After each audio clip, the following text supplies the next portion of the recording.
Oh, wow. Look at that PDC. It's doing such a good job.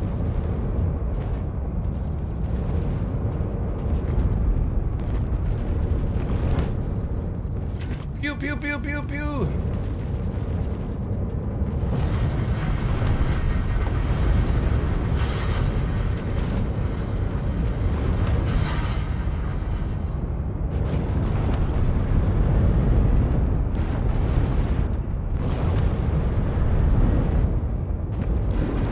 Watch out, Gary!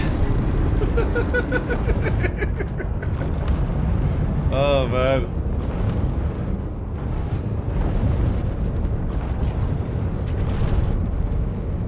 I wish I had attritions.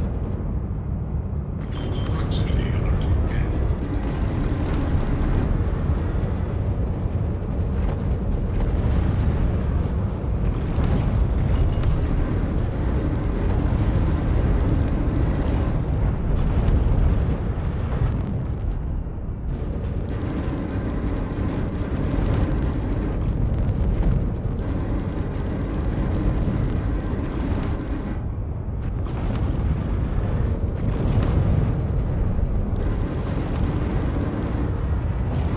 I can show you the world.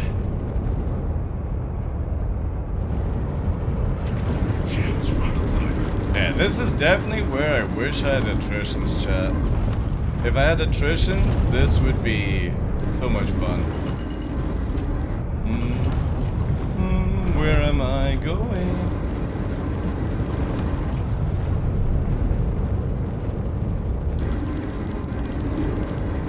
I need to kill that fucking PDC. It's annoying me.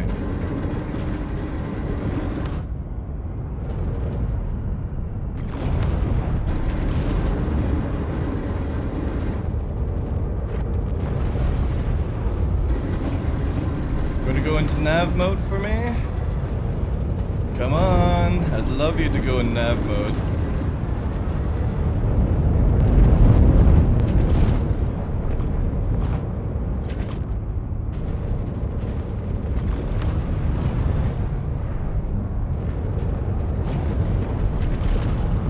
Oh, they're in nav mode. Beautiful. There we go. EMP out.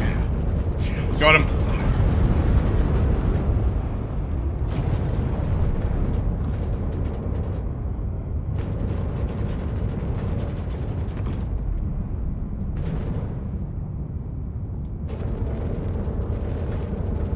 Kill the PDC. PDC's dead.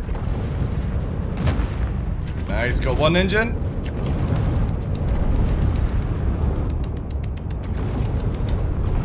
Thank you. You made my life so much easier. Yum yum yum yum yum yum yum yum yum yum yum yum yum yum yum.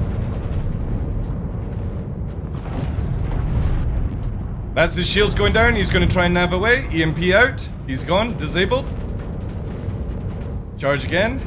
Take the engines.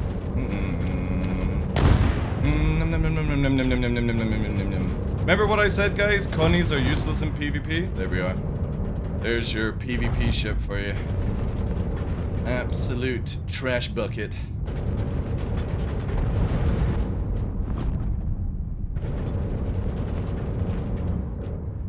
Do do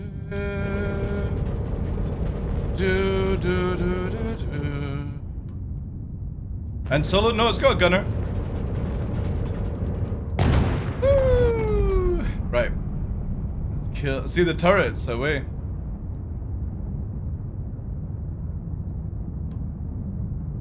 There we go, chat.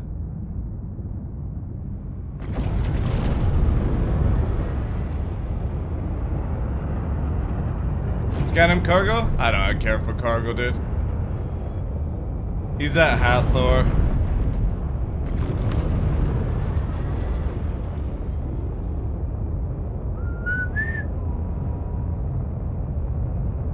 Yeah, this music, yeah.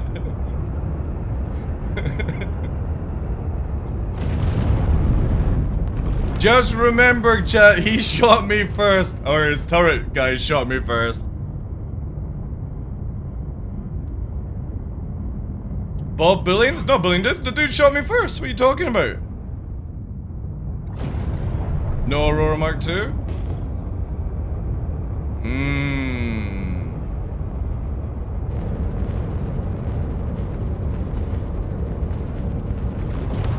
Also, I haven't killed him either.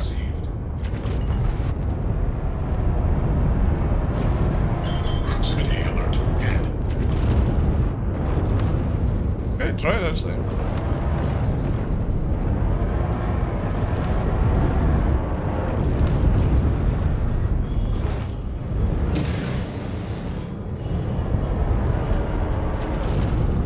Shields under fire.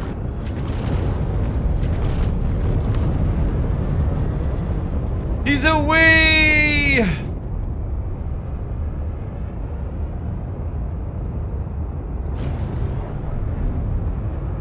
I shot the Apollo first, I never shot the Connie first, Wolf. The Wolf shot me first. Also, again, Bob's at Hathor. This is literally a PvP playground, dude. Don't come to Hathor if you're fucking with Bob mentality.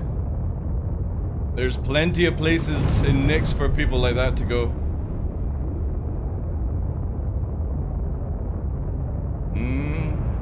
And also, it's not bullying if they're shit. I can't help if they're shit.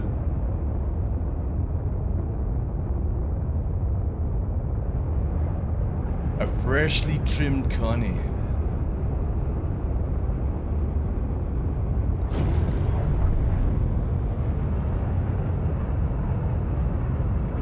They wanted to be. Chat, it's not bullying. Let's just drop that.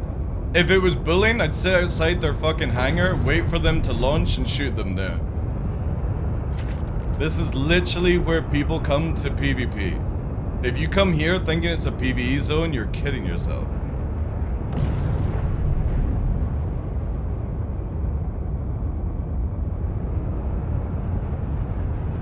And again, you also have to remember, I've yet to kill anybody. I disabled a Connie that shot me, and I shot at a Cutlass which has left the scene. Nobody has been bullied. It's just they are not as good as me. Ash.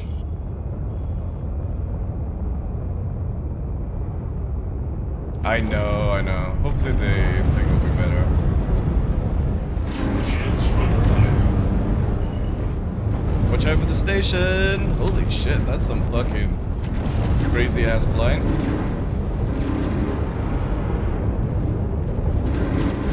Oh, we're just going for that, are we? I can do that as well, buddy. See? I can do that as well. This dude is just flying backwards at full speed.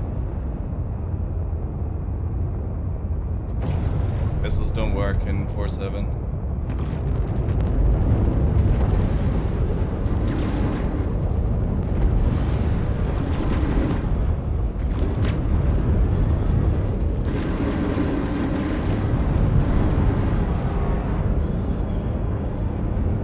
I know you, I've walked with you once upon a dream.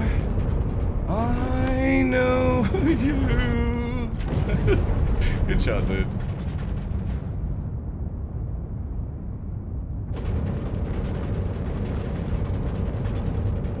Restart your engines! Restart your engines! That's all you have to do!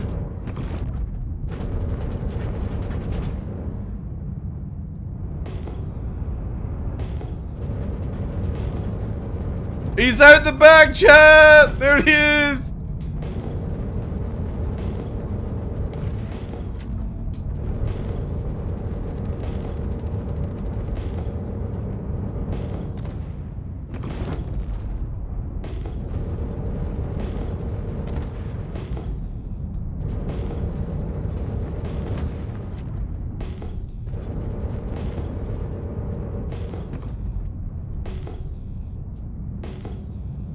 I don't think that repairing gun is going to do a lot of... What the fuck is going on here, chat? What the fuck? Yeah, EVA, the battery's up there. I'll give you that. You can do that. He's trying to save the batteries? Yeah.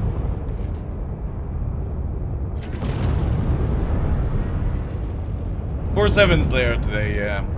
Hopefully in the afternoon. How's the Corsair? Great for PvE. Connie and Corsair are really good for PvE. They're terrible for PvP. Wednesday, we're currently not expecting any feed appears. Yeah, so probably about 8 o'clock tonight then, maybe. 8 o'clock tonight.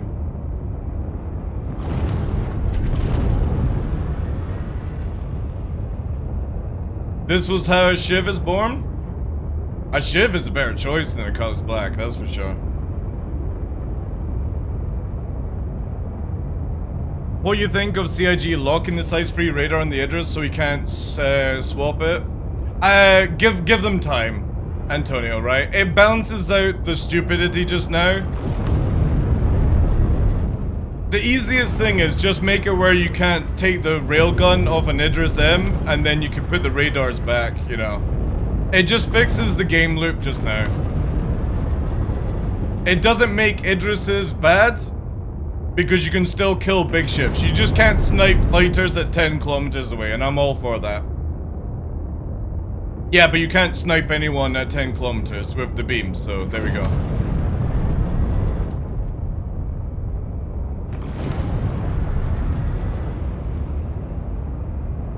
So again, the CIG, all they had to do was just make it where Idris M's couldn't remove the railgun and dupe it, and you could have had the Idris with a better radar. That was all. Killing an Idris is not the issue. Disabling an Idris is not the issue. It's a solo player shooting a fighter 10 kilometers away because it can track and aim. That's the only issue. Killing a Perseus 10 kilometers away with zero threat is an issue. CIG just had to fucking just nerf that gun's range. That's all they had to do, but CIG always go the wrong way about it, you know? Railgun and laser was always meant to... I know, but for balancing issues 90s, you make it where the M can't remove its gun. Simple as that. And also, the P was never meant to fit the M gun. It was meant to be upgraded to an M, which is a different story, right? You were never meant to take the gun off the M. It's just CIG fucking up as per usual. But instead of doing the simplest thing, making it where it's fixed for now, they nerfed the Idris platform down because of it, right? Shields online. Shields under fire. Shields offline. Like, a simple fix, and CIG goes 10 million miles off the actual track to get the fix in. So, just have to wait. I know it sucks for Idris pilots, but again, all they had to do was make it where the Idris M railgun was bestowed to only Idris M, and that's it. Done deal. That's all they had to do to solve it. But they don't. They go the long route.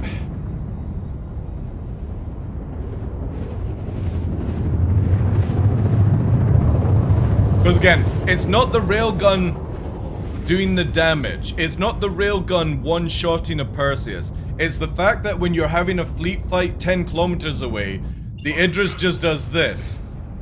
One shot. One shot. One shot. One shot. It doesn't give a shit. And that was the only problem with the Idris. It's not because it's solo. It's not because it's difficult to kill. It's the fact that somebody can just kill people 10 kilometers away and then warp away. It's super, super cheesy when you can do that. They did it with the F8C and FA where you can't put turrets from.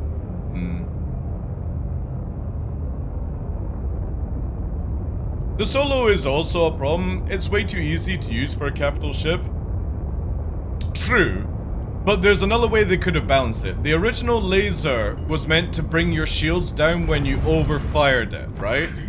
And the Idris, they could easily just make it where you need another person on board the Idris to reload the railgun. Or add more timer to the charge or something like that. You know, there's many ways they could do it to fix it. It shouldn't be where you lose the ability to be on your ship doing certain things. They just had to balance it where you're not one-shotting people 10 kilometers away, right? Hydrogen fuel Commander Panda. 100% launch complete. And again, a team that knows how to kill Idrises doesn't care about a solo Idris. It's just the cheesy stuff that it was able to do. Like, being able to outturn fighters at long distance is just insane. Landing gear retracted.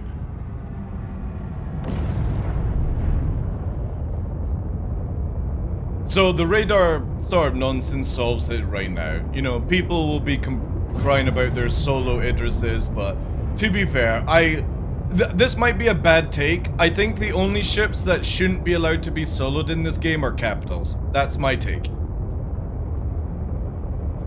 They're the only ship class that should require multi-crew at an extreme level. And CIG should have sold it that way from the beginning. But since they didn't, they've now got this meme, right? This guy's going for a cave.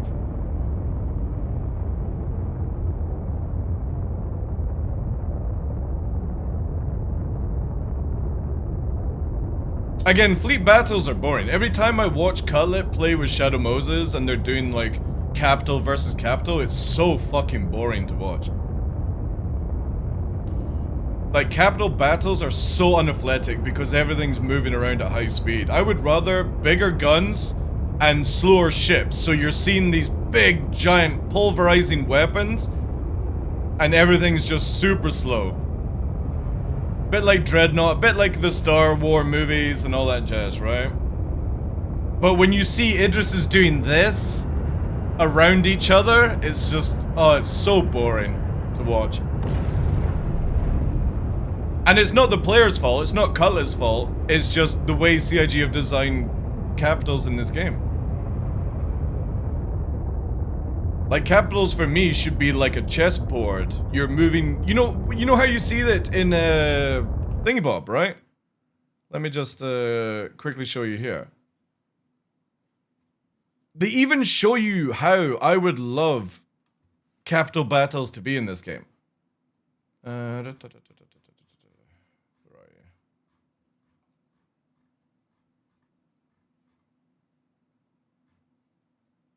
Like here. This is what I would like to see for capitals.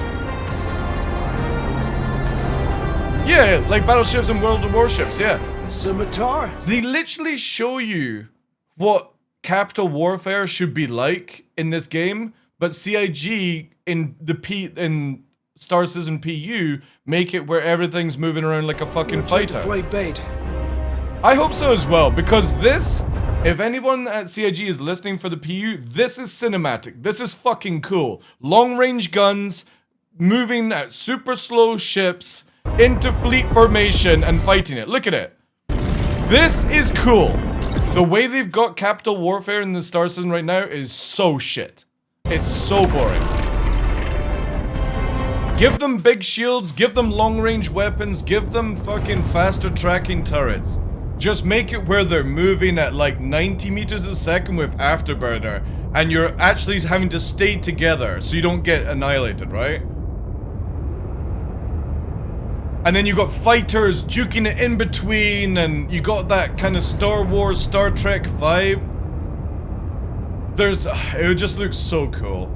And then with like planets and like moon backdrops as well, like they have again in here.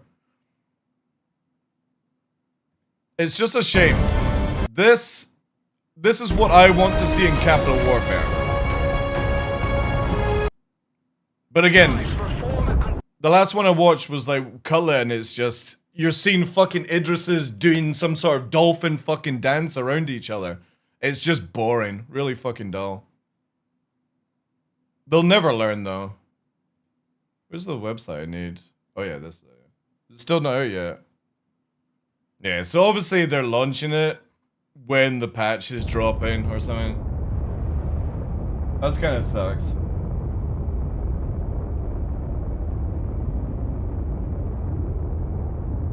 And again, I don't blame any players wanting to have capital warfare. I just blame CIG for making it look terrible to watch. Terrible to be a part of.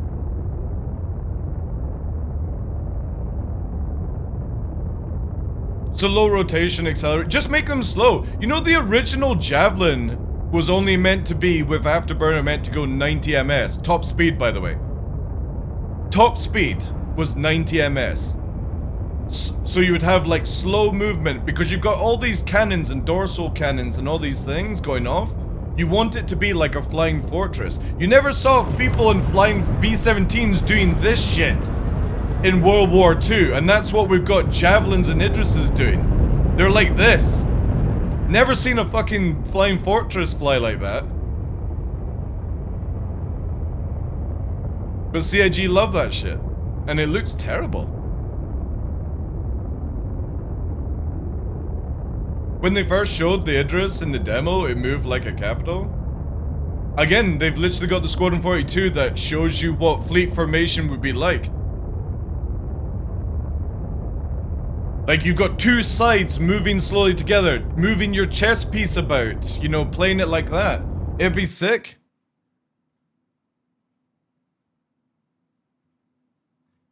And I don't get how they have it in... Chris Roberts has it in that mode, and then in Star Citizen it's like, you're seeing Idrises doing this in atmosphere. Spinning around like that. They also showed the Stinger do a backflip and take on the F-7X. I know.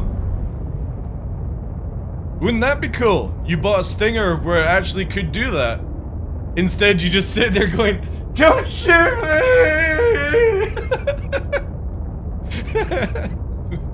You take the thing. It's not a ticket, Max Griffin. You have to do for you exclamation mark ticket or enter space free or whatever it is. We're no longer using the stream element system anymore, dude. Just because it's a stupid system. It's so biased. There you go.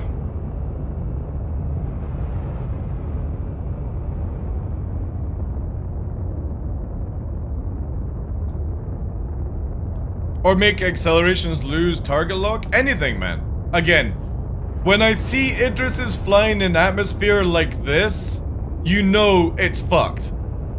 When you've got somebody in an Idris doing this kind of maneuver, you know the game is in a bad spot for fucking capital warfare. But hey, they showed, yeah, but it's moving how it should be, dude. Again, I've got no problems of Bengals in atmosphere, even though technically speaking, if you wanted to go to the laws of physics and stuff like that, it would literally fall out the sky. But it's a sci-fi video game, so who fucking cares? Rule of cool and all that jazz. But you see it just moving like this. I've got no problems with Idrises going, right, there's another Idris. Bang. Bang. I've got a problem of an Idris in atmosphere doing this. Bang. Bang. Bang. It just doesn't look fun.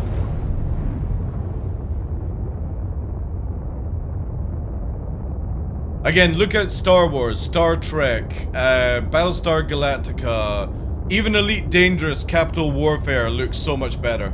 The Squadron 42 video makes Capital Warfare look amazing in Star Citizen. But in in Squadron 42 it looks amazing. But in Star Citizen it looks terrible. It's like giant jet fighters flying around trying to dogfight each other. I want fighters to be dogfighting, and I want capital ships to be like naval warfare. Slow, methodical. Do I put my chess piece out in front right now? I might lose it type thing, you know? It would just make the game so much cooler. Again, you don't need to dogfight in a capital ship, in my opinion. Just give the cannons longer range, faster rounds, better targeting, and you've got people going boom, boom, boom, boom, boom as they're flying past each other in a straight line, right? Again, it literally shows you in the video.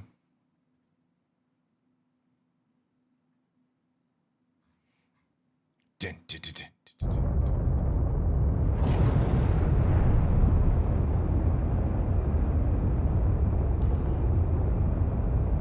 And I think a lot more people would be hyped if they did that.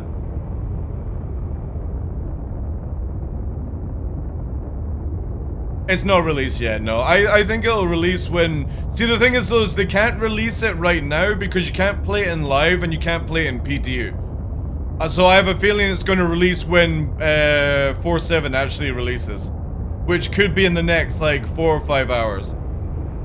They've not actually brought... have they brought live down yet, chat? We'll know it's coming when live is shut down. Increased thrusters pull-up time would also force... Well, the thing is, though, is it would as well. But in the future, we're losing nav mode anyway.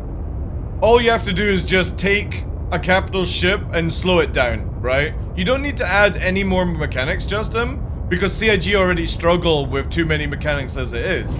Just make it where instead of doing 220 in a fucking capital ship, you're doing 100 tops. That's it. Make a Javelin do 50 ms.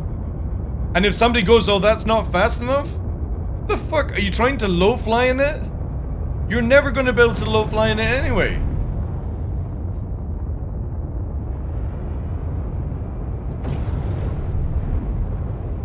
And then up the gun range. It would be sick. Really fucking cool.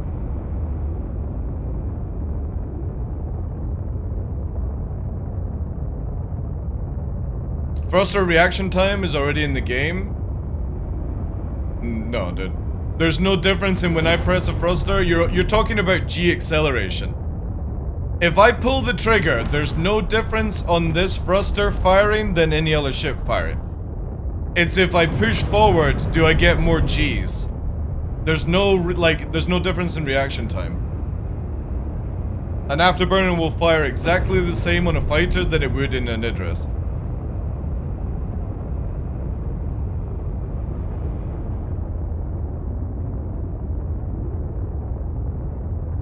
Control surfaces will take care of that. Again, look at Yellow. Yellow doesn't really have much of a gravity, so we'll see. But again, for space as well, we don't want capital ships dogfighting. Make them behemoths, make them slow, make them require crew, make them an entity on the field that is scary. Instead of this weird ass giant dogfighting vessel.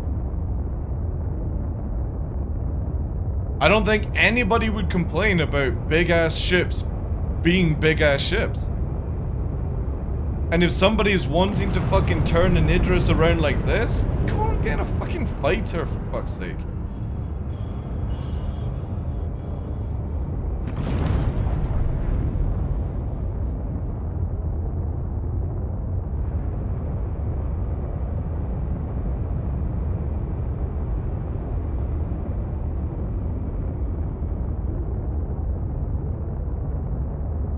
I mean, the horrible thing is whenever, like, you're in a Perseus or a Polaris, the only way to take on an Idris is you've got to hide behind it. Imagine if you could just outmaneuver it because you're slightly faster than the ability for it to turn. And you've got that advantage there. My store credits is growing impatient. Again, guys, you're not going to see the Aurora come out until 4.7 goes live.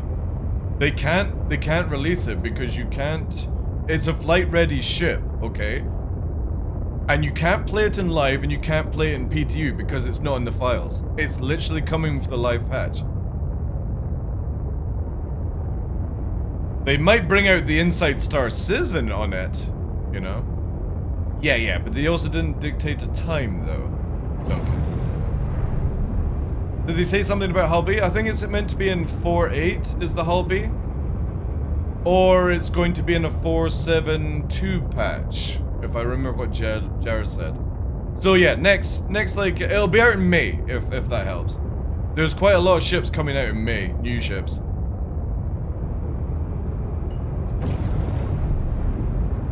And possible rumor about Javelin being released, but I don't believe that for a second.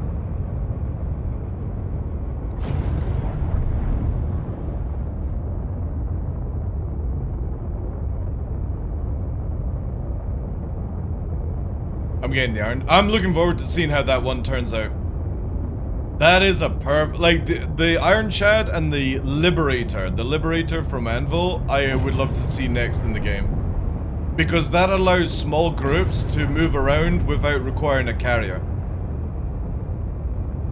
I would love that one. You could have mining ships with like the ability to mine and then store it on the Liberator. You can have fighters escorting mining ships and stuff like that. There's so many cool things that you can do with the Liberator. And not everyone wants to get into a capital versus capital sling out, right?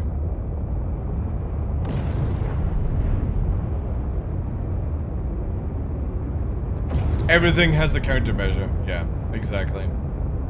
Star Citizen doesn't right now. I mean, I'm pretty sure CIG will have it that way, but I definitely feel like we won't see any of that change until CIG really nailed down on like flight, weapon balancing, where they want to go with it. So we'll have to wait. There's a little party at the cave here. All these caves around Daymar now, man. Look at them all.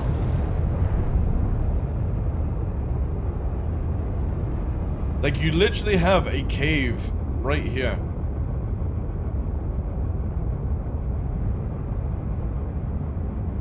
This is new, because this was never here beforehand. All these caves are new. Also, the marker is completely off, but whatever. Proximity alert. Head.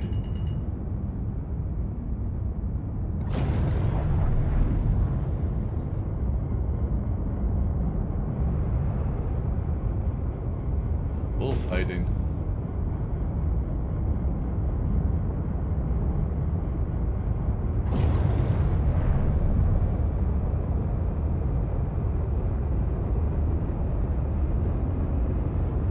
No, that one was never there alpha.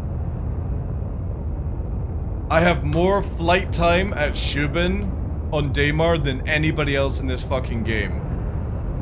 That one has never been there, dude. Or that one there. Never. These are all new. We had that one in 4.6, and these are all new ones in 4.7.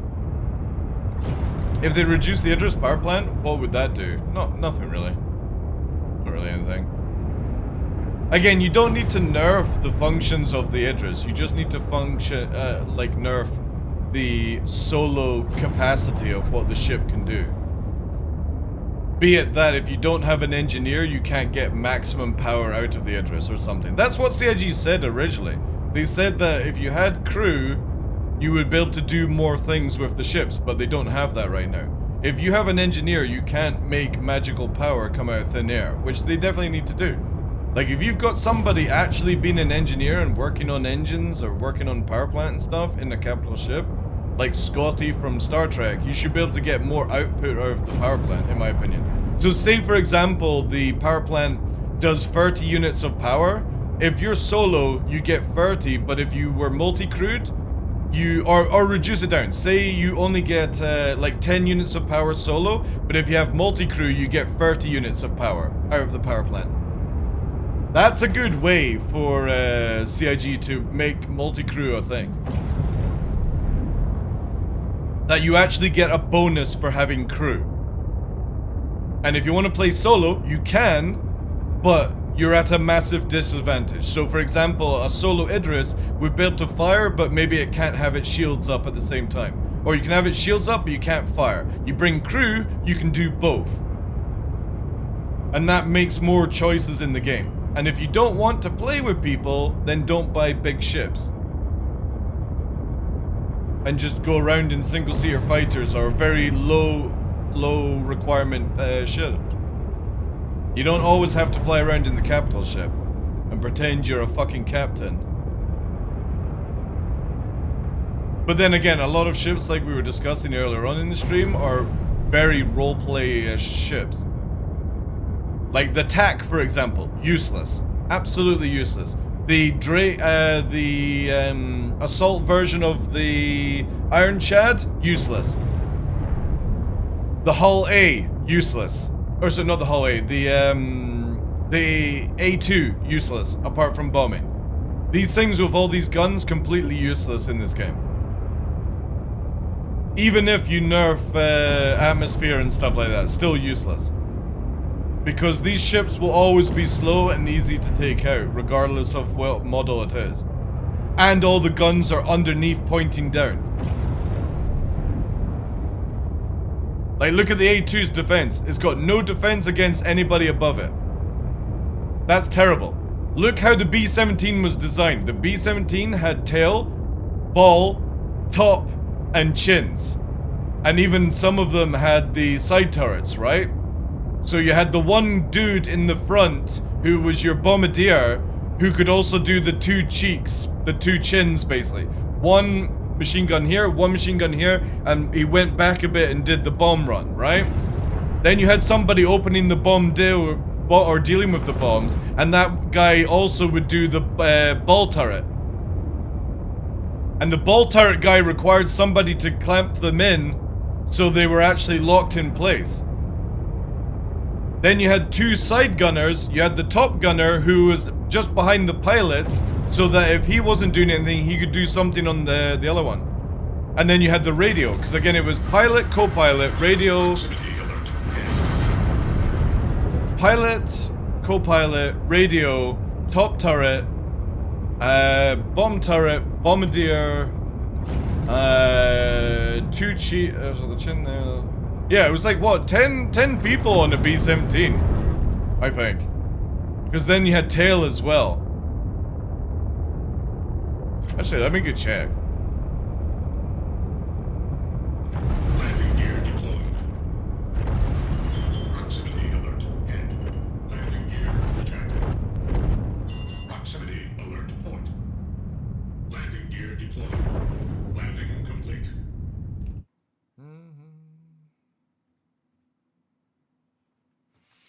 How many people worked on a B-17?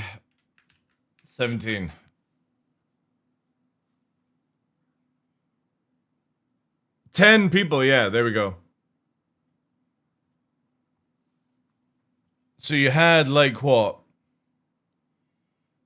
Ball, tail, top, cheek. Some of them had the front as well. So you had front turret here, and then the bombardier, so it's like, yeah. Where, is there like a B-17 layout?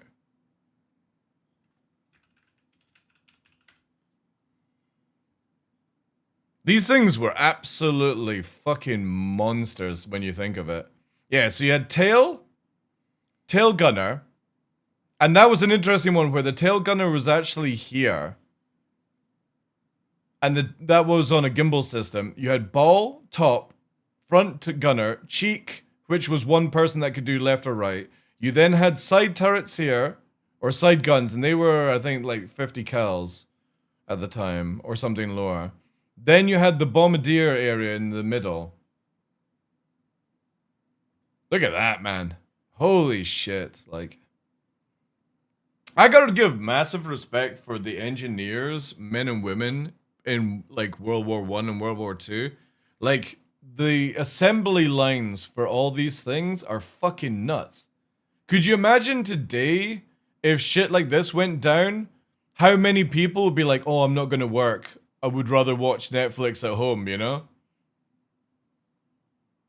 And these people were fucking pumping out B-17s like it's fucking candy.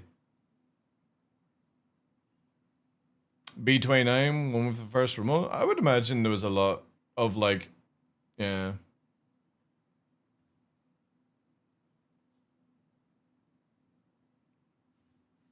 What the fuck?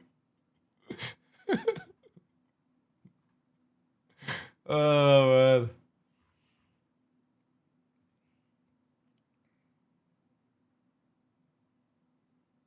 Yeah, crazy shit, man. These planes were absolutely insane. And we don't have many left, if I remember, like actual working ones. And didn't America, you guys fucking lost one? Like you had that guy in the Spitfire or something fucking take out a full team, right? Was that last year or the year before? It was like an air show and the fucking dude took out a whole team.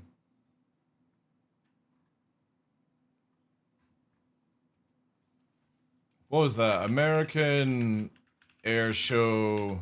Was it a P-39 that got taken out? No. What was the American Air Show disaster?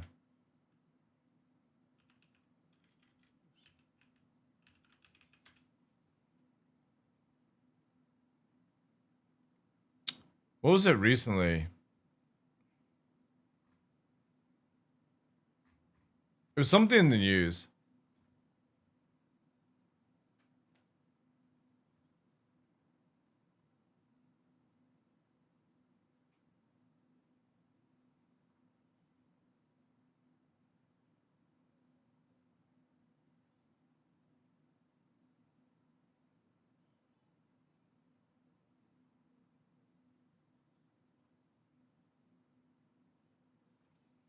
Was it 23? No, I don't think it was that far back, right?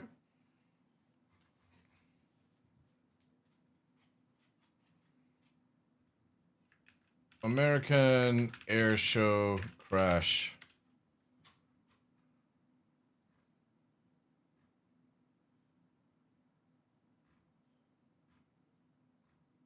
There was something I remember. Ah, here it is. This is it. Knock it off, roll the truck. This fucking Knock it off, roll the truck. dude fucking clown This never straight should have into it. happened. Did an air boss each force to assign out the air show. Do they have the footage of it? Then I'm going to roll you back in front of them. All right. The problem with this radio call is there's no opportunity for the fighters to respond because the air boss immediately started talking to the PT. Yeah, this shit here. Holy fuck, man. Cause the midair. Play Look at by this. play. Watch this. Two vintage planes caught on video. Fucking crazy, man. Like, absolutely crazy. Play by play. Two vintage planes caught on video colliding in midair before falling in a fiery crash. This dude got fucking World War II PTSD and took it to the utter limit, like. Play.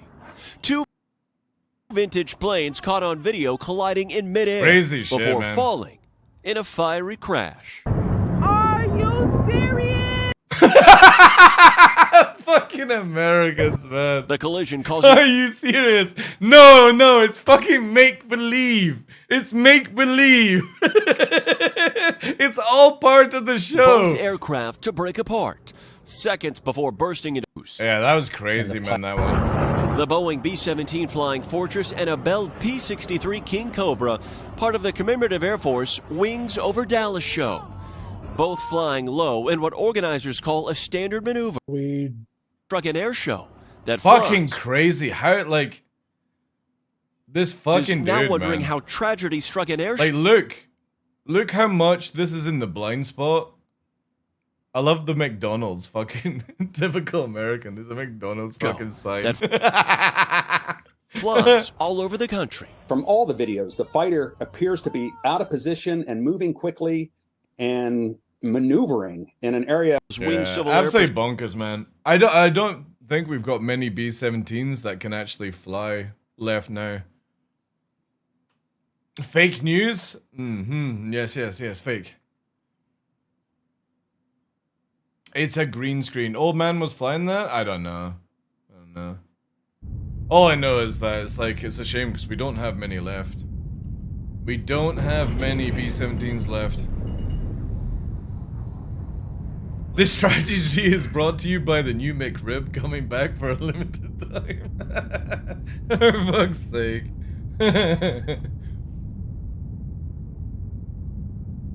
It's more show organization than the fighter. Well, no, the fighter pilot's in the massive wrong, right? Oh, wait, no, you're saying the fighter was rare, I think?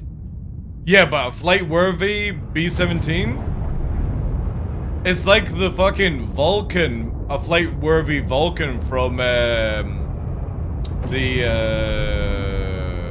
fucking, what was it called in Argentina? Shit, fuck.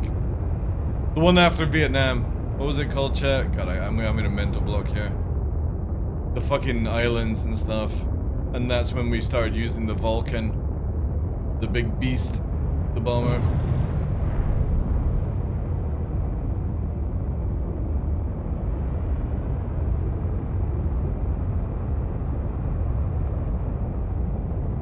I think there's one ME-262 working still. Falcons, that's it. Thank you, dude. Thank you. Appreciate that. I'm trying to fucking think about it. It's like Argentina, blah, blah, blah, blah, blah.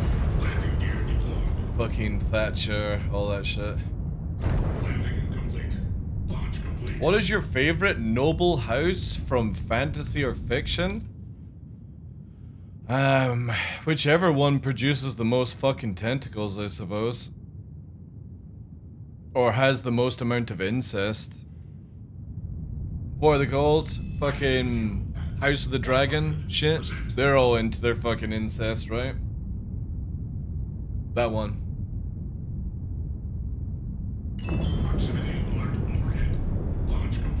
House of Law, Castle Law?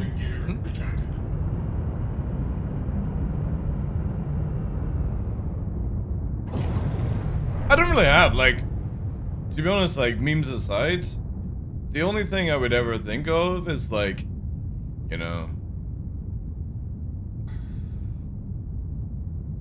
Yeah, no, I don't think I would have anything, to be honest. House of the Clover? What, if I fucking... doing... I started, because there's apparently a new series coming out, I've started watching, Fire Force now. So I finished off Hell Paradise. I finished ReZero. I did all that. Obviously finished Black Clover. Fucking speedrun that.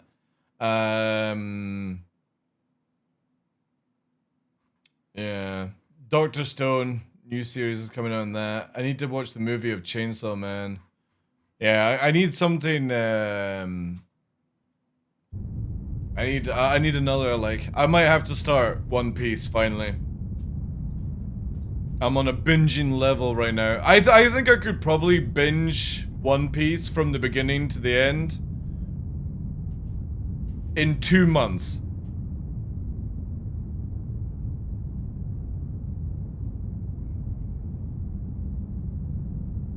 And that includes fillers as well. It's like, what? Nearly 2,000 episodes or something? Easy. I'm currently continuing One Piece, but it's around 800 of, what, 1,200 already? Alright.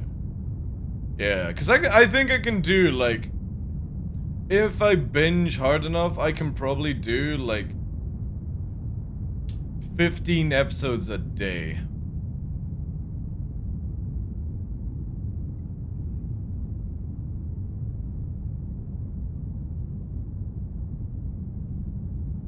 But yeah, I did finish Black Clover, yeah. Who's this?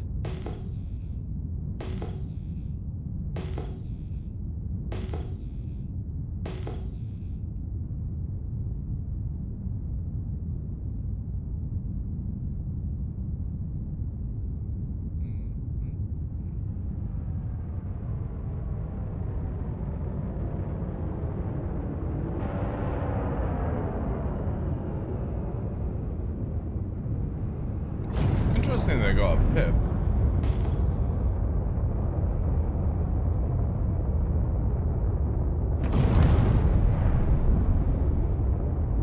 That shows all the filler episodes? Again, I'm not a big fan of like the idea of One Piece, but I'm running low on big series to occupy my time.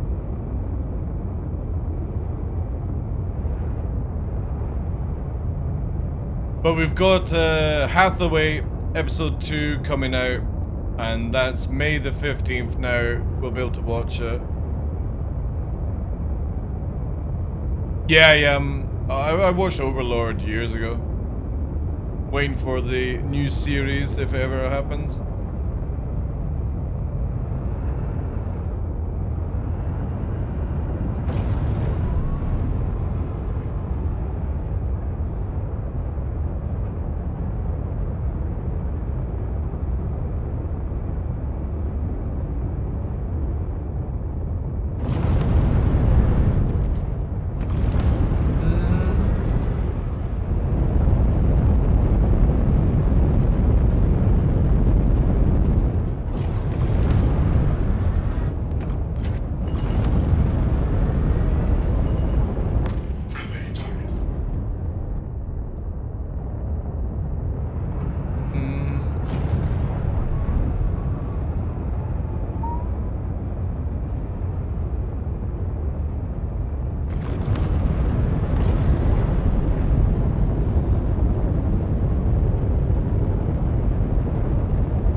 Friendly target.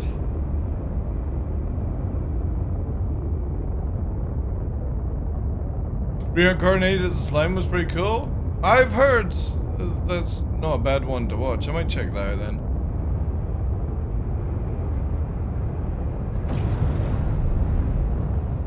Oh my god. A lot of dead ships, chat. A lot of bombs.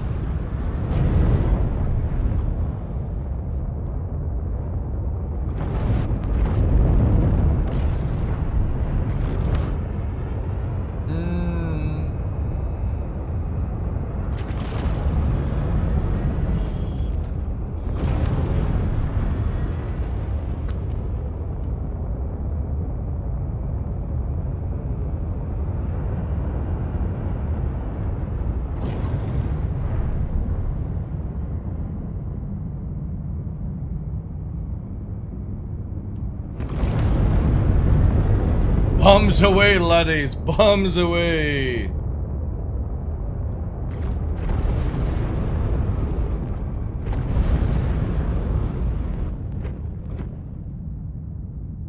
$11.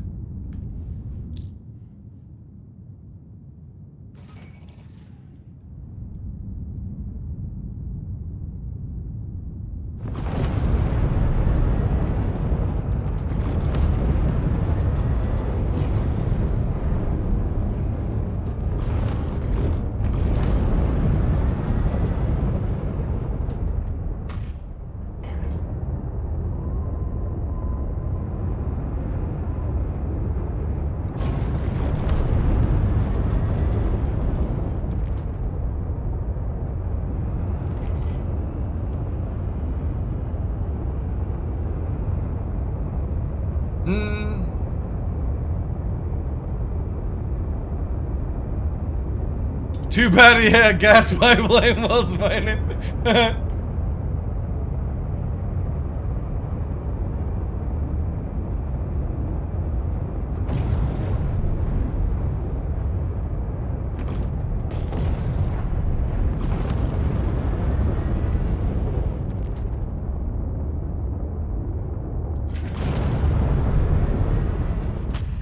Oh, it hit the ridge. Too low.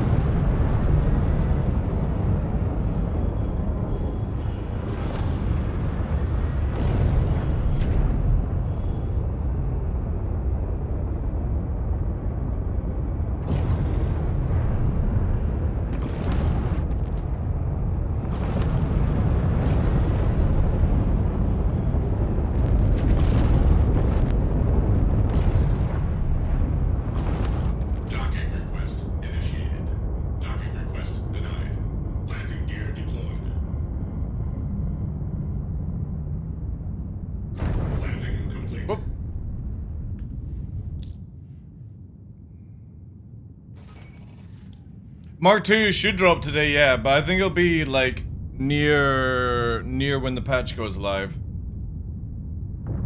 My take.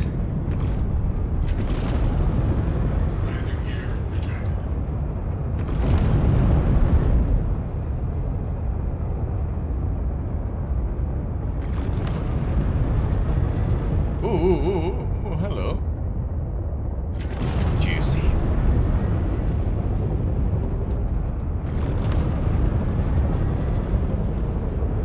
No! Damn you.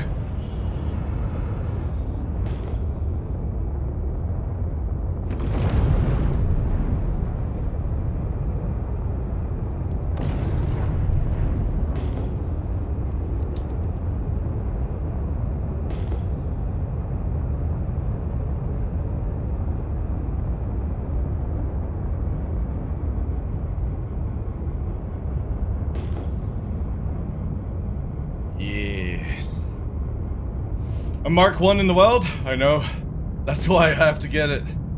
I have to get it.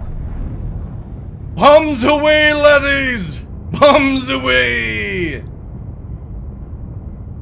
Will it be pledge only? Maybe.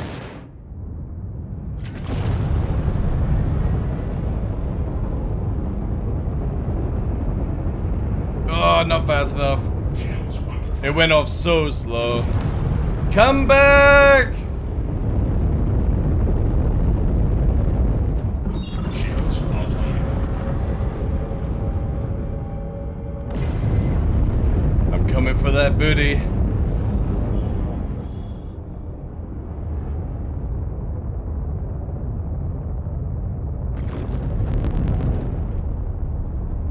Shields online.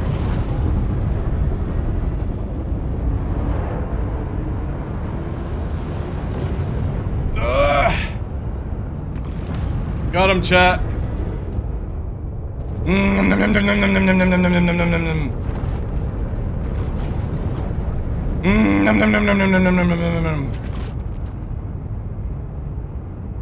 Yes. He's climbing out. What the fuck is climbing out? Man, these guys just give up. Like, look at him.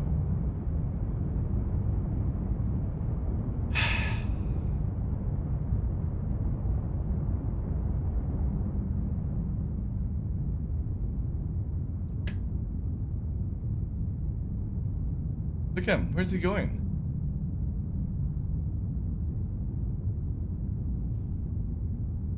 Where's he going?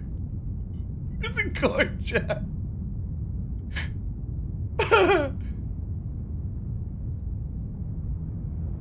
Is he paying up? Da-na.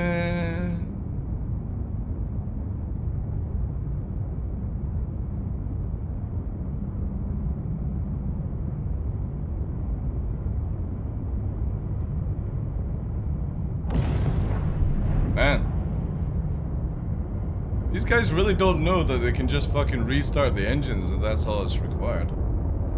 Shields offline.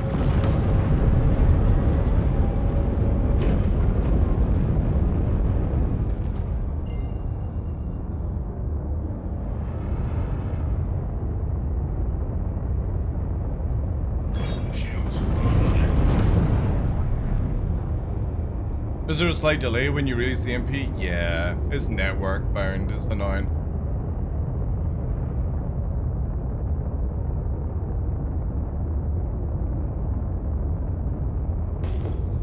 Oh shit! Who's he firing missiles at? Do you think he's firing them at me, chat? Oh yeah, he's coming for me, eh?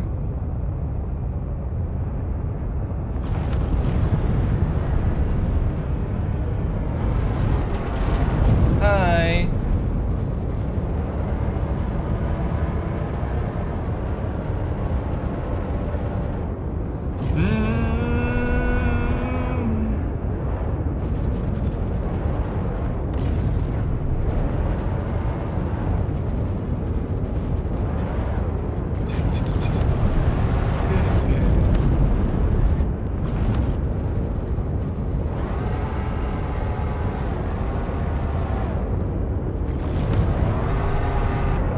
Shields under fire.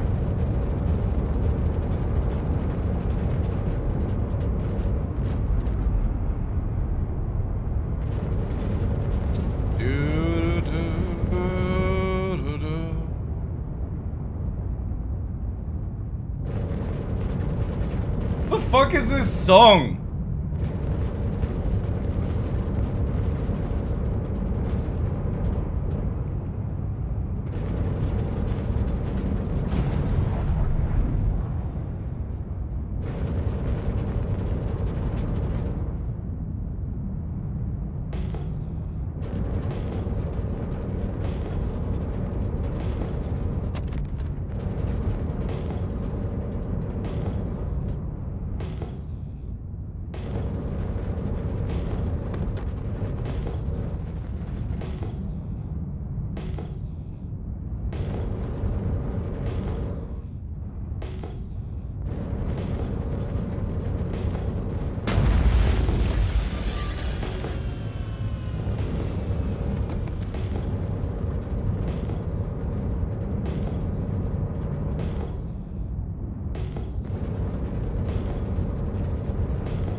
This guy still hasn't rebooted his ship, chat.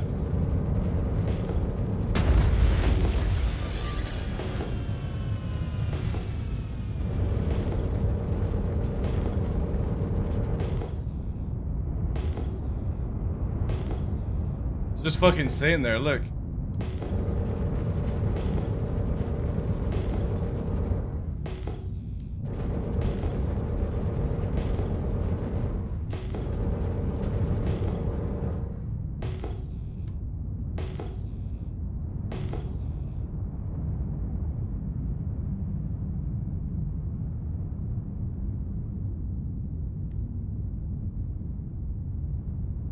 You're evil. They fired missiles at me first, Juice! They fired missiles at me first. They just didn't work. I'm minding my business, bombing shit on the ground.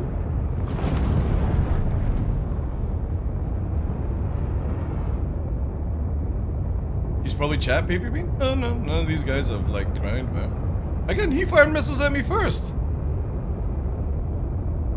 Now you can call him Bob? No. Is Eon or kicked in? He was like, oh my god, my friend in the Mark 1, or maybe, you know? He does like a spider. He captures his victim and sucks their juice.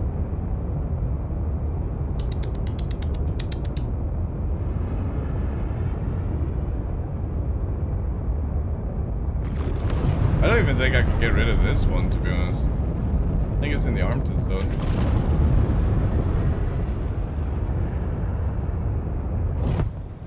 Ooh, that was too low as well.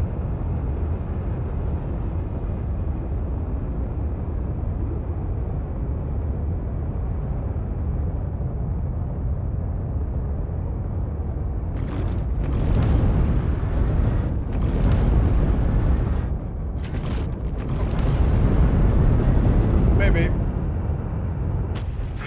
There you go.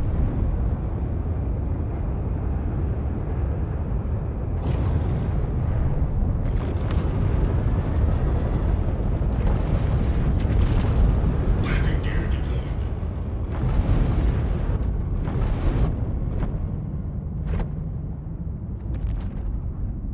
Landing complete. Launch complete.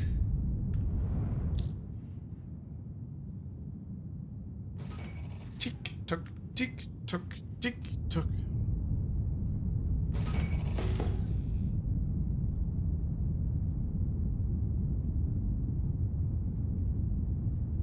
Launch complete. Landing gear retracted.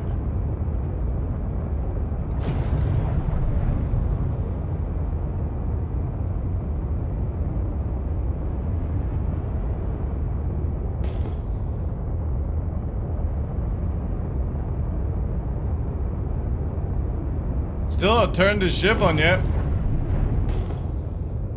Is there anti-gravity technology in SC Universe? Yeah, it's called Gravlev, but it doesn't really work.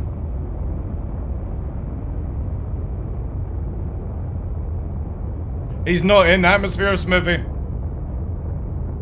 Sadly. The atmosphere on Daymar is only 6 kilometers up. He's literally in space, very much, which is the annoying part.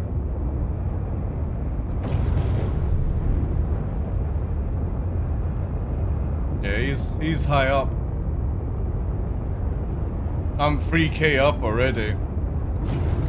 And they're 4 on me. They definitely need to increase the atmosphere, I think, though. It used to be on every moon, it was 20 kilometers, and it was 80 kilometers on a planet. And everyone's like, I don't want to travel through 80 kilometers of atmosphere to warp. So CIG nerfed it. Some do. The Prowler has it. The Prowler has anti-gravity stuff for flying low on the ground, but it doesn't work. Sadly. Because originally the idea was also you be able to reverse the gravity to make it a magnetized thing, you know? An Aurora chat. A classic by CIG.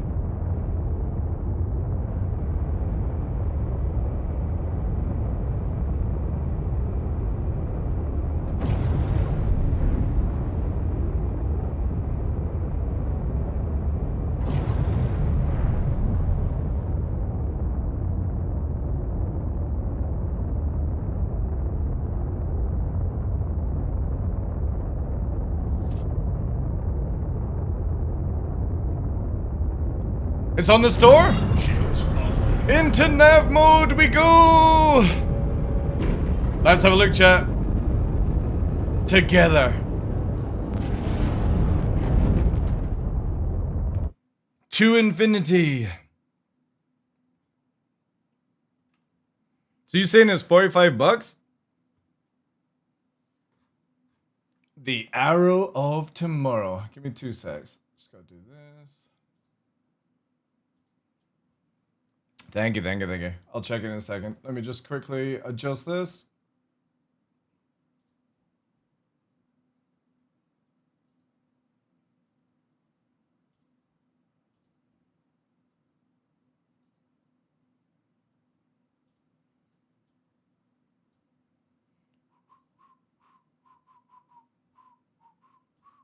Sorry, I'm just doing something here.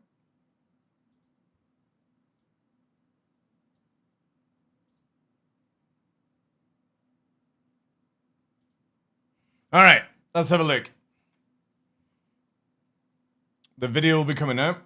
Reinventing the future, ladies and gentlemen. Modular utility. All right, so here, additional size 1 generator. I was right, and 8 size 2 missiles. Oh my god. Chat, I am literally a god. I'm an actual god. And an additional 6 SU. Ooh. Does it have SU space without the module, though, is the question. Ooh, that's nice. Okay, interesting.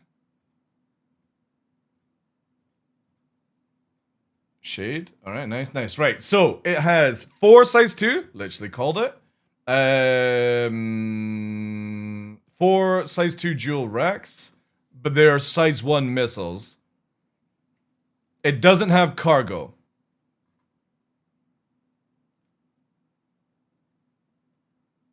As fitting farewell to the Roar Mark 1, a special edition is available for a limited time during its retirement. Special edition? Now or never? Ooh.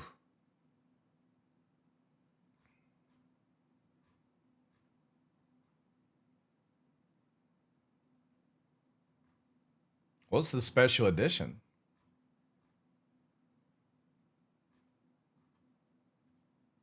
Oh, damn. Oh, shit! They've actually brought out the Pirate Roberts one and Pitchfork. Oh, damn!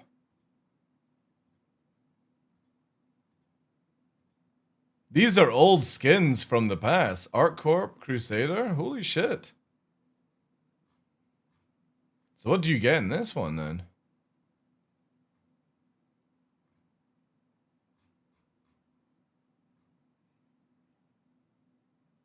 Damn, they're actually selling Pitchfork stuff? Alright.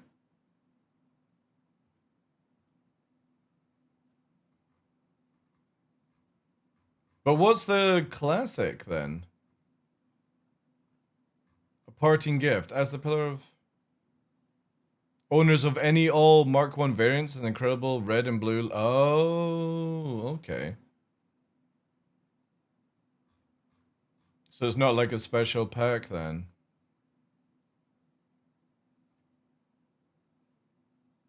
Alright, okay.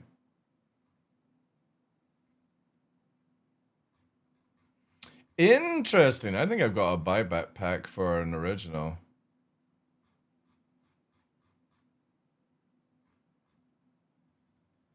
So how much is... Fucking hell, man. Look how many skins for this thing. That's cool. These are all rare skins that I had back in like 2015.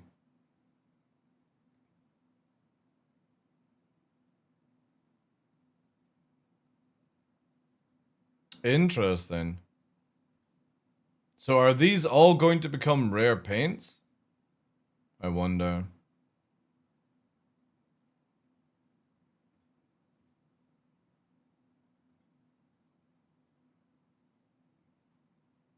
What makes it special? Don't know. Don't know. Right, let's have a look here then.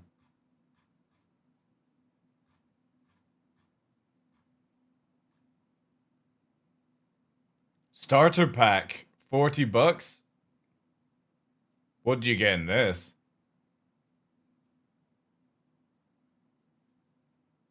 Ooh. That's not bad, actually. With the shimmer paint, that's not a bad starter pack. You don't get any of the modules, though. Interesting.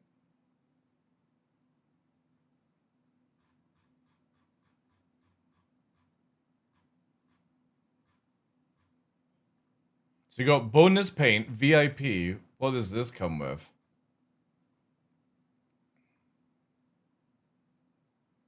Cloudburster paint. Is that the VIP paint, is that? No, what's the VIP? What does VIP mean? Oh, you get the shimmer paint. Okay.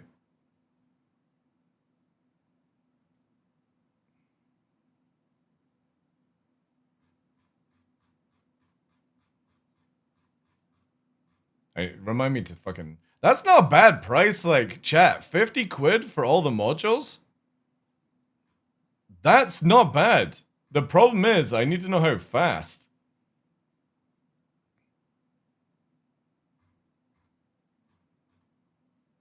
Where's the spec page?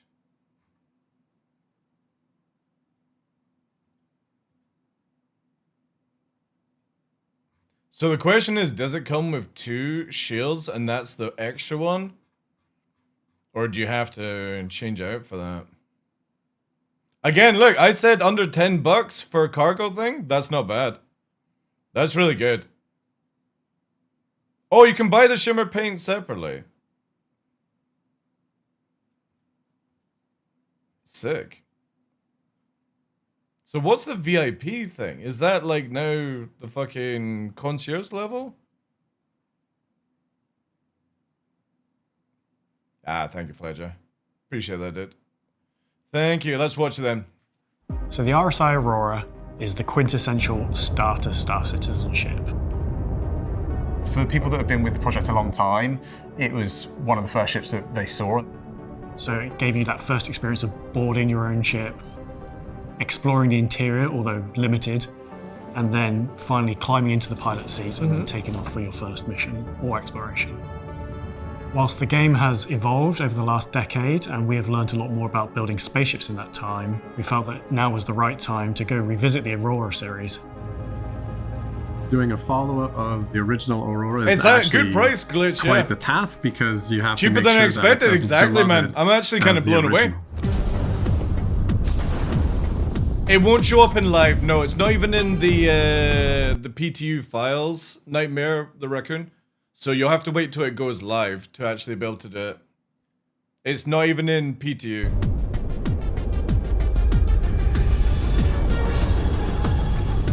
The Mark II combines the classic DNA of the original Mark I Aurora and then brings it up to modern day standards, both in terms of visuals and gameplay loop. RSI But is it better than the Avenger Titan? tend to want to kind of push the boundaries a little bit. They want I to mean, look for back the and see price what it they've is. done in the past and what was successful, but they're not scared to really embrace new ideas.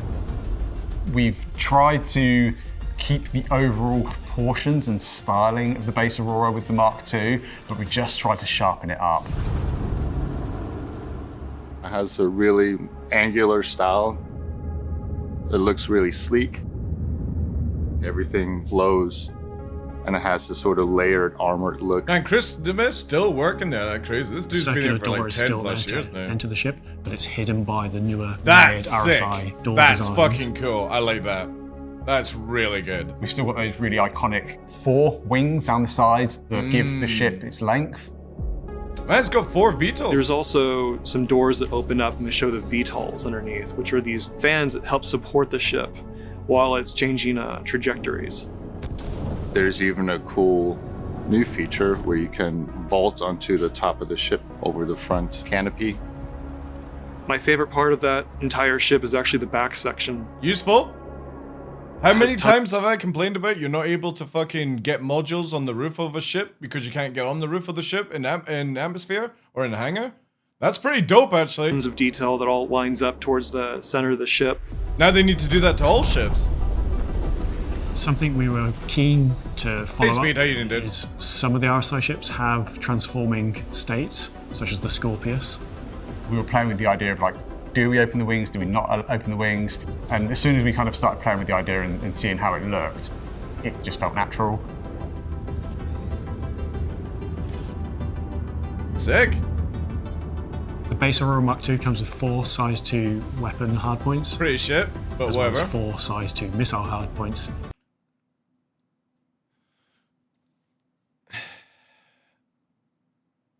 Chat. They're not size 2 missiles, they're size 1. Each defaulting to 2 size 1 missiles. The guns are actually... Just say size 1. Like, don't say size 2 launchers with size 1 missiles on it. You're confusing the bobs when you say shit like that. Actually attached to what the wings are attached to.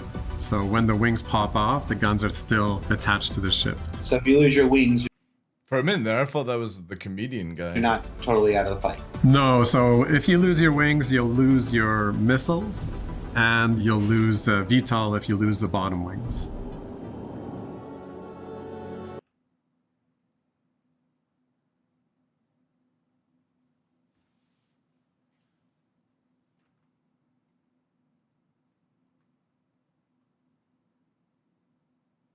Chat, the guns are connected to the wings. He says if you lose your wings, you're not out of the fight. What the fuck are you gonna do? Spin around and hope for the fucking best? When we were doing the original design for the Mark II Aurora, one thing that came up was, do we want to do variants or do modules? In terms of production, a variant of a ship is actually a lot of work on our part. Yeah, but he said not out of the fight, which means that you could technically turn around and fight. You have to redo modeling, you have to almost rethink the whole entire ship. Ooh, shit, you can take them off outside? Now that's cool. The ship That I now, like. instead of being a variant, comes with 2 different modules. And the advantage of modules is you buy one Aurora Mark II, and forever in the future, when upgrades happen to the ship, you can grab that module and then add it to your own ship. The TS module, or what we internally refer to as the cargo module, provides an additional 6 SEU cargo on a drop lift, which takes the whole cargo capacity of the Aurora Mark II. He says additional cargo. What's the normal cargo then? With it equipped to 8 SEU, which is a pretty Oh, it's Titan level. competitive in a starter ship.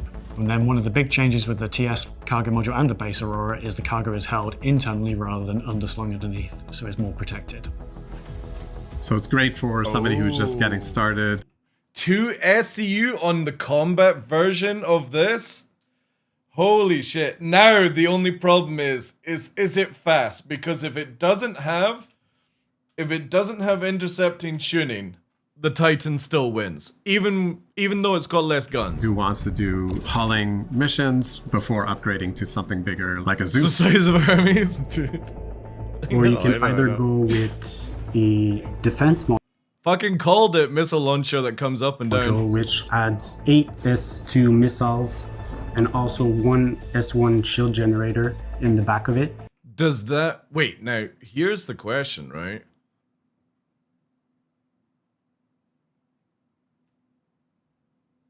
No.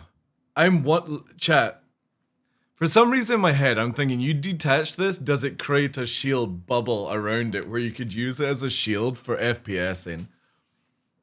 I wonder if you can detach it and keep its power, and CIG haven't thought of this, and it becomes a mobile shield generator.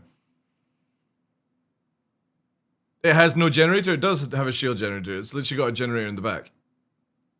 So if you power on the ship, and you detach it whilst it's full powered on, yeah, but again, Testbottle, don't look at it logically, look at CIG's development. Alright? If it's powered on and it gets detached power on, does it stay on? Add 8 S2 missiles, you're much more lethal.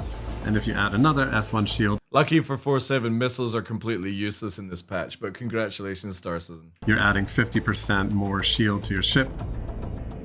So the player can decide whichever one suits their playstyle the most. In the future, we can definitely foresee other modules coming QED along. And would be anybody who amazing. has the Aurora Mark II now EMP will be able to use those modules later on. One of the kind of limiting factors of the Mark I was its overall size. It's fucking huge, man, compared to the Mark I. Holy shit. One of the kind of limiting factors of the Mark I was it does have a game package. It's got a starter package, Logan. Just look again, dude. Chat, this is fucking triple the size of a normal Aurora. overall size. Look at it. Holy shit, that's massive. With the Mark II, we built it more from the inside out, so we knew all the features that we wanted it to deliver. There's also no getting around it. A-Type, thank you for the 5 months, dude. Also, there's no getting around the seat. It rotates this time. Bigger than a Mantis. You get in from the airlock door. Thank On you, your dude. left, W's in you chat. have the nice pilot seat. Yeah, so the pilot chair rotates round, which, We have a nice view from there. We have a lot of glass, so we It's literally a mini Scorpius Zeus. I like it. can really see space from and down pretty below, much everywhere nice. when you turn around. You have It does 225. That's actually pretty fast in SEM. 2 shelves for mission boxes, so you can take the ship to do missions. Pizza boxes. Yep. You have engineering screen with components below that. If you continue on the right, you have a suit locker and a weapon rack. Shit! And at the end of the ship, you have the bed with a lot of space compared to the first Aurora. When you lie down, you have a big screen on top of your head. In-flight very movies? enclosed, but it all has a very functional style to it. Everything like sort of feels like it should be where it is. The paints are awesome. We have a lot of cool options. We have a solid black line. We have a bronze and green one. There's one tint that's iridescent that's inspired by an Aurora Borealis. I think that one came out really well. Not my color choice, but I do like the sort of like, it's like VS from Planetside. One of my favorite tints was inspired by an old video game that I grew up with that I loved. And I think when the players find it, they'll be doing some barrel rolls. Star Fox. Alongside the Mark II Aurora, we also wanted to celebrate the Mark I Aurora, and for that reason we decided to introduce a 6th special edition variant called the Aurora Mark I SE. Oh! The Mark I Special Edition is really our sending off of the That's the special edition, so the SE Mark I. one, right? It's taking all of the best elements from the different Mark I models that we do.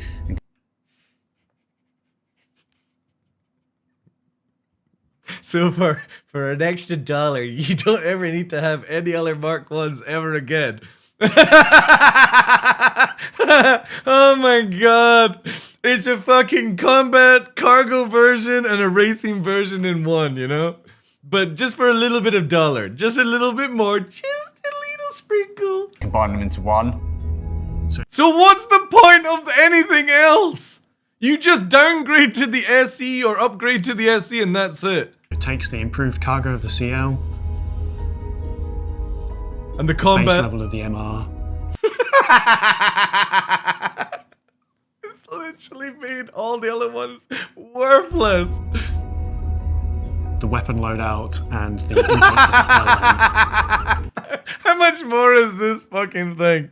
Chat, before we finish this video, I gotta see this.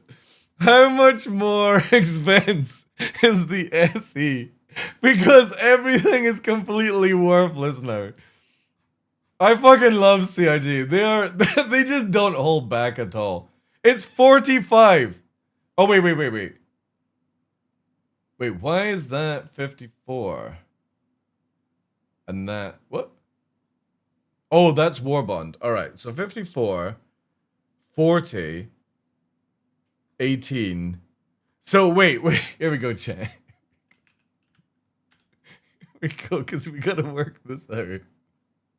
It's fucking 36 plus 40, 50.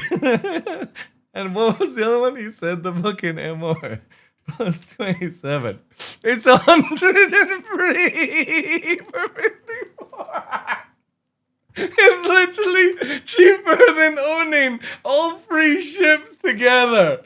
What the fuck, CIG? Fucking crazy. Yo, thanks for the bits, Glitch. Thank you. What is this nonsense? Either spend 103 fucking quid or buy 1 SC for 54. Like, they have literally made... They've got 5 or 4... Wait, I haven't got 5 now.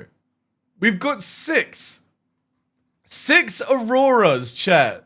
And 5 of them are obsolete. Completely obsolete. Why is anybody... I'm gonna buy this because, again, if it's a send-off, you know, fucking GG's, I'll get it here, right? In Warbond. I might get another one, actually, to do as a giveaway in the future. That'd be kind of cool. But it's like, again, why would I bother, man? Holy shit. That's funny as fuck, like, where are they? And then the luxurious take of the LX seat. The celebration pack? You also Wait, wanted what's to the celebration pack? Are you talking about all the skins? This one here.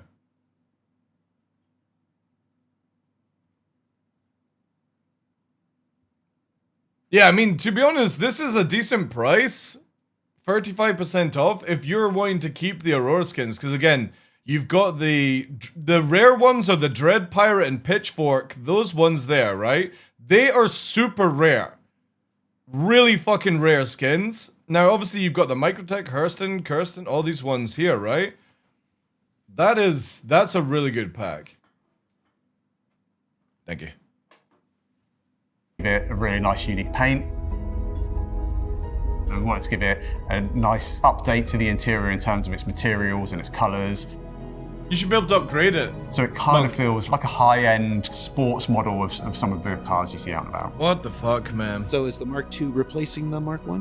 No, it's not replacing it. So you still get to keep all your Mark I Auroras. The fucking SE is replacing it, though. The fucking SE is the best one out of everything. RSI just aren't manufacturing anymore. Just like the Mark... RSI are not manufacturing anymore. What happens if somebody loses it in-game? Mark I Hornets, they're here to stay in-game. They're still going to be supported. They're still going to have bug fixes. They're going to have any features that they don't support yet updated in time to support that. They're here to stay, but we hope they will turn into this classic car status within the universe. I'm very happy with the ship. The team did a great job. It is clearly an Aurora. The SE makes every other Aurora Mark I obsolete because it's the fastest model. It's got the cargo of the other one, and it's got the weaponry of the LN. It literally does all the 3 best Auroras in one ship. But brought up to just kind of modern RSI visuals. I have a big With all the Mark background I? Yeah, I'm in not buying that. creating the first levels of games. I'll For me definitely as a get the designer, SE. I thought a lot about the And new I'll probably player get, coming on the and skins for the having Mark the ship II. be as welcoming as possible. I need to see how the It's a Mark great- II flies because for me, I don't think it's worth it. A starter package. It's everything you Compared could to want Titan. to start the game with. But it does But look even cool. if you have other ships, it's there as a sort of useful... Because the biggest thing is 4-size 2s are dreadful for PvP. And I'm all about PvP. Now, if you're getting it for PvE, whatever, right? modular utility ship that you can just have as your But I'll second definitely ship, get the perhaps, paints. when your and main stuff. I'm ship going to buy is an SC on perhaps being claimed Warbond. or And I'm going to damaged see you over just the wanna get weekend back if I out can there. get another one. I need to watch my money, but I'm going to try and get another one to do a giveaway in the future. If I can on that. Cool. Sick. Again, very interesting way of CIG doing it. Obviously, we don't have the stats on it. Next, go away. You're not getting anything from me. So we don't have stats yet. And I don't know, like, speed and shield is the most important thing. I need to buy this separately as well, right? It has free shields? Yeah, but one is redundant. I'll probably just, like, for me, I would probably keep the cargo. The third shield is redundant unless the other shields go offline. And to be honest, you're dead at that point regardless. That's why that whole system is so stupid. A very bad mechanic. CIG think that you're going to be able to fluctuate your shields in combat? You are kidding yourselves.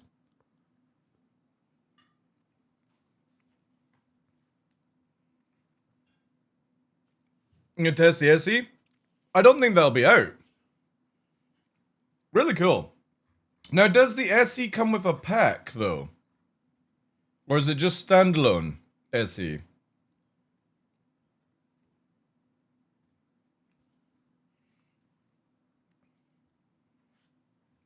It might be in PTU. It's not in PTU, dude. It's not in the files.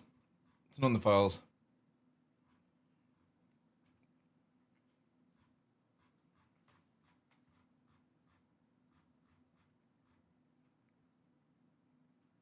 Definitely, see, the thing with me is, I'm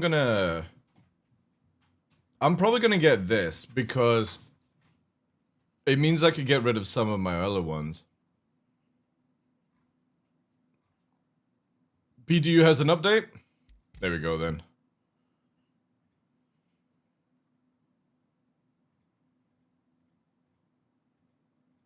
No, it doesn't, dude.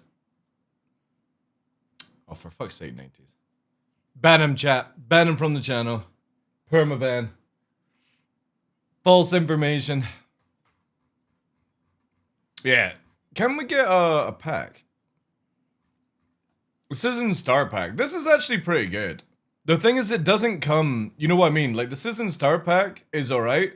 But I think, for example, I'm probably going to go for this. Oh, no. Wait, that's the War Bond. Yeah, because we can get the skins, right?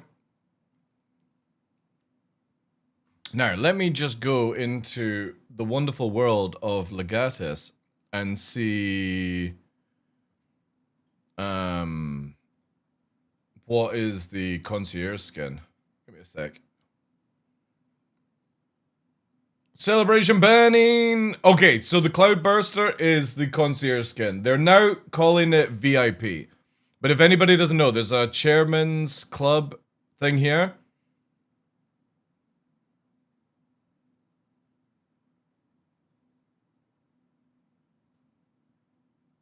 Wait, is that War Bond?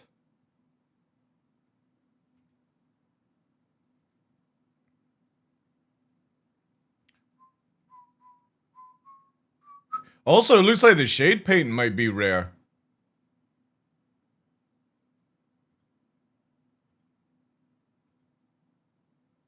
Oh, the concierge paint is the shade. Okay. Where are we now? So, shade, this is VIP. This one is concierge, unless everyone can get it.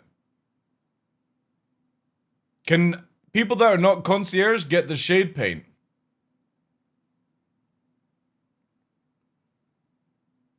Mark II look like dog shit? Well, it's whatever, man. You can, right? Okay, so why is that in the fucking concierge area?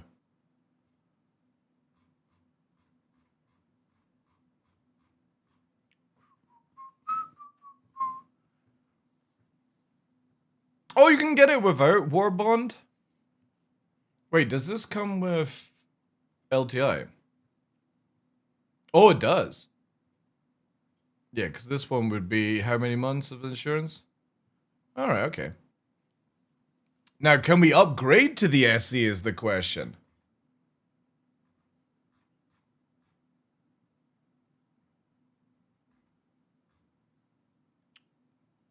We barely ever get black paint. You can. Okay, cool. So I might get... I've got a buyback here, chat. Which is a rare one. This is super rare. It's a fucking LTI Scout Pack from back in the day. LTI, MR, Legacy Alpha, Squadron 42. I think I'm going to buy this back with real money. Hear me out, chat. This is it. This is the giveaway that I'm thinking. I rebuy this. I upgrade this to, what's it called? What's the fucking special one called? The SE. I'll upgrade it with credit to the SE, and then we'll do a giveaway for this later on in the year, or maybe like another time, right? And that would give people Star Citizen, LTI, and Squadron 42, and the SC Aurora. That's what I'm going to do, chat. I'm going to buy this back with real money and then use credit to upgrade it. Because if you buy it back with real money and then use credit to upgrade it, you can still send it to somebody.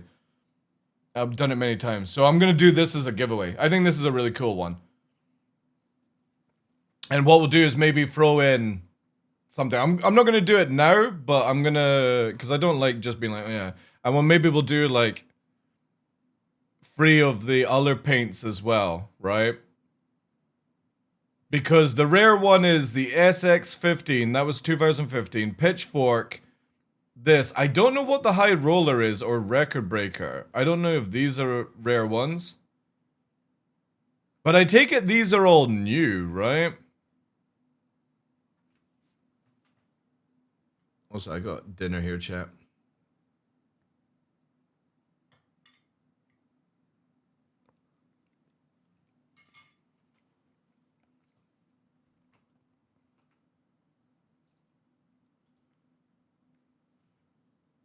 The founding goals goal? Mm-hmm.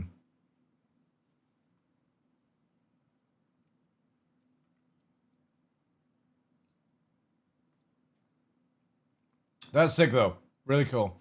Let me just check, because I got an email from CIG. Oh my god, I got lots of emails from various people. What the hell?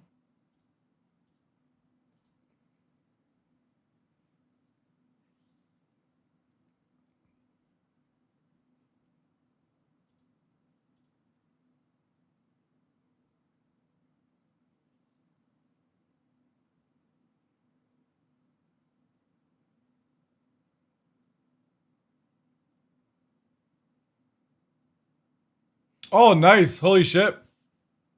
CIG are giving me a giveaway, chat. Fucking W to CIG. CIG are giving me a Mark II Aurora with LTI game package and both modules to give to you guys. That's amazing. Alright, nice, nice, nice. Well, we know what next month will be.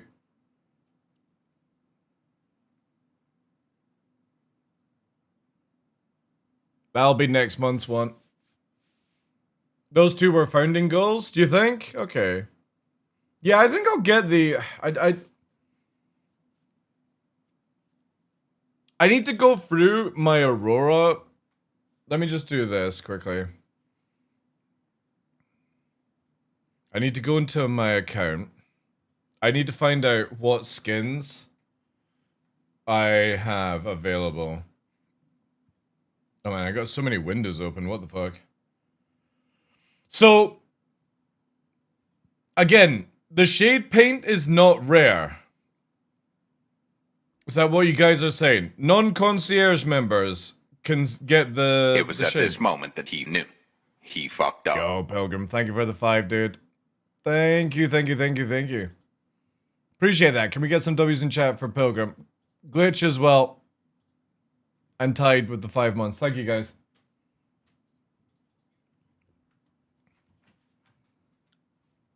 Just celebrate the Mark II? Appreciate it, dude. Appreciate that. Yeah, so we got lots of stuff. So now we don't need this. We don't need this. We don't need this because we've got it. We can reset this. Get rid of that. I'm going to go over this again in a second. Are we ready for a meme train? I don't think people are, dude.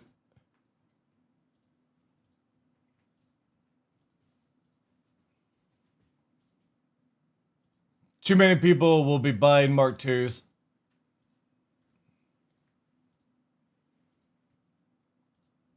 Sick.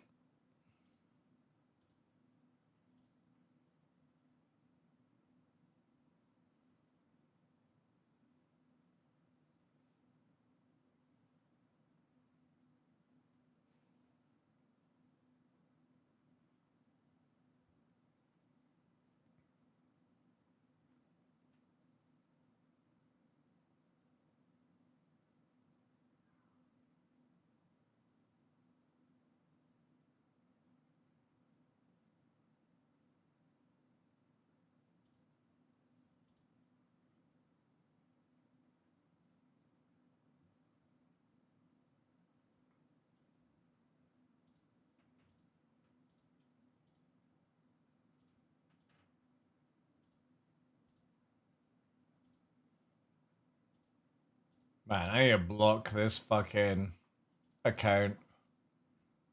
What's that? I swear, people have too much time, chat, in their lives.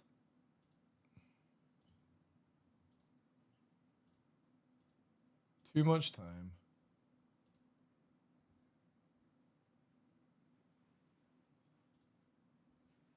Sure, paint is limited time. Yeah. Right, here we go. So what's the skins? I gotta find it here. Right, so the skin is... I need this. I'll do like this. And I need my hangout. Right. Actually, just in case anything like pops up, I'm just gonna quickly do this. So SX. Yeah, thank God I did that.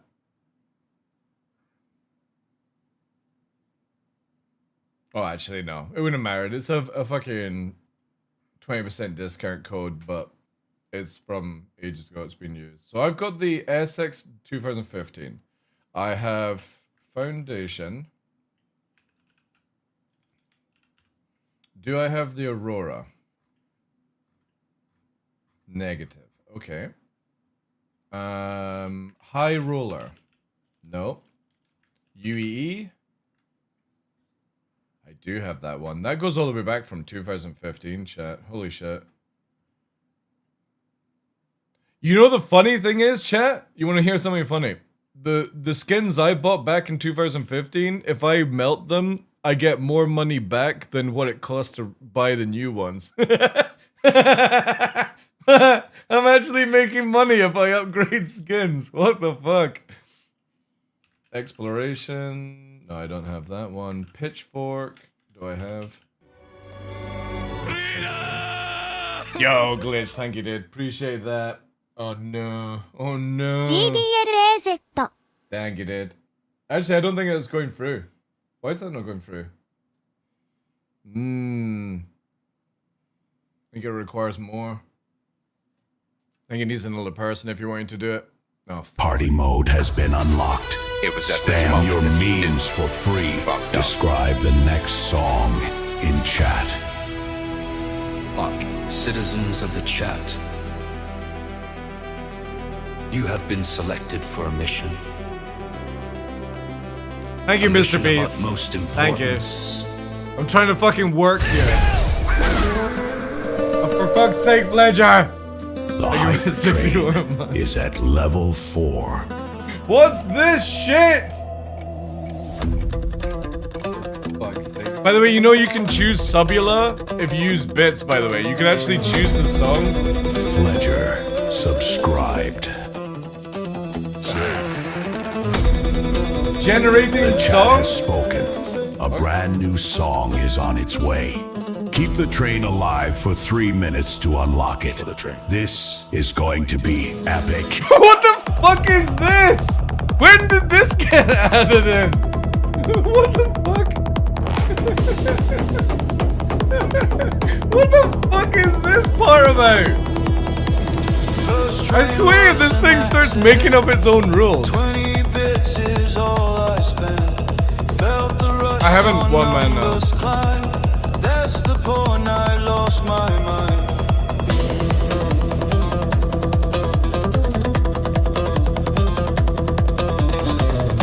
Thank you again, guys. Mr. Beast, thank you for the 5. Ledger.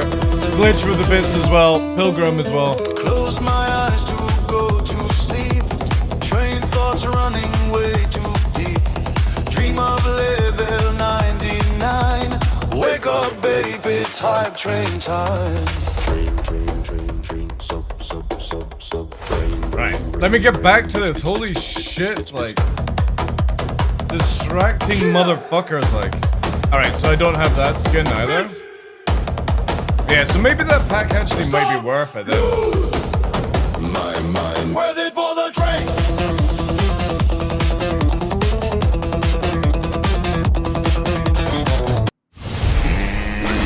It was at this moment that he knew.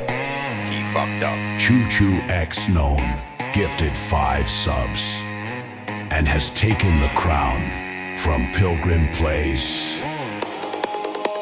The hype train is at level 5. What? I'm worried about this.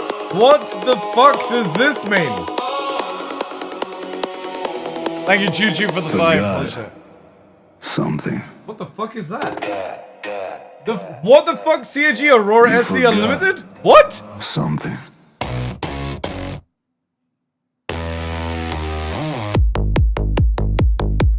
Wait, was this one of you guys? It's generating a song about the fucking Aurora SE? What the fuck, CIG Aurora SE Unlimited? What the fuck is this song?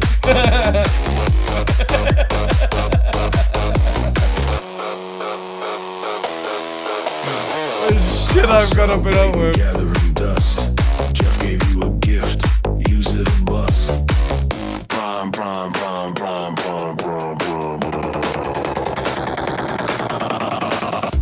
It's free. The SE is just a last minute money grab? It is, yeah. It's literally free. Alright. I can change screen since I'm hiding things. Alright, definitely.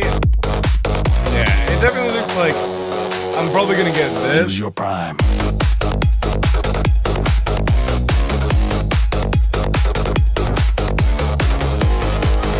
I think that's definitely a good deal.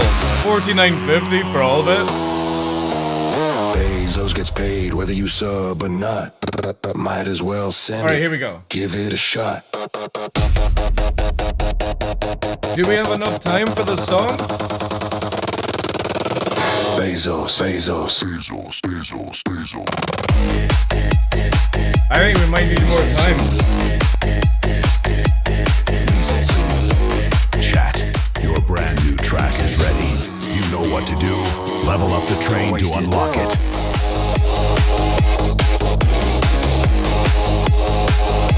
Don't waste it.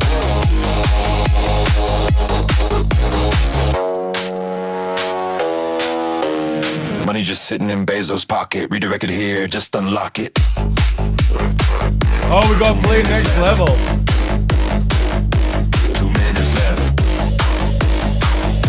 2 minutes left. Use it or lose it. Use it or lose it. Time remaining. Alright, we need one more level, then it's a scam train, yeah? Bezos is waiting. The AI is a con artist, yeah. Bezos is waiting. Brian. Bezos is waiting. Oh, that's close. Describe the next song in chat.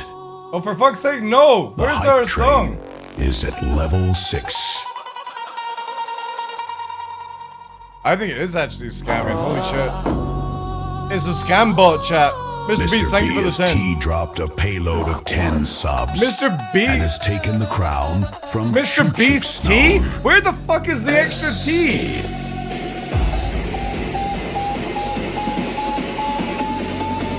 Saracen will put you to work mining?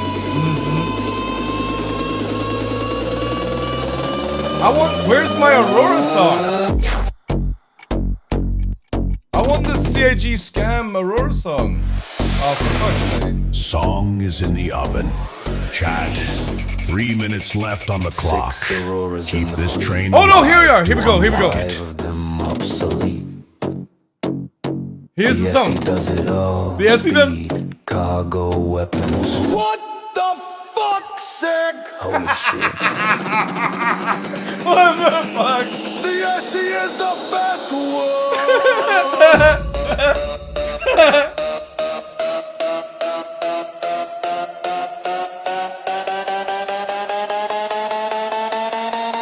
A fucking Aurora song.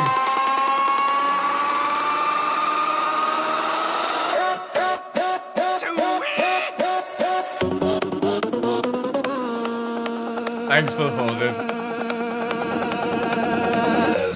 S-E, faster than the rest. S-E, put it to the test.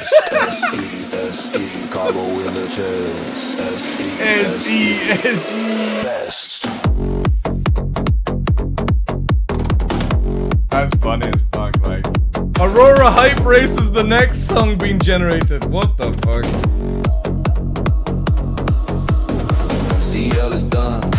let's burst through. LN is gone, SE is new. One ship rules the Aurora line. War bond rush, it's upgrade time. What the fuck, man? Holy shit. What the fuck? Holy shit.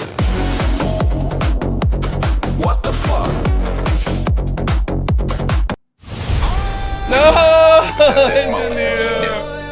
The hype train Thank you, is Dad. at Appreciate level that. 7.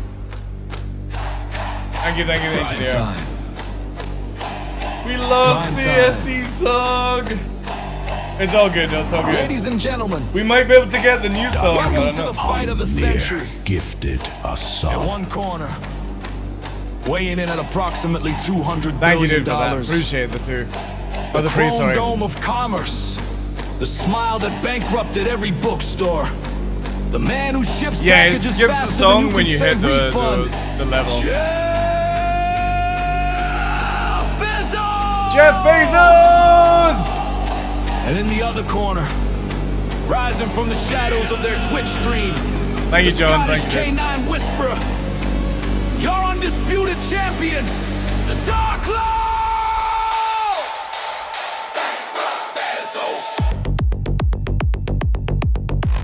Does Bezos play SC? Nah, he's got his own spaceship. He's got his own. Thanks for the call, guys. Prime, cost no dime, Bezos crime, every time, bankrupt Bezos, bankrupt Bezos. I don't know if we'll get the new song. Don't do any more, because I don't know what's gonna happen. The thing is, we should technically have the SE song on the list again now.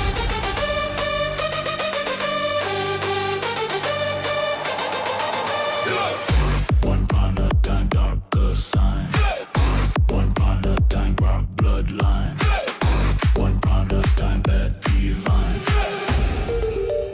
Dark prime time!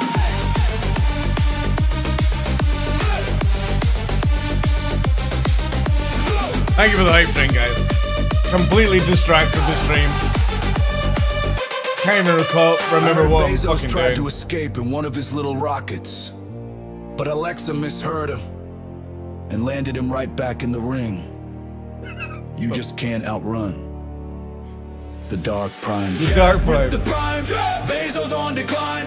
Hook with the sub, $1 billion flub. Left jab, right hook, empty out his pocketbook. Dark, take a look. Chrome Dome Bezos getting shook. Bank, Bezos going down. Dark, where's the crown? He does. It's two bald guys as well fighting, which is funny. Knock him out! I don't know if we're gonna get Aurora hype race. Maybe. Time remaining. We got 2 minutes. Minutes. Maybe. The train is slowing down. Bezos is getting up from the mat. I don't even know about this He's generating reaching for thing, his chat. wallet. Literally, no 200 joke. billion I'm having on to the go line. into the extension because I don't know the what dark the chat fuck don't this is. stop. Who's got a prime left? But for the memes, Who's I'll give you guys gonna some throw loyalty as well. the knockout Thank you guys. Let me give punch? everyone 10. Round two, ding ding. Prime sub with the sting. Bezos in the ring. There you go, 10 for you guys. The king. Prime it up, do it. Prime it up, do it. Prime it up, do it. Finish it. Now goes Pitbull, like. Prime it up, do it. Prime it up, do it. Prime it up, do it. Finish him.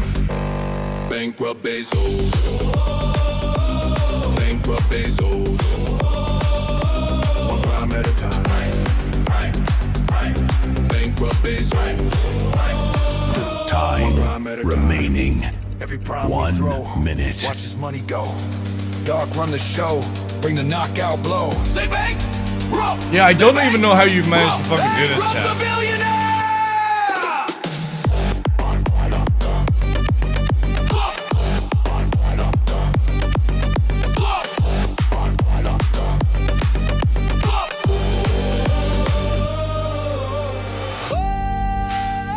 Like, how did you 30 fucking do seconds. this? Time is running out.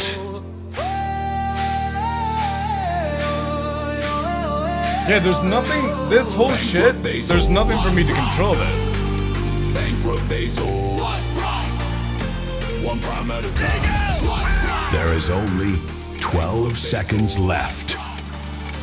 One prime at a time. It's looking bad for us. Bezos Yo, thank you, meat. Appreciate that, dude. Thanks for the 9 months. Awesome. Sick. Whew. That was one hell of a hype train. Thank you, guys. You completely distracted me. Can't remember what I'm meant to be fucking doing. Now concerned that you even activated that shit when there's no way to even activate it in the first place.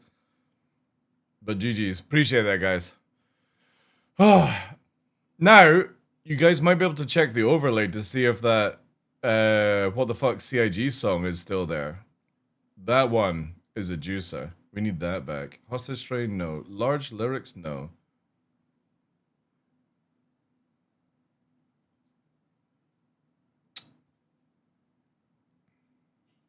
Let me just go through this here. No, so you don't have any of that. Q alert, no. Sing alert, no. Summon streamer, no. That's turned off.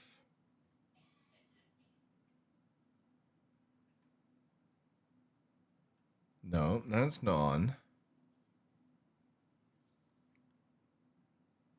How the fuck did you do it?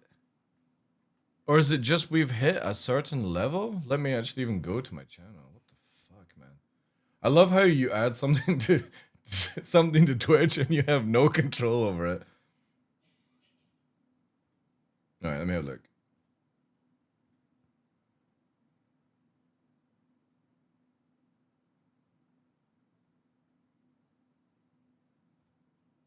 Alright, so wait here. That goes there. Moderation. No, that's good. This.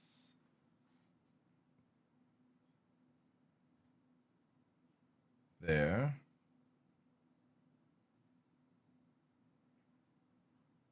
What are these?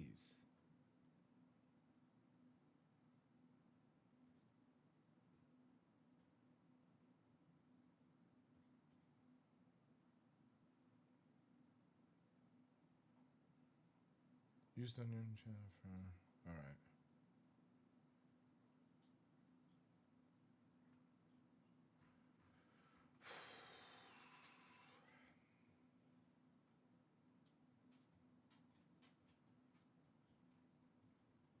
So confused. So confused. However, it looks like... Wait. No, see, this is the thing, is we're 196 out of 500k for the custom sounds. So where did you guys get that shit to choose the song?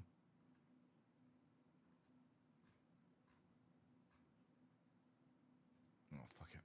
It's too difficult to try and figure out. Need points to unlock the music? Yeah. Mike wasn't very happy with the buyback change for the Aurora.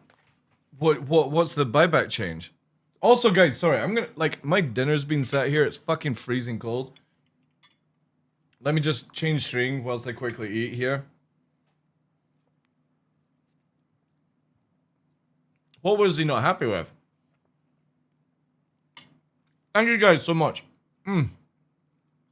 Homemade burgers, chap. I did my meal prep on Sunday.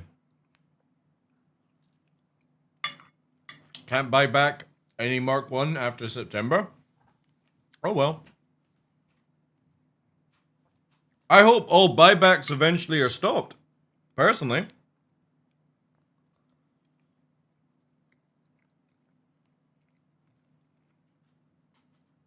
In September, if you are sitting on... Oh, you only get the credit back if you melt it. Then that means that this buyback that I was saying, chat, this, I'm definitely getting this, guys, then for you for a giveaway. So I'm gonna get this old school LTI Digital Scout. This goes back to like 2013, like 2012. I'm gonna get this, I'm gonna upgrade it to whatever the fucking new one is, the SE, and then I'll do a giveaway one day with that for you guys. Because that then gives you the game, Legacy Alpha, obviously shitty currency, but whatever, and it also gives you Squadron 42. That's going to be a juicer.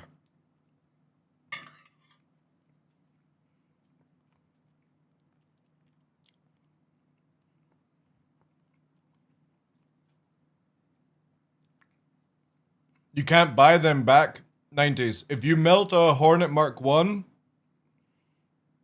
Oh, you mean a normal Hornet Mark 1. Yeah, that's a good point, actually. In before, the Mark 1s are going to go the same route. That's a very good point.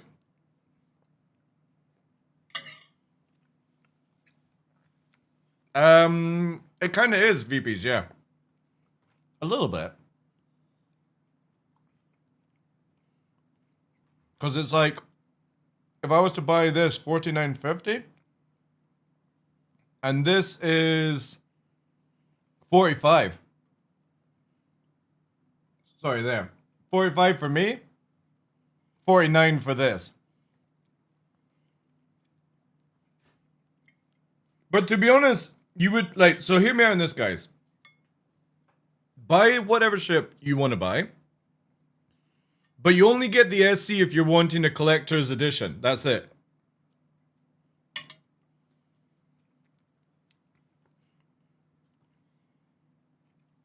And you've got to remember, you'll be able to buy Mark 1 Auroras in-game. If you really want to go that level, right? But also, just remember, the Titan is still better than the Aurora Mark II. For now, anyway.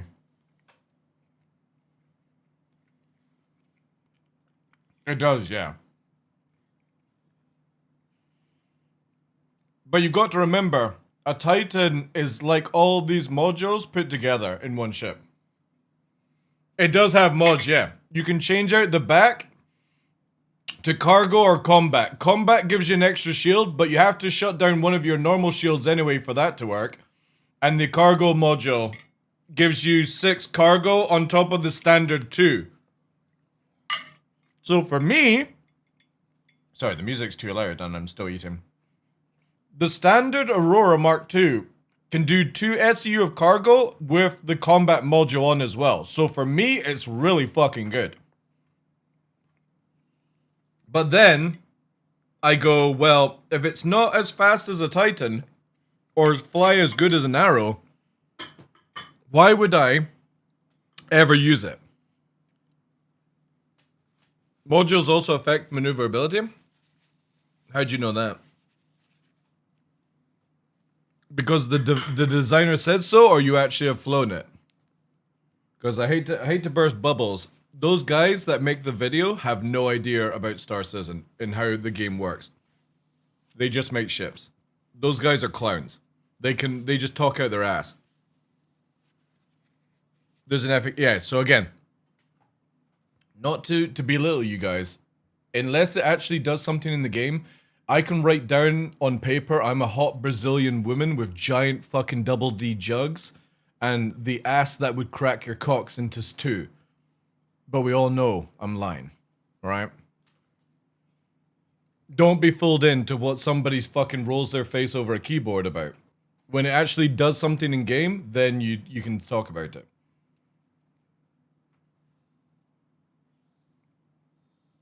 I don't understand it as well, Ethan Frost. It's so stupid because it would also... Excuse me, chat. Sorry. Really rude. Like the Asgard and stuff are so weak because of it. You believe that on that waifu DL? Where's the image? Somebody fucking did it, chat. Was it Sofa that did it? Who sent the fucking TDL? Somebody did recently. Which one of you fucking crazy fucks sent it? They sent TDL as female. Was it Zen? It's probably like something Zen would fucking do.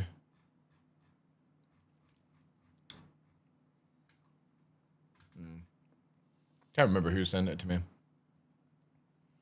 Oh, wait. For some reason, my mother has this image. There we go, chat. There's waifu TDL. Get ready for waifu TDL. Luscious lips. No mustache. Look at that face. You know, on a fucking dark alley, pissed out of your faces, you know? You sent it to your mother? Oh, yeah.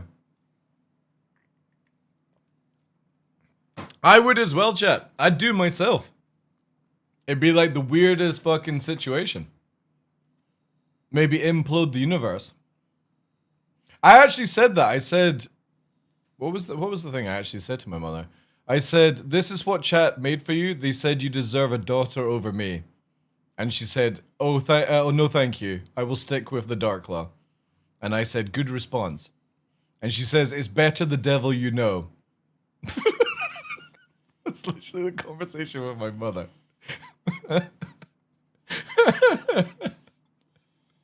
Over this fucking image. Nova, you're not getting anything. Alright? I literally had the smallest meal and you've had your own food.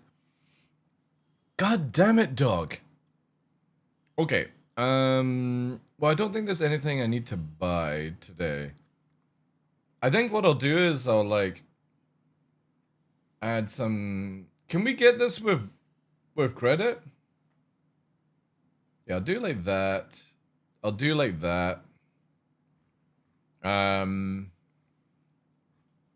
don't think I'm going to get one there. And then we need this. We'll add this to cart. Let me see if I can get this on credit first. And then I'll buy all the other things later. Yeah, because I don't need that. That's cool. And I'll upgrade the SC.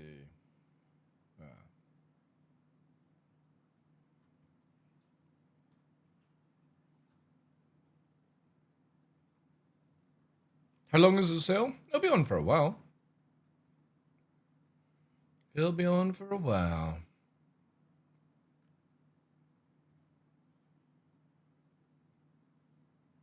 Oh, some of them. Oh, no, wait. Can I? Okay, I can. Okay.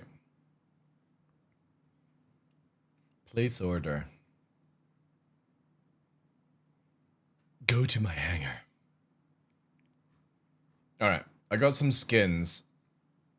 Which I like melt them down in the future and stuff.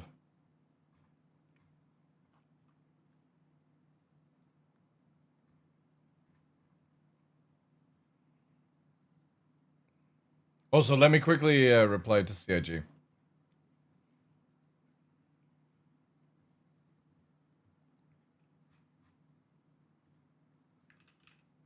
Are we in the evening? Yeah, we are. Evening.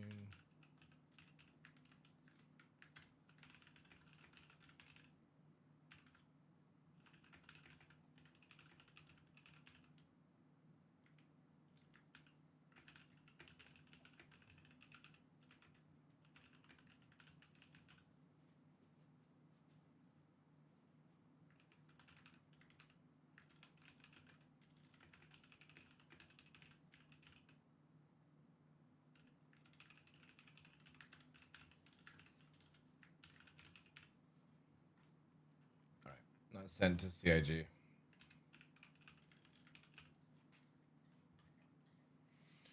Lovely jive. Right, I'm gonna go for it again, chat.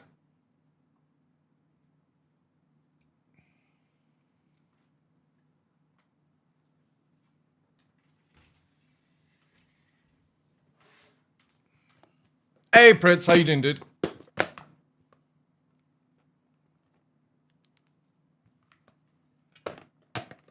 What do I remember is the one I had in buyback from Kickstarter price, 45. Yeah, you can look in the log, yeah. Oh, no sound? Sorry, guys. Learned a lot more about building. So the RSI Aurora is the quintessential starter Star Citizen ship. For the people that have been with the project a long time, it was one of the first ships that they saw. So it gave you that first experience of Yeah, boarding your own this ship. is what I'm doing. Exploring the interior. It's the only one I've got available left, but this is a buyback I've got, which is like, I think it's a 2013 buyback. And it's literally the Digital Scout LTI MR that came with LTI, Legacy Alpha, Squadron 42, digital download, and the manual as well, and a self-lying hangar. I'm going to rebuy this with fresh money. I'm going to upgrade it to the SE, and then I'm going to do this as a giveaway later on this year. Maybe like an IE or something like that. Or maybe even Invictus, who knows. Because this would be a really good giveaway for people. Or I'll do it now so that you get the skin. Do we know when you get the special skin if you've got one in? Would you guys prefer that this month than the other one I had planned? Because I'll do that instead, so that somebody gets the skin. But I need to know the timer. It was 30 for me in 2015 with Squadron 42 for some reason. Yeah, it works out, actually, to be honest, like 30 bucks for me here, Monk. Obviously, like with 20% tax and stuff. So if you took away the tax, it'd probably end up at the same as 30 bucks. Also appears that Electro Skin Hull from your buyback from then is also missing. Sneaky CIG. Lucky I never melted them. But yeah, does anybody know? Actually, did somebody link the Q&A earlier on? Oh, I can't go back for the log enough. Let me find. Let me quickly see this, because this would actually make more sense to do stuff. Also, somebody can remind me, I need to make that black bar for chat not be see-through. Q&A. Ah, here we go. Okay. So they're saying the Aurora is one of the most folding wings. Oh no, that's Aurora Mark II. Shit. Here. How do we go about the thing? Limited edition paint is free owners during the promotion. This will be awarded to the current active. The end of celebration. Okay, right. Okay, we'll do it this week. We'll do it this giveaway then. This month's giveaway. You guys cool with that? So instead of my normal giveaway, what I'm gonna do is rebuy this, turn it into an SE, and do this as a giveaway so that somebody gets the skin. And obviously you wouldn't want to melt this because this comes with a starter pack and it comes with Squadron 42. Which would be quite a fucking juicy giveaway. Plus with the SE, that means you'll get the skin. I hope. I think. No, it won't be. Can I apply the exterior? No, it's a final run. SE will be available. No, the Aurora Mark 1 SE is a limited time promotion variant and will have no current plans to offer again in the future. Yeah, so this is going to be a rare giveaway then. No, the Mark 1 is not leaving the universe as the... Yeah, so you won't be able to get the SC in the universe. You'll be able to get all the other ones, right? Represent, yeah, so it's a collector's item. You don't want to melt it or you don't want to upgrade it.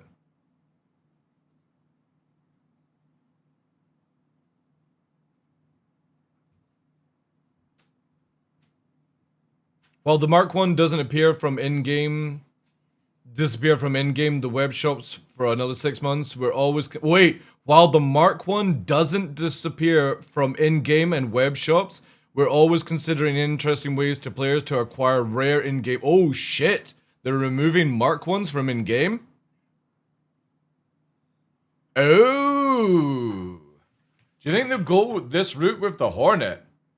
That does make it very rare, then. Interesting. I kind of want to buy a fucking second one just to hold on. That ship will get very expensive. I want to shiv Mark 1 then. What? I wonder if they'll do this with Hornets. Yeah, that's going to make it very rare then. Holy shit. Yeah, I think Seiko, I'm gonna get one, yeah. I'm gonna get a spare 1/1. Because if that goes the way they're describing it, that will become very fucking rare. F7 SE? Imagine if they did that though. Imagine if they did a fucking SE, an SE Hornet for Invictus this year. With them doing this just now, that kind of makes me feel like it will go that way. Which one would be the best to get? The SE. The SE, Seiko, because it literally said here, look.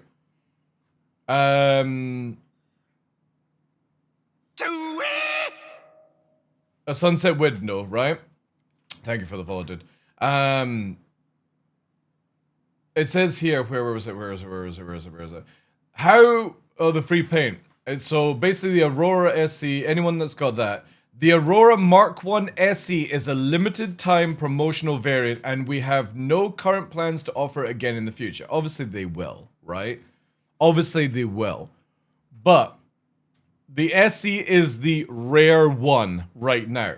Now, obviously in September, 6 months from now, they said that the Mark 1 is going to disappear from in-game and web shops in September. That means that all Auroras are technically rare, but the SE is the rarest. And again, like I said, why are you going to buy another any of those free Auroras when you can get one of them that does it all better, right? We might sell it in the future is the correct way to say it, yeah. So for me, you just buy the SE because it's better than free separate Auroras in one ship. Yeah, they're removing it from buyback, Ledger, yeah. They've said that as well. They're removing, and also all the skins, the rare skins that are now being sold right now are removed from buyback, somebody was saying. So yes, CIG are clamping down then. It looks like this isn't like the Hornet and stuff, which means I think we'll probably see an SE Hornet. And hear me out, chat, right? Okay, prediction. You ready? Come. Closer. CIG are going to sell the Mark 1 F7A at Invictus. And it's going to be the SE version. And then they're going to do the same thing with Hornets. That's my bet. Because they will make so much money from the Mark 1 F7A Hornet. And people who bought the skin get it at like a $20 or like price. But they'll do the SE Mark 1 Hornet that will be an F7A in spec. And then they'll shit can all the rest of the Hornets. That's my bet. Heard it first here. That's what I think CIG will do for Invictus. Because if they're going this route of getting rid of the ships in 6 months, this is high FOMO. This is really high level FOMO. Because if you can't buy it in the shop or in game, that means all Mark 1 are super rare. Super fucking rare. If somebody 5 years from now can't get it, you know? Well, the thing is though, is we only have the Hornets and the Auroras are Mark 2. We don't have anything else Mark 2. The Zeus came out already as a Mark 2, which would be kind of cool if you got a Zeus Mark 1, but that wouldn't make any sense because, again, there's like only one ever created in lore. But yeah, if CIG did that, a Mark 1 Super Hornet, I mean, I think they'll probably do an F7A SE kind of style, right? What time? We don't know, Steph. We don't know, dude. But yeah, if you are wanting to buy a little bit of collection, I would say all you do is get a Warbond SE Aurora. You're going to get this skin when the end of this stuff automatically. And that's why I'm going to do this giveaway. I'm going to do a super fucking giveaway at the end of the month, right? Which is like on Saturday kind of deal. I'm going to do this where you get Star Citizen, you get Squadron 42, you get Legacy Alpha. Not that it means anything, but you can just go fucking SE, you know, Legacy Alpha on it. I'm going to upgrade this to an SE so you've got the best Aurora. Then you'll get the skin, hopefully, because of that. That's an amazing giveaway. And then we'll do the SE another time. Or sorry, the Mark II another time. But I'm going to buy myself, because of this, I will be going to here. I'm going to buy probably 2 LTI SEs. One for myself, because I'm a bit of a collector. And it's not too much to break the bank, right? So I'm gonna buy, and I'm not buying a Mark II anyway, because for me, I don't think, I'll see how it goes, but only the SE will get the skin. No, anybody that owns an Aurora that's not in buyback, but in your account, you'll get this skin here. It says here, as the pillar of the oh fuck, it moves to next. RSI shows its gratitude by giving the owners of any and all Mark I variants an incredible red and blue livery. It's the disco one from the fucking Meteor, right? And you will get this. But I'm going to give you the SC ship so that you've got a real collector's edition. And I swear to God, chat, whoever wins this, if you fucking upgrade the SC, you're a fucking clown. You will be a fucking clown. But obviously, if you do, you do. But yeah, I think I'm going to get a couple of these Warbound SEs. 45 quid, one for myself, and one to do as a giveaway down the line. Yo, Anga, thank you for the 9, dude. Appreciate that. Hovering the upgrade button? I only do this, guys. Obviously, do whatever you want with your money. Only do this if you're, like, wanting to collect it. If you're, like, for me, I'm never going to use this ship, right? Oh, you're joking, okay. I'm getting this just to collect. That's it. I'm not getting it to use it because it's any good. Like, the Titan still kicks the shit out of both of these ships. I'm just describing a collection sort of thing. It's like when people are like, oh, you've got 2 Ravens. This is the point where you buy the 2 Auroras. You know? When somebody goes, oh, I wish I had a fucking Aurora SE. They're worth £10,000. I'll be like, oh, you should have listened to my channel then. Especially if CIG don't sell them again. If they sell them again, you know, it lowers in price. If they don't, this thing could be worth a very lot of money to somebody that wants to collect it in the future. Only if you got extra. Make sure it's the what's it called? The other stuff.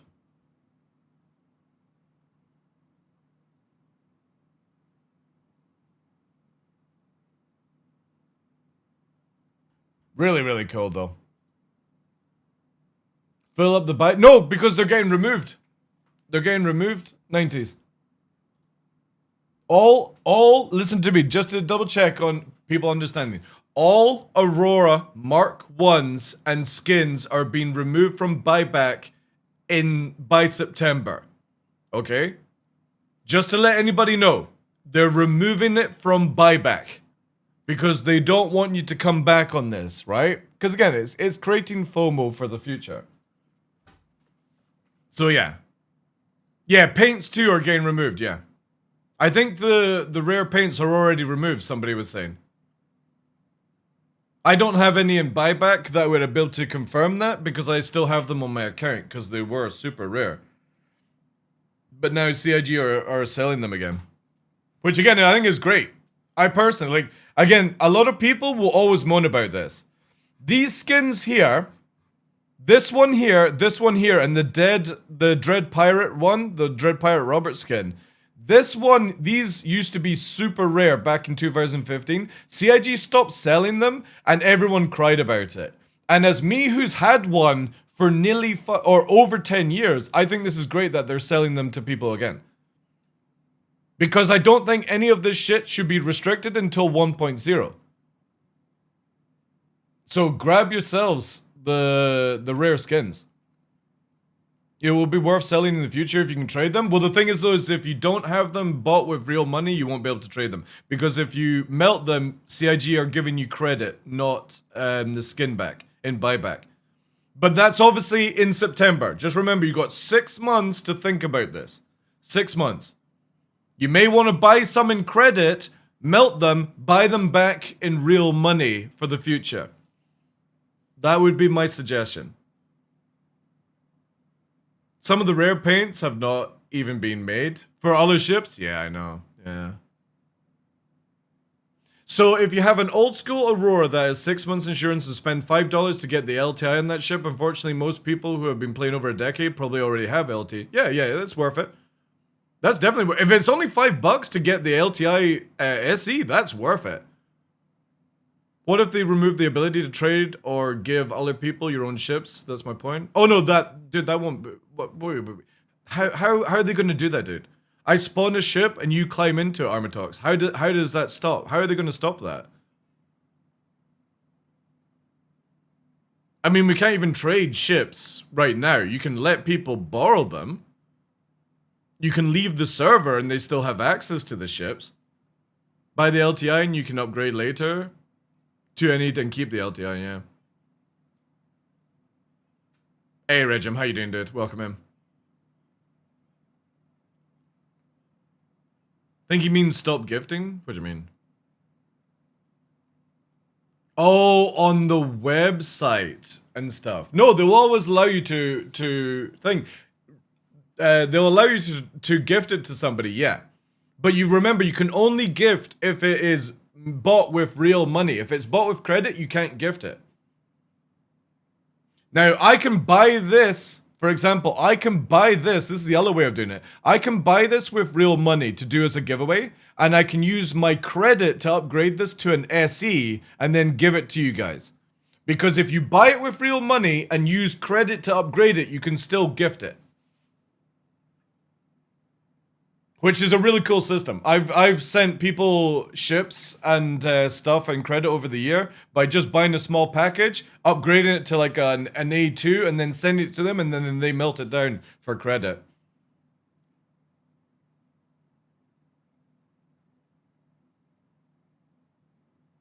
Yeah, it's a good day. It's a good day. Thank you. All right, let's get back to it, chat. If anybody has any more questions, ask away. Limited. And then finally climbing into the pilot seat and then taking off for your first mission or exploration. Whilst the game has evolved over the last decade and we have learned a lot more about building spaceships in that time. Almost Monday long. See, the thing is though, right, FOMO is one of the biggest things in games right now. Like, and let's take away Star Citizen. League of Legends has been out for what, 15 years now? Probably longer? Or is it 10 years? 10 years. Am I thinking maybe of a different one? Anyway, League of Legends, yeah, I'm not a big fan of FOMO either, but I also do like collecting things. So, like in EVE Online, I collected things. I've got a few collective things from Star Citizen, like the Ravens and the Omegas and the Vindicator and stuff like that. I don't collect everything. I like the little trinkets, you know what I mean? Nice and cheap trinkets, you know?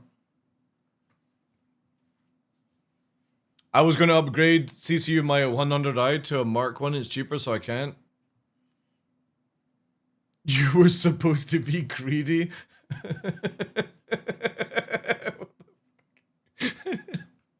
Yeah. CIG are not greedy. I think it's just through the eyes. Anyway, so for me, it's like, I hate FOMO because obviously like everything should be open to everyone until 1.0. But then if you look at games like League of Legends, they sell skins that if you don't buy them for that season, you can't ever buy them again. And it pays good money. Most games have it these days, limited everything, battle passes, skins, exactly, yeah. It's why for me, I will always say this, because I'm a big Star Citizen fan and a big backer, well, not a big backer, but you know what I mean, like, I've been here since the very beginning. I like keeping up to date with the FOMO for Star Citizen, but the FOMO puts me off other games. Like, for example, I don't play games with seasons purely because missing out on things generally, you know, is kind of shitty. But I like games like Dota 2, and the reason for that with Dota 2 is you can always buy the stuff off the market in the future. Obviously, it's very expensive, but League of Legends doesn't allow you to do that. League of Legends doesn't allow you to sell the skins to people in the future. CSGO is also another prime example of FOMO, and people with very rare things can make millions. And I have said this a few times now in the channel.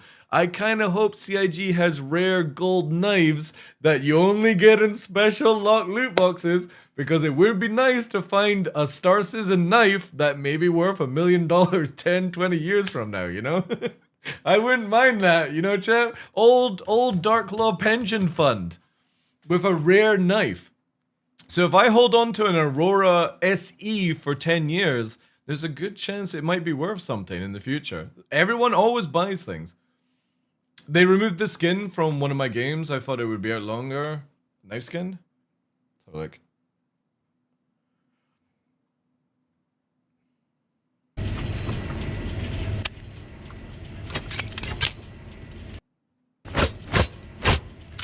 So that's been removed. Oh, that's a nice animation, actually. So this is no longer... Is this been removed from the game?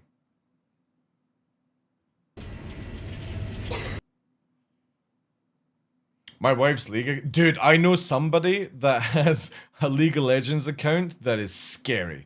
Really fucking scary. Like, they have literally every single limited edition skin, even in alpha, and some of the closed alpha skins as well, that even, like, people like, what's his name, XQC don't even have. Really fucking crazy account. Really nice animation. It was limited. See, the thing is, though, this is what pays the company, right? Yeah, it kind of sucks. But the thing is, though, look at this way, chat, right? This is something that everyone needs to understand. Right now, and obviously it could change in the future, Star Citizen allows you to give people cans of paint with skins in-game. Right now, if you didn't know it. And obviously it's kind of like a little bit busted.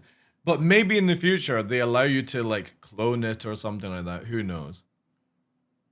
But like companies have to do FOMO these years, guys. It's one of the biggest things that's been out in the past 5 years and has been since League of Legends, Dota, all these stuff. You know, they want to reward the people that are constantly playing the game, constantly buying things. It sucks, trust me. But at the same time, I kind of like having that sort of... It's not loyalty like, hey, you've been a backer for 10 years, we're going to give this to you for free. Even though you spent this amount of money, but we're going to give it to you. Like, imagine if they had given everyone pre-1 million backers an SC, right? Everyone would be like, way! And then you would have everyone else who's not a 1 million backer going, boo. And yeah, this is sort of like, well, you can have that experience, but you've got to pay the money, right?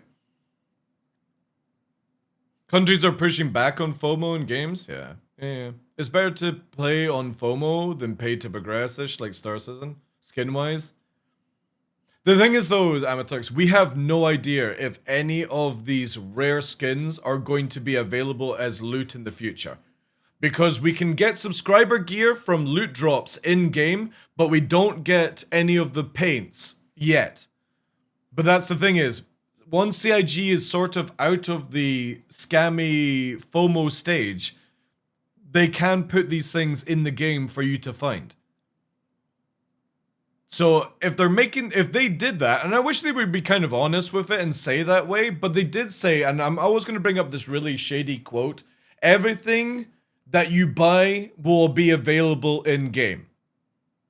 Obviously, it's not going to be anytime soon because this is how they make money, but they did say everything that you buy will be eventually available in-game. Idris M's, you know, being able to steal ravens from people and keep the raven. CIG have said that over the years. It's the same thing with skins. Maybe you find somebody that has a rare skin, you can then strip the skin off the ship and keep it for yourself. We just don't know these things. So it will always be an icky FOMO by CIG, but if they did honor that system, would anybody care down the line? Like, anybody in chat? If CIG actually honored that, is there anybody that would care about how it is done right now if you could get everything in game? I wouldn't, personally. And I'm one of these people that didn't buy a LTI Scythe and an LTI Idris M when it first came out, and I had the money available, and I didn't buy it because I didn't want to spend that amount of money. And now I'm like, fuck! I could have fucking bought a cheap-ass Scythe and Idris M. So can't Warbond upgrade to Mark II? Should be able to. I've not checked the upgrade. Let me just check for you. Where do we go for... What's under chat? Is it here? Pledge store? Where the fuck is the upgrade button now? Color? we go. Ship upgrades. So say for example, see look, there's a super rare ship, chat. $30 Mustang Vindicator. So I can upgrade it to...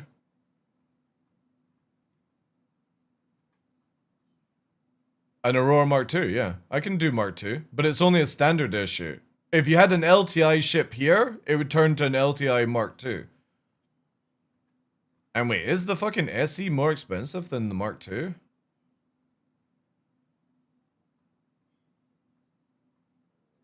Oh no, you can upgrade. Oh no, here we are. Wow, the SE is fucking more expensive? That's crazy. And that's standard edition there. I can't warp on it though, right? No, I can only do that. Can I fucking... No, there's no other choices. Interesting. What Aurora was in the package? Oh, the one that I've got here? It's the old MR. If you're talking about my old school package that we're going to do a giveaway in, this one comes with LTI, Squadron 42, the manuals, Legacy Alpha, so Star Citizen Access, Squadron 42 Access, and I'm going to upgrade this to an SE for the giveaway. And then we'll do that at the end of the month. And I swear to God, if I find out one of you fucks upgraded it, I'm going to slap you with a fish. I'm actually ready to melt the cutter for the Aurora, depending on how it performs. Yeah, I would say that's a good swap. Clipper, maybe not. But Cutter, yeah, Cutter's a pile of shit. Don't tell Cutler I said that though. Cutler will fucking have me up and hung and drawn if I talk about his precious Cutter like that. He fucking loves Drake, man. I started with an Aurora MR SE. This was one of my first packages as well back in the day. This one is definitely on this account is from 2013 on a buyback.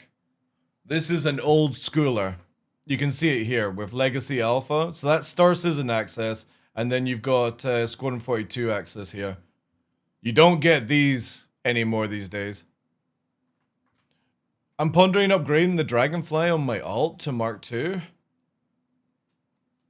I don't see why that would be a bad choice. Again, you can buy the Dragonfly in game. One could say you would be able to buy the Mark II in game eventually, but CIG are pretty slow these days to do that. I was gonna melt a Spartan and get both of them, but man, forget it. Yeah. Again, don't be FOMO'd in.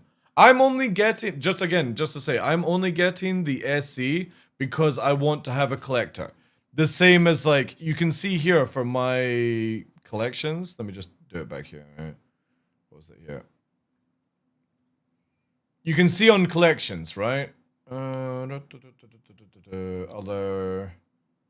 ship upgrades. So my collector ships are the Vindicator Mustang. You can't get this anymore. This was an old Citizen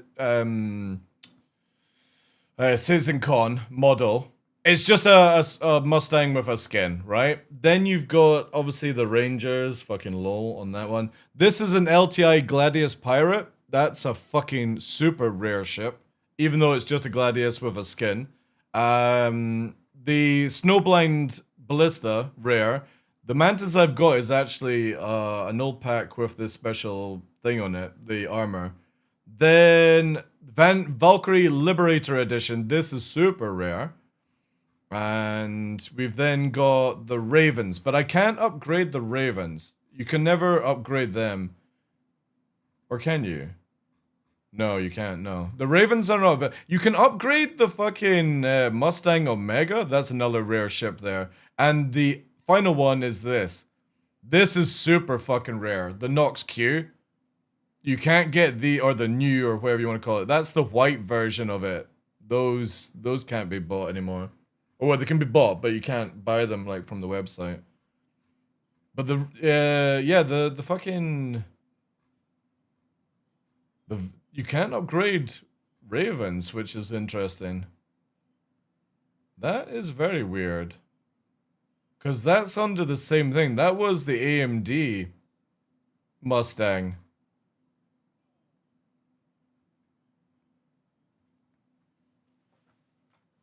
I'm getting the SE because the Mark II is too long to fit in a Carrack, and I want an alternative to the Pisces. Fair. I'm just purely getting it for collection. I like that kind of stuff. And I'll definitely test out the Mark II when it's available. But right now, I still think the Avenger Titan is better than the SE or the Mark II Aurora. The right time to go revisit the Aurora series. My only pledge Doing is a a cutter. follow-up of the That's original definitely a good Aurora, is upgrade. But the thing is, though, this is a big thing that people need to understand. The Mark II Aurora, if it's not interceptor tuned, will be shit for PvP. Okay? If it's interceptor tuned, it might be really, really good for PvP. But if it's not, it's going to be garbage. And you would still want to use an Avenger Titan. But will it be good for PvE? You can put size 1 Adore or size 2 Adores on it, attritions, and it'll kill most PvE ships anyway. So it's good for PvE, but if it doesn't have that speed, it's worthless for PvP. Because it'll die in a fire. It's fucking massive. It's like double the size of the original Aurora. If their website. Yeah, but again, it doesn't matter about the speed, it's if it's interceptor tuned. So you've got that high speed acceleration. Yeah. It's definitely really cool. I like the look of it, but it's like as a starter ship comes, if you don't bring out a starter ship that can knock the Titan off the top, I don't want to know about it. You know what I mean? I just don't want to know. You either nerf the Titan or you build something that knocks the Titan off the top spot. Actually, quite the task because you have to make sure that it's as beloved as the original. Because this is the other thing. We don't even know if this has ejection, chat.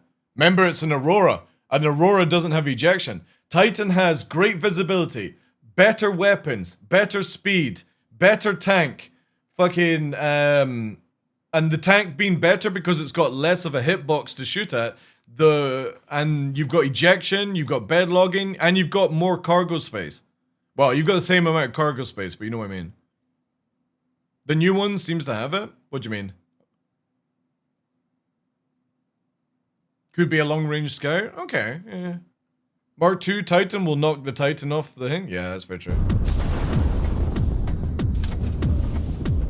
Also, why have they got it where it's doing this Dune Awakening fucking scene, chat? This is literally Dune not Dune Awakening, Dune in general. This launching off and then opening the wings as it's diving down. The Mark II combines the classic DNA of the original Mark I Aurora. I will say this though, if anybody ever actually played Dune Awakening, the flight system in Dune Awakening was really fucking good for the Ornithopters. Really, really fucking good. And then brings it up to modern day standards, both in terms of visuals and gameplay loop. RSI tend to want to kind of push the boundaries a little bit. They want to look back and see what they've done in the past and what was successful, but they're not scared to really embrace new ideas. We've tried to keep the overall proportions and styling of the base Aurora with the Mark II. No joke, I will say this right now. If CIG set up the Aurora Mark II as interceptor tuned and they don't bring out a QED thing for the back of it, I'll be very upset that that's a missed opportunity. Because an Aurora Mark II as an interdictor would be amazing. Because it's got small guns, but if it had the speed to interdict and keep out of damage and it can't kill anyone really, it would be really good. But we just tried to sharpen it up. A slot with a Has bounty? a really No, angular no. style. It looks really sleek. Again, look at the Stalker. The Stalker has the ability to do it. The Hawk, but none of them have the ability to QED, right? Everything flows, and it has this sort of layered Imagine a armored module look. with a turret that adds another side. The circular door is still there to enter the ship, but it's hidden by the newer layered RSI door designs. Given the power tuning We've of still got CIG those these really days, a iconic- QED seems like an awful idea. Not really. Because again, you're talking about a ship that is massive viral, and it has only four size 2s, which is terrible to kill fighters with. Especially as, like, you would have to go NDBs, and even then, that's going to be kind of crap. And if it was interceptor tuned and it's a weak ship, QED would actually be really good. Because you can make the QED, like, only 5 meters. Or, sorry, 5 kilometers. You don't need to give it Mantis tuning. You don't need to give it blue tuning or a starter. You could just literally make it where it's a 5 meter or even a 2.5 meter interdiction. 4 wings down the side. Keeping it in combat, you know? That give the ship its length.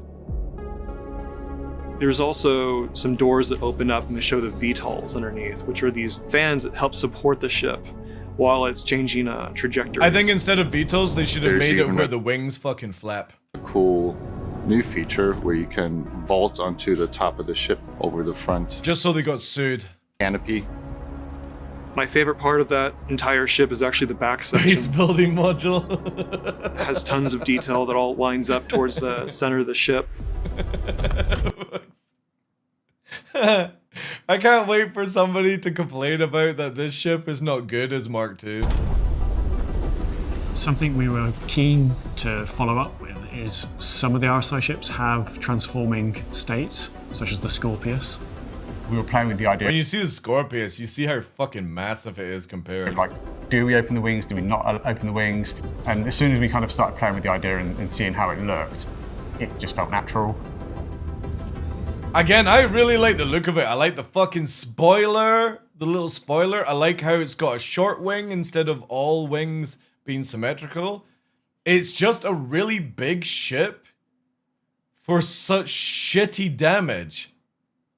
Like, you've got 8 size 1s, you've got 4 size 2 guns, and the thing is though, is if it's slow and it can't turn in a fight, it's fucking crap.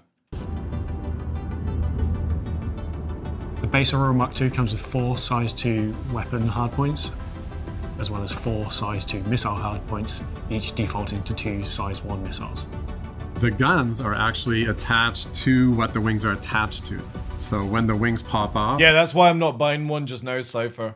Or like upgrading. I'll literally wait until I get to fly the one CIG has given me as a giveaway to say if I think it's any good. I did say to you guys, I did promise this, I said I will use the Aurora Mark II in PvP if it opens its wings. And, well, we've got fucking wings.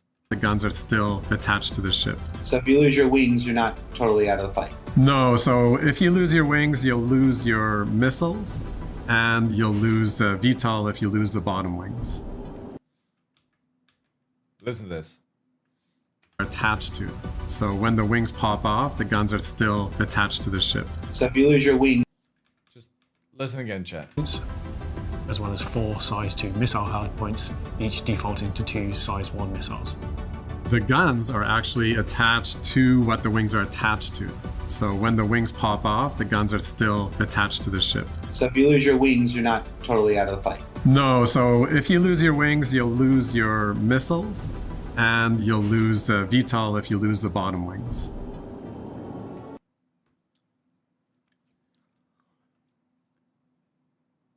What are these then? These are literally attached to the wings. And I hate to tell CIG, the gun is also attached to the wing. It's not attached to the engine. It's literally attached to the wings. This clown says you can still stay in the fight if you lose your fucking wings. But you'll have nothing to shoot with. So why would you stay in a fight? They're all attached to the wings. Dude, do you think this can't be shot off? You're crazy. This is an engine. We can shoot engines off. We've been doing it for fucking years. You can shoot this bit off. I can shoot this thing off. Have you not ever shot a Connie's engine off? This thing will lose all this shit and it's just going to be sat there going, well, I wish I could stay in the fight. When we were doing the original design for the Mark II Aurora, one thing that came up was... It's still a wing, dude. It's still the engine, the wing is connected to the engine and the engine is connected to the fuselage. It's still a wing. Do we want to do variants or do modules? In terms of production, a variant of a ship is actually a lot of work on our part. You have to redo modeling, you have to almost rethink the whole entire ship. the ship. No, but I just don't like how people will be blinded in with those comments, John, and be like, oh, well, the CIG developer says I can stay in the fight, and typical Bobs will be like, why is my ship not able to do anything with the wings and the April? You know what I mean? You'll see the Spectrum post. CIG just shouldn't say this shit. Now, instead of being a variant, comes with 2 different modules. And the advantage of modules is you buy one Aurora Mark II, and forever in the future, when upgrades happen to the ship, you can grab. And this third shield generator is completely useless. I don't know why CIG even thought this was a fucking good idea. Because again, you can't turn this on. You can only turn 2 shields on currently in the game. And if you want to use the third one, you have to turn one of your other ones off. Have that module and then add it to your own ship. The TS module, or what we internally refer to as the cargo module. It does, yeah. And it's the same with the 8 size 2 missiles. You think 8 size 2 missiles is good? They're fucking terrible. Like, again, they should have just done a QED module or like an EMP or something like that. That would have been an fucking additional sick. 6 SEU cargo on a drop lift, which takes That the missile whole one is just a capacity waste the of Aurora time. Mark II with it equipped to 8 SEU, which is a You're pretty better off competitive with the starter cargo ship. one. And then one of the big changes with the TS cargo module and the base Aurora is the cargo is held internally rather than under. Do you think they will add a flight blade? See, blades have sort of like fallen off, right? Fallen off. Like if you swap out the blades right now in 4.7 tough, they don't do anything. They're all defaulted to the same stats for some reason. What do you mean? What do you mean? What? Slung underneath, so it's more protected. So it's great for somebody who's just. Combat gives you 1 shield. You've already got 2 shields on it, Tumblr. What do you think the third one's going to do in the current state of the system? It's the same as the Nomad has 3 shields. You can only power on 2. Yes, and? You can't power on more than 2 shields in the game, dude. So what's the third shield for? Literally, the Nomad has 3 shields built in and you can only power on 2 in the game. So what do you use that third shield for, dude? Oh, you're gonna swap it out in combat? Really? Before you're fucking decimated?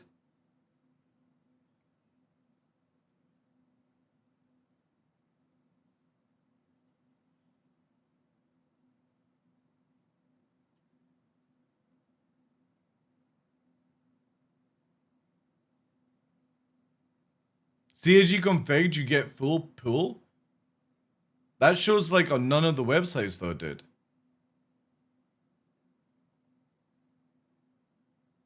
When was that added in? Because none of the websites show you. Tumblr is right. So you telling me that fucking Valkyrie Asgard now has the buff of all those shields without the regen? Even if they're not turned on?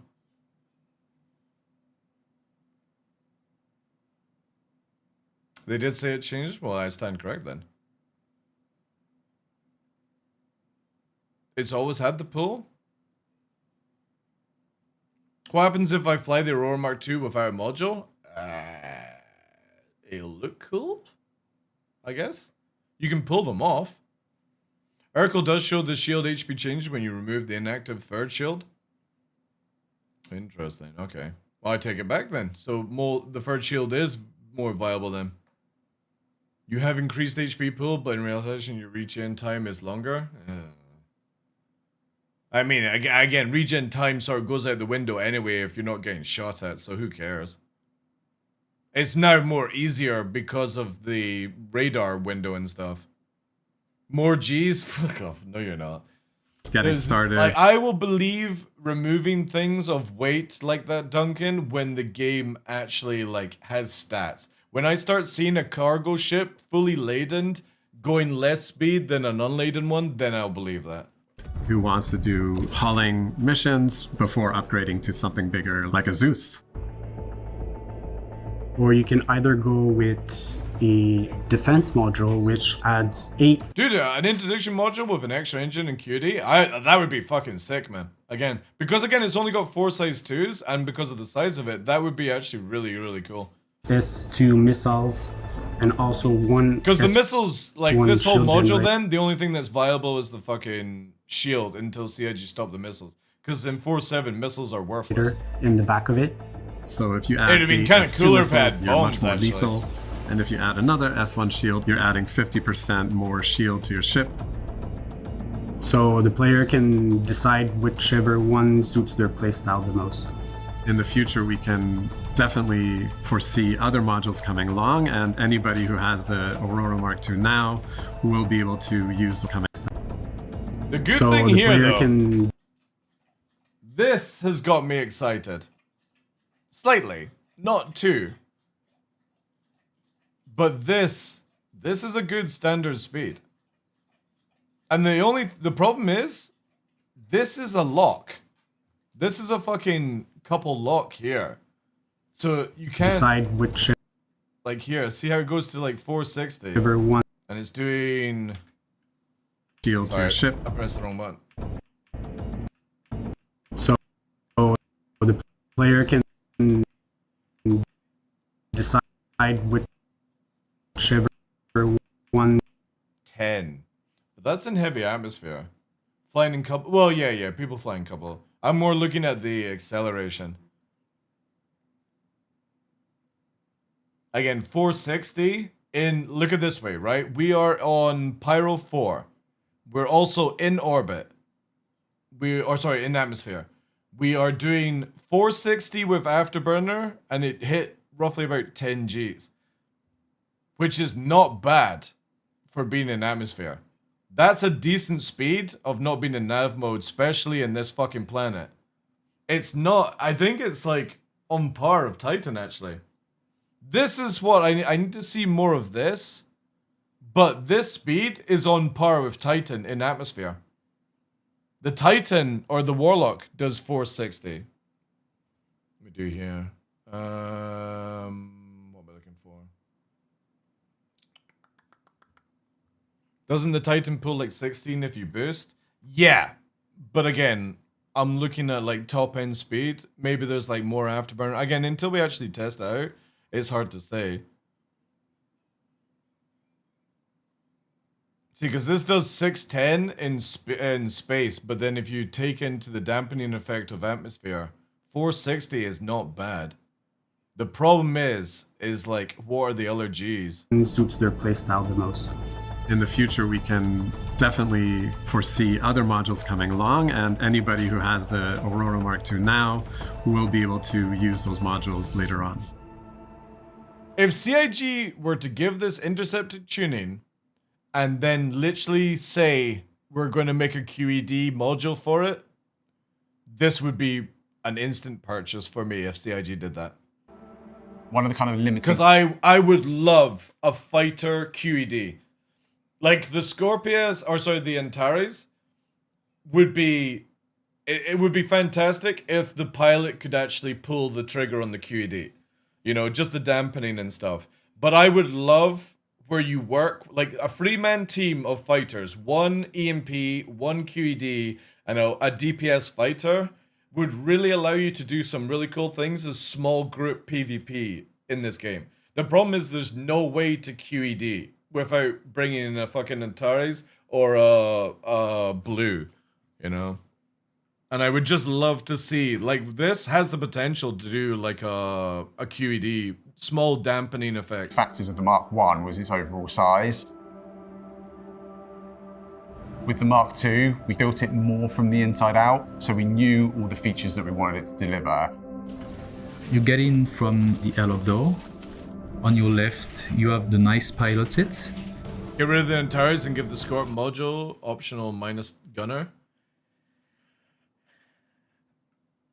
So with the Antares, I think CIG should have left the turret on the Antares and just downgraded the weapons on it. So the turret went to 4 size 2s. The pilot, and take away the EMP, right? Take away the EMP on the Antares and make it where the pilot has 4 size 3s and the QED button. And then you could have had it where the gunner did the EMP and it had like a downgraded turret. I think that would have been a much better option for the Antares. I would definitely be using it if that was the case. It's just, the Antares is only good if you have like an alt or somebody AFK in the back, you know? we have a nice view from there. It's such a shame We have a because lot I of would glass, love to use that so ship we more. can really see space. I just can't find somebody that wants to sit there and be bored, right? Well, I think if you put the turret down to 4 size 2s, that's a huge downgrade in damage viral, which I think would have been really cool. You could even done the pilots as well, so you could have made it where it's 8 size 2s and QED with EMP. That's a really good ship then, for 2 people. It's like bringing a fucking, you know, more damage than a Hornet and then having like a Warlock or something, right? From pretty much everywhere when you turn around. You have But in a 2 nice flat chefs spot, for man. mission boxes, so you can take this ship to do missions. You have engineering screen with components below that. If you continue on the right, you have a suit locker and a weapon rack. Well, I would rather they just downgrade the pilot then, you know. What about the Guardian QI? I don't know anybody that enjoys the Guardian QI. The last person I saw use it was Scarlet and Mordos. And every time Scarlet was using it, it just didn't sound happy, you know? And at the I don't know if Cutlet used it. I think Cutlet got one. And I don't think he liked it, or maybe he wasn't using it enough. Again, like, it's so shit. It's so big, it's so slow. It's just not good at all. No, the size 5 are different now because of 4.7. It's not limiting. The problem is, it's like CIG trying to do a heavy interdictor from EVE Online. That's how it kind of feels like. And it just... They could have dropped the weapon size, so they could have made it 2 size 4s on the QI and given it, like, interceptor tuning. And that would have been good, actually. That would have been really cool. The damage of a fucking wolf... The damage of a Talon in such a big platform, then that would have been sick. That would have been really cool. But it's just meh. It really is. It's not worth it. He got one from Wicklow and spent the next 3 hours complaining about it. Yeah. I tried it. I can't enjoy the Guardian. It just feels like I'm flying around in oil, basically. end of the ship, you have the bed. And I know it's been recently upgraded, but again, it's like... Why would I use that ship over a Scorpius? Why would I use that ship over an Antares? Why would I use that ship over an F8 at a pinch?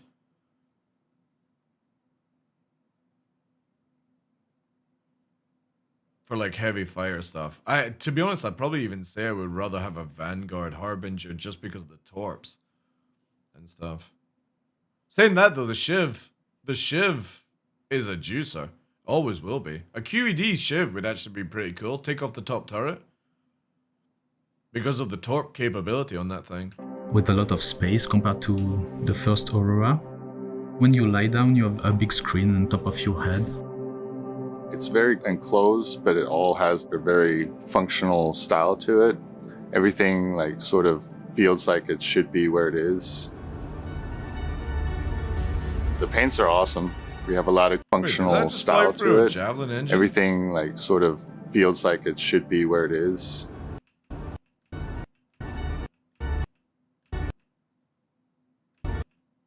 No, it's not. The paints are awesome. We have a lot of cool options. We have a solid black line. We have a bronze and green one. There's one tint that's iridescent that's inspired. Chat, that fucking... You couldn't get any closer if you tried. And I know it's not somebody actually flying, but look at that.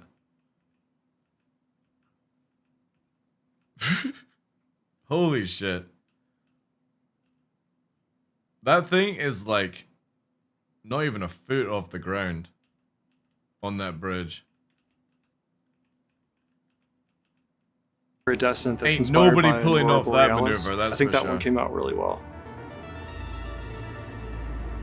One of my... Again, if this skin had been red and yellow, or black and white with this sort of like fluorescent stuff on it, I would be all over it. But it just reminds me of the VS from PlanetSide. favorite tints was inspired by... Don't think it turns that fast later, dude. It's the problem with these videos, is that you see the ship flying way more than it's capable of doing. But again, if it's able to fucking do some crazy shit, I'll be An impressed. old video game that I grew up with that I loved. And I think when the players find it, they'll be doing some barrel rolls. Grew up with that I loved. And I think when the players find it, they'll be doing some barrel rolls.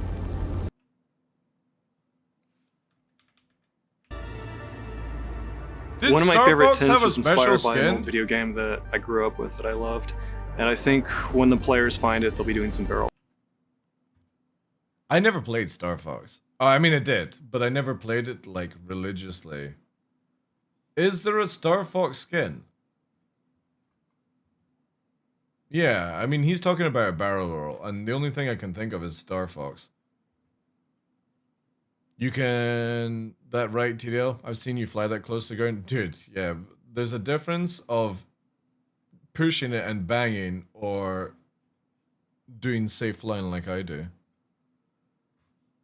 There's a reason why I don't explode like everyone else in low flying, is because I actually fly safe. Even though it doesn't look safe. What would be a fucking Star Fox skin? That one? Or is it the Cloudburster? Star Fox.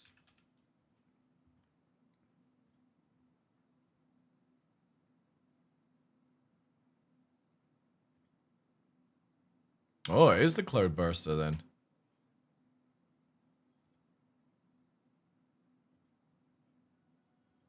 Yeah, the Cloudbuster? So the Cloudbuster. What was the name of the fucking ship? Was it called Buster? I think he wax compared the shim's skin to Star Fox. No. He's like, he literally said it here. Listen. Favorite tints was inspired by an old video game that Descent that's inspired by an Aurora Borealis. I think that one came out really well. One of my favorite tints was inspired by an old video game that I grew up with that I loved. And I think when the players find it, they'll be doing some barrel rolls.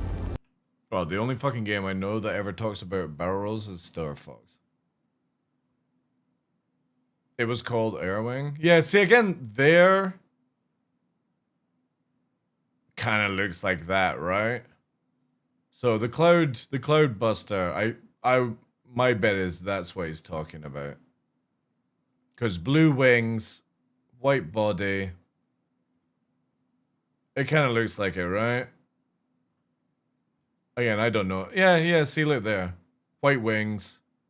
Yeah. Okay, so it's a Star Fox reference. Alongside the Mark II Aurora, I don't even know what the fucking... Was it a turtle that said do a barrel roll? Or was it a hare? Or was it both? I think it was a hare that said also do a want to barrel celebrate the Mark I Aurora, and for that reason we decided to introduce a 6th special edition variant called the Aurora Mark I SE. So the Mark I Special Edition is really our sending off of the Mark I. It's taking all of the best elements from the different Mark I models that we do and combining them into one. So it's the cargo, combat, and speed one. All So in it takes one the ship. improved cargo of the CL, the base level of the MR, and the combat the of weapon MR. loadout, and the intakes of the LN, and then the luxurious. Also, why the fuck did they say intakes? Is that like fuel intake that the LN has a special ability? Because obviously none of our ships are running on fucking like anything to do with intake, sorry. Take of the LX seat. We also... Oh wait, it even has the seat of the LX? So wait, it's 4 ships in one? I was meaning that was free. Wanted to give it a really nice unique paint. And wanted to give it a nice update to the interior in terms of its materials and its colours. So it kind of feels like a high-end sports model of some of the cars you see out and about. So is the Mark II replacing the Mark I? No, it's not replacing it. So you still get to keep all your Mark I Auroras. RSI just aren't manufactured anymore. Just like the Mark I Hornets, they're here to stay in game. They're still going to be supported. They're still going to have. Except for the Q&A just literally said in 6 months' time we're removing them from in-game and the store. So which is it? Which is it, CIG? Are you keeping them in game for people to buy them in game, or are you removing them in 6 months? Bug fixes, they're going to have any features that they don't support yet updated in time to support that. They're here to stay, but we hope they will turn into this classic cut. Yeah, they're still going to be supported. They're still going to have bug fixes. They're going to have any features that they don't support yet updated in time to support that. They're here to stay, but we hope they will turn into this classic car status within the universe. But if everyone can buy one, then it doesn't become a classic. I'm very happy with the ship. The team did a great job. It is clearly an Aurora, but brought up to just kind of modern RSI visuals. Well, you hope that's the way they're talking about. It's hard to tell with CIG. Not purchasable with Alpha UEC, if you can... No, but from the Q&A, it sounds like they're removing them from in-game purchase and out-game purchase in 6 months' time, Zen. I have a big background in... It's just crazy, man. It's... Like, I get what they're doing, but also at the same time, it's like, this is why this game will never be balanced. Never working, never doing anything. The amount of work to make all these ships, like... I suppose the only time it'll actually start to work is if CIG stop adding shit. Like, if they finish off the designs, they finish off all the modules, they finish the flight, they finish the weapons, maybe there would be some balance, but until that does, none of this is ever going to fucking stop, and it's so bad. Wait till we get Mark Freeze. Creating the first levels and the Mark II will be a classic. Games. For me as a designer, I thought a lot about the new player coming on and having the ship be as welcoming as possible. Like, this is the kind of stuff that I like. For me, the Hornet Mark II and this Mark II and the Zeus Mark II, these are all the things that should have come out after the game had been out, right? Then I would have understood it. But this whole bringing out Mark II fucking versions of ships before the game is even released is just like, bleh. Yeah, that's what happened in EVE Online. Yeah, they brought out Mark IIs, and then for multiple years they had Mark IIs, and then they brought out the tech-free ships, which you could like change and do stuff. But you've got to remember that game has been released for nearly 25 years. It was in alpha beta in 2003. I stopped playing it in 2012. And obviously, like, you know, that's another 10 years on top of that. Like, I can understand when you bring out Mark III, Mark IV ships, but CIG are bringing them out before the game's even out. So what's going to happen? By 1.0, we're going to have a Mark IV Aurora? It's a great starter package. It's everything you could want to start the game with. But even if you have other ships, it's there as a sort of useful modular utility ship that you can just have as your second ship, perhaps, when your main ship is perhaps being claimed or damaged and you just want to get... What, with a 4-minute claim timer? Who the fuck is jumping into an... Like, oh, I just lost my fucking Hornet. Who is jumping into an Aurora Mark II because they can't be bothered to wait fucking 2 minutes to reclaim? Get back out there. Is that a hint? Maybe that CIG are going to actually do something about insurance in this game? Instead of it be a joke?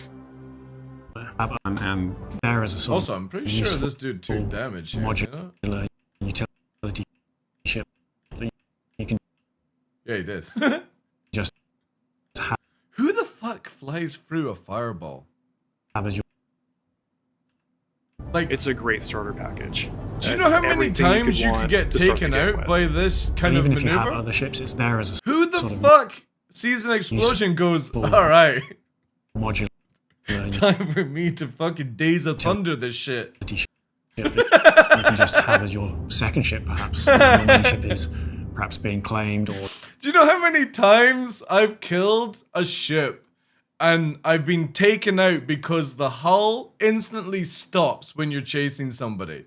And it fucking pisses me off so much. You're chasing after somebody and they explode and their ship just instantly fucking 100% stops moving and you get taken out because of it. This fucking dude's flying through fire and flames, you know? Pure cinematic, yeah. Anyway, cool stuff. Cool stuff. I'm still interested to see on the speed, but we won't get that for any time soon.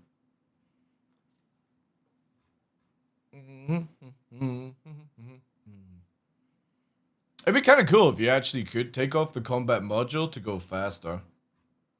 That'd be kind of sick.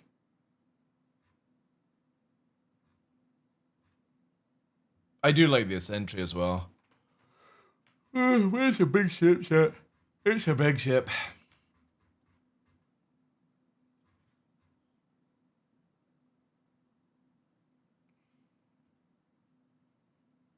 It doesn't actually say. Wait. 10.5, 28 meters extended. Holy shit.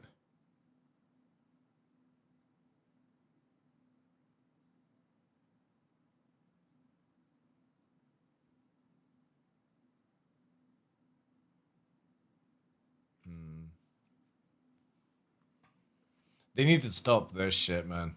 This is terrible. Just say to people you've got eight size 1s or 4 size 2s, you know?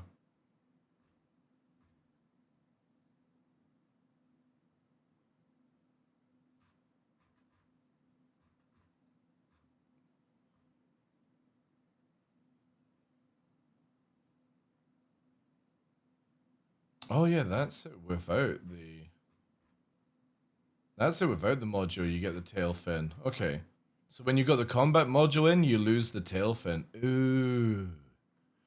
Ooh.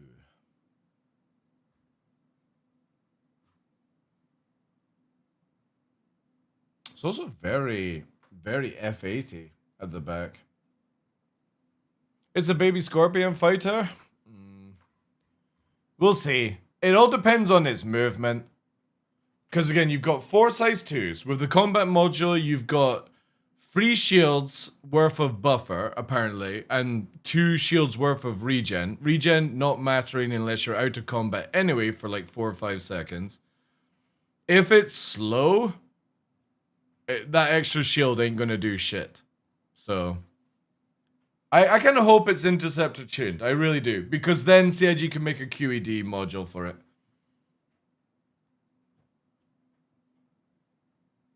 Well, it should in the future. It won't do it just now viral.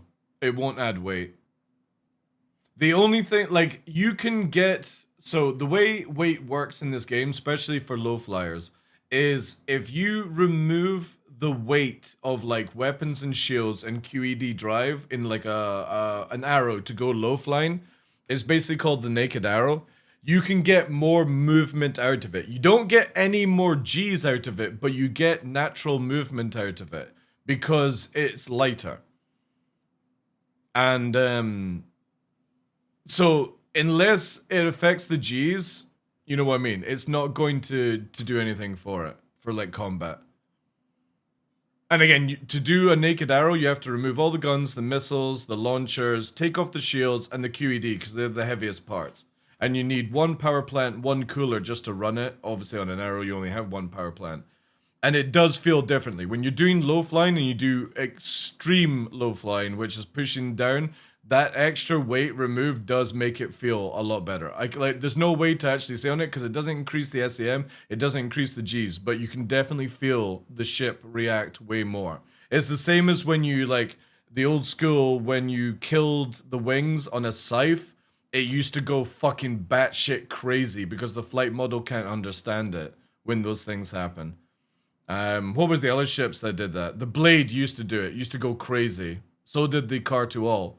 Remember when people used to get their Car-to-Alls, like, shoot off the wings so they could go stupid fucking nuts, you know? What do you advise to do if the Aurora Mark 1 package was Squadron 42? Upgrade it or keep it? What, if I've got it? The one that I'm doing as a giveaway, Monk?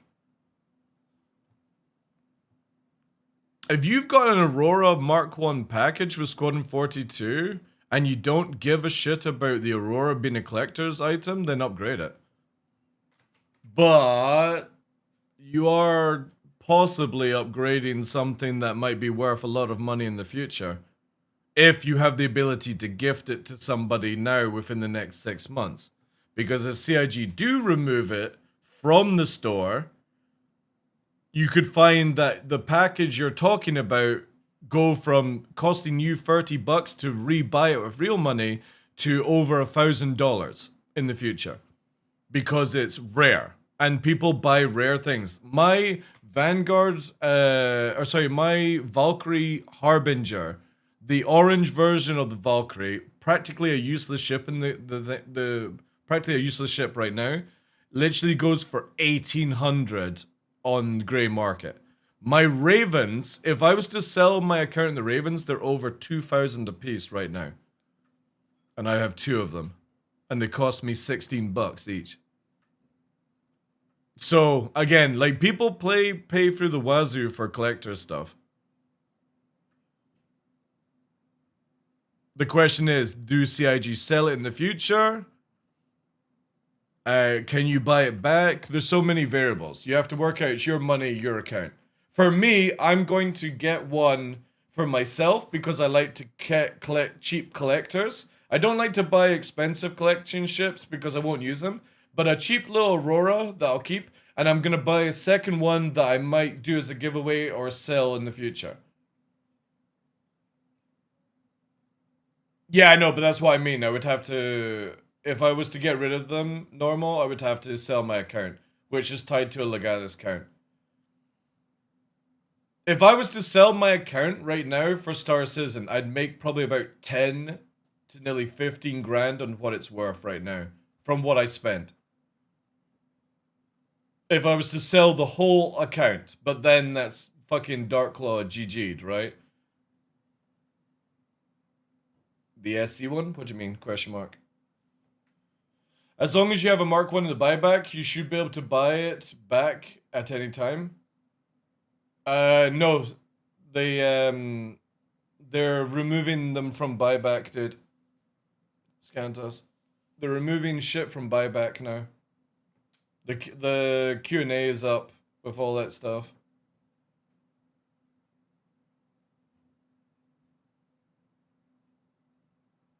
I think you'll see by the end of this year, CIG massively start to clamp down, right? Yeah, but your Hornets are not rare right now, Scanitos. Again, there's a QA that says in 6 months' time, they're removing the Mark 1s completely from in-game and the store. And only people who own it will be able to use it in the game.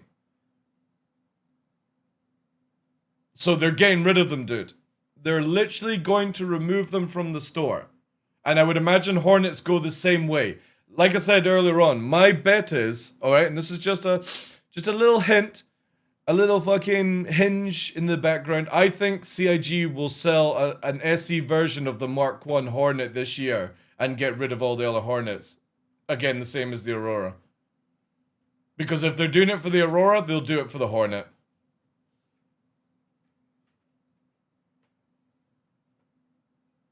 Yeah, but CIG expect you to be glued to the fucking, you know, the screen, dude. Scantos. They expect you to be like, they want you to know everything, the stock market. I get what you mean, like, again. But the thing is, though, is I wouldn't be surprised if we got an email. Let me even go and check my email account.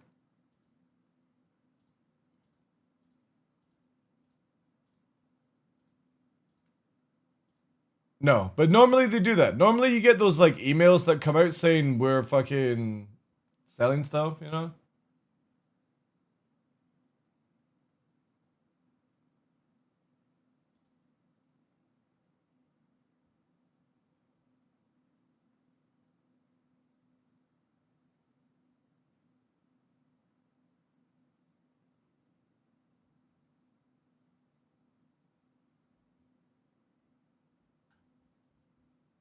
Yeah, no email. But again, wouldn't surprise me.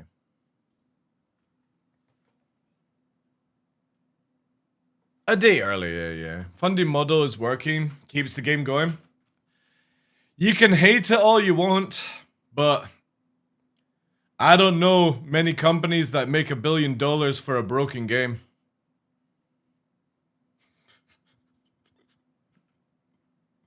But whatever way you look at Star Citizen, it makes money. The people in marketing know how to make money. So who's to blame? Marketing for, you know, marketing for doing this shit, or the idiots that keep buying this stuff to keep them going and making more of this stuff, right? Oh yeah, definitely. It's a broken but a good looking game. Yeah. Loyal backers. Yeah. So the two Mark IIs in the store are the same, just two different skins. No, one will be Warbond, one will be, this is Warbond, so you have to spend real money to get this, and these ones, this one here is where you can spend space credit to get it. Like, you can melt another ship to get it. So if it's Warbond, that means it's LTI and you pay real money for it. This one means not Warbond, and you can use, like, space credit for it. So you only get 6 months insurance on it. This pack's actually really good. Because you get 2 skins and all the modules for under 50 quid. It's not bad.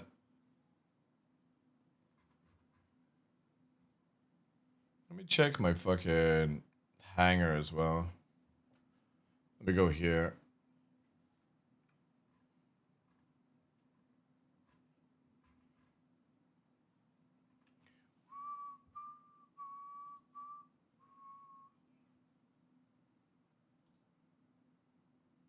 Alright, yeah, so CIG still haven't given the giveaway yet. I wanted to see if they were giving like the skin as well, but they're not. Or it's like it's not available to see. The price, like, again, you can. It's very difficult to moan about something that doesn't cost very lot compared to other things in the game, right? You have to look at it. It's still cheaper than a Titan. Is it better than a Titan? I disagree. But that would all depend on how it flies. Because the Titan, the other thing you also got to remember is we have no idea if you can eject in it, right? If it's an Aurora Mark II, it might not have ejection. So you've got less damage than a Titan. Currently, until we know otherwise, less speed than a Titan. It has only the same amount of cargo as a Titan when you have the cargo module on it. You have more shield buffer than a Titan, but again, if you're not able to disengage from more fighters, that third shield ain't gonna do fucking diddly squat. So it's like, you know what I mean? What am I still going to tell people to buy as a starter ship? It's still going to be the Avenger Titan until otherwise. None of these ships are worth spending real money on, in my opinion.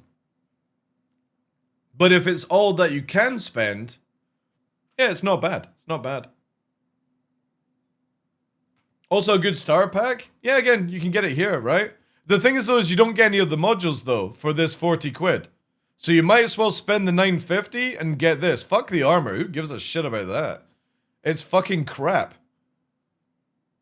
And you get 10,000 UEC. Oh my god.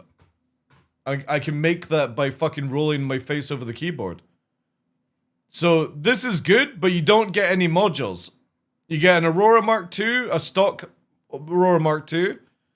This, at least for £9.50 more, you'll get the 2 modules. Which I think is worth it more. If you're going to buy that. Obviously, it's not a starter pack, but it's like, yeah. Depends on, again, what you're wanting to do with it. But as a new backer, 40-50. Let's do.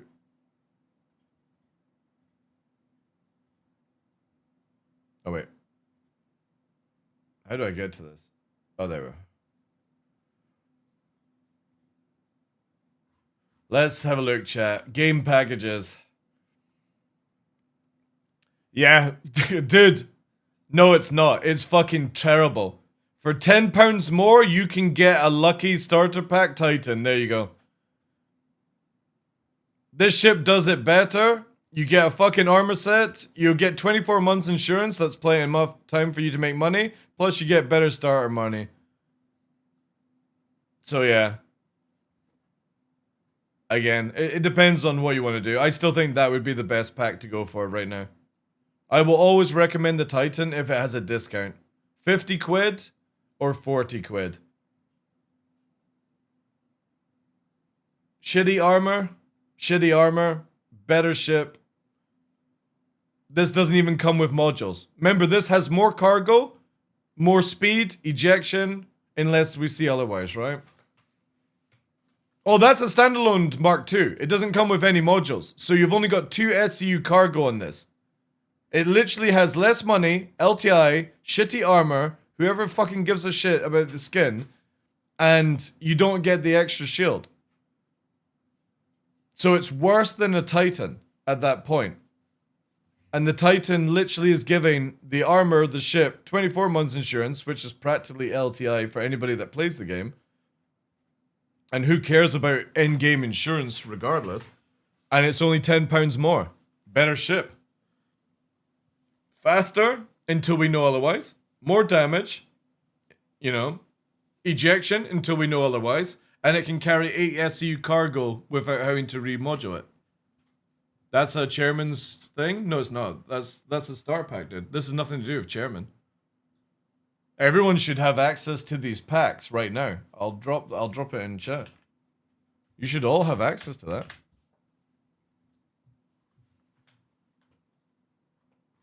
Obviously, you're not gonna have access to that one. I went with the pack with the modules? No, that's not. That can't. There's no way that's a chairman only, dude. No way. No way with the modules. Where is it here? Yeah, chairman star pack star $1,000. Yeah, used to be cheaper. I actually have a lot of the cheaper ones on buyback. Yeah, if you're talking about these ones, these are not chairmans at all. But that's not a starter pack. That's a standalone ship. That's the starter pack. But it doesn't come with modules, so you have to spend 40 quid, and then you've got to buy these two for nearly 20.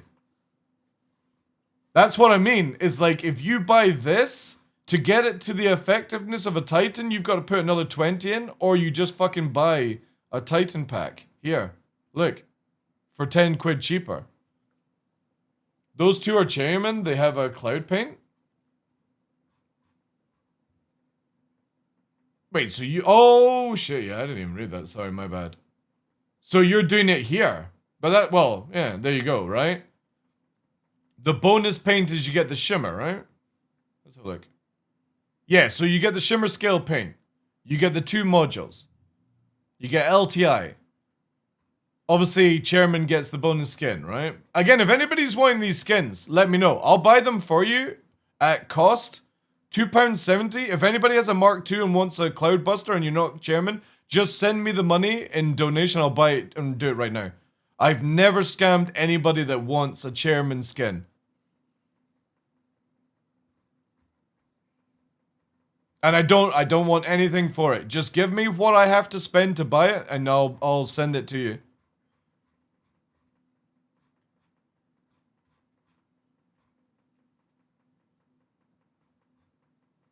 You don't get that right, okay. Yeah, so there, 49 for the pack, but that's not even a what's it called, right? It's cheaper in the EU. Well, yeah, I mean, you can change out the prices. This starter pack, just remember, is a stock, you know. What's a good ship to buy if you're first time playing? What's your budget, King? Like, you're talking about a game that has a pack for 43,000 fucking pounds. What's your budget? Are you a billionaire? Or are you poor as fuck? Where's my starting point? Max 250 and I'm a solo player? Get this one. The Duelist Lucky Pack. This is literally one of the best starter ships in the game. And after that, you don't, like, this will give you... I'll link it here in chat. Also, if you want to if you don't have an account, welcome to sign up using my account, and there's the pack there. This will literally give you 24 months of insurance. If you're playing the game long term, you're not going to give a shit about this. You're going to get some starter armor, which is okay. You're going to look like a little bit of a fruitiness. But this is the best starter ship in the game, by far. I'm a poor millionaire. Billionaire. Yeah, fair enough. But don't spend any more than that, King. Because here's why. Here's why. Literally in May, every single ship that's available to fly in game, you're going to be able to play it for free on that time. And then you can make your own assessment on what more to spend. But if you have to spend something, that's what I would recommend. I wouldn't recommend this one. This is what I would recommend for 10 quid more. Because again, what people need to understand with the Mark II is it doesn't come with any modules, guys. Which means that it only has 2 SU cargo. The Titan, for 10 quid more, has 8. Now, if you were to buy the Scorpius pack here, you're going to have to spend 10 quid more to get that. It's the same price as the Titan at that point. So just remember that. This Citizen Star Pack does not come with modules. It comes with the Mark II. It doesn't come with the extra cargo, so it's 2 SEU versus 8. To get this up to 8, you have to spend 10 quid more. This thing has more damage than the Scorpius I fucking keep saying Scorpius. The Aurora Mark II. So this right now is still the best pack to buy. And you don't buy it for the insurance. You don't give a shit about that because you'll have plenty of money. Ah, you're welcome, dude.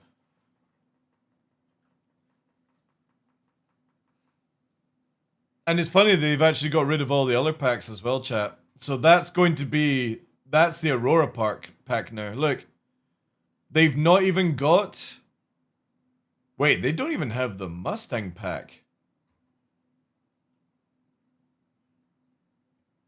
They've got rid of the Mustang pack as well. Damn! What are they about to do with the Mustang?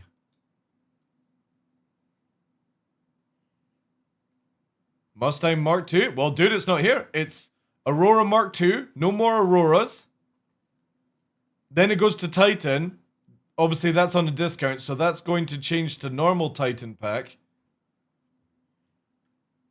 Then you've got the Cutter. You've got the Salvation into the Ox. Where's the other packs? They're gone.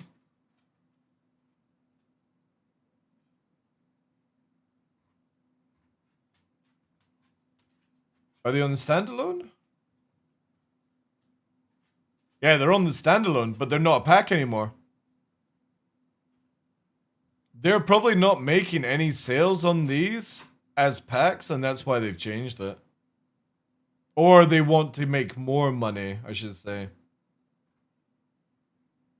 Man, that's crazy. The Aurora Mark II is cheaper than a fucking Pisces.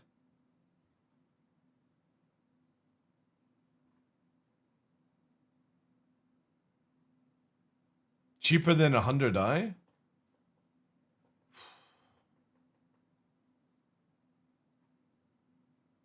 Fucking Fury LX is more expensive than a Mark II?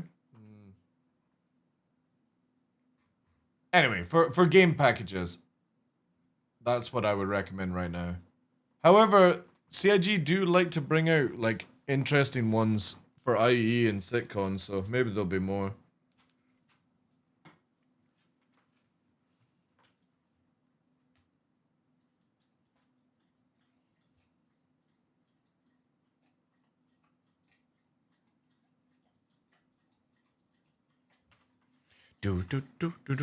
When do you think the patch will be, chat? Is live still up, by the way? Does anybody know if live is running? Discord is down? My Discord's up.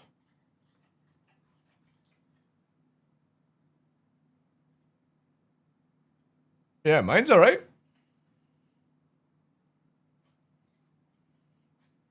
Thousands of people has trouble right now? Oh no. Quickly get out the cans and string.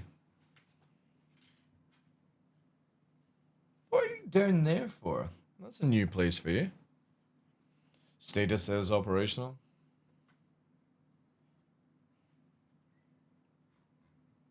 Very interesting. Let me actually play around with this now with Tumblr's information. God, I gotta update more stuff in my head now. Where are you? What am I looking for?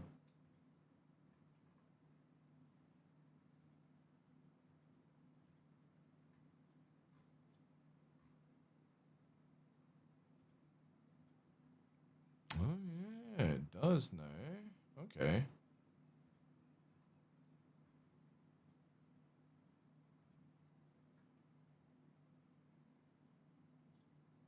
Oh, it's Aladdin. I wonder what this was. All right. Okay. Still fucking interesting on that. So if we juice this bad boy up, I'm gonna need that just to do it.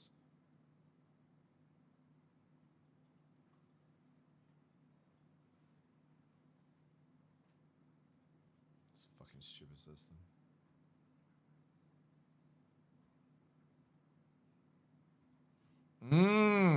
Okay. That means... Doesn't that make the... Wait. Apart from still having shit turrets, but... What am I looking for? Aegis, Redeemer.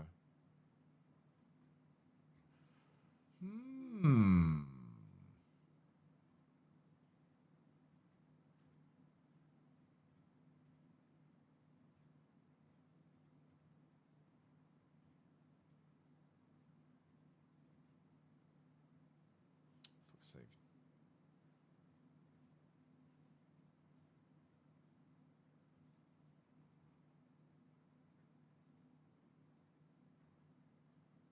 And that's fully juiced as well. What is that compared to this? Oh yeah, it's a big jump in 4.7 from 4.6.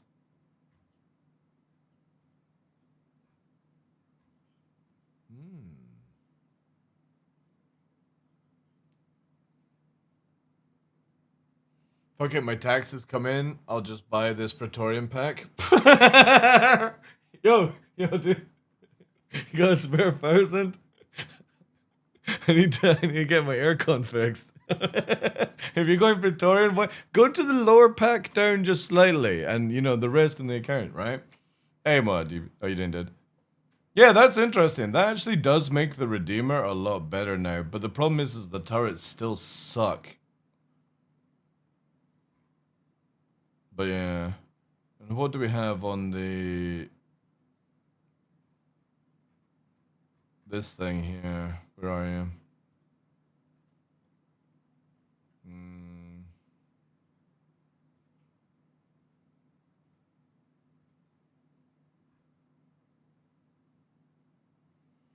Okay, not bad.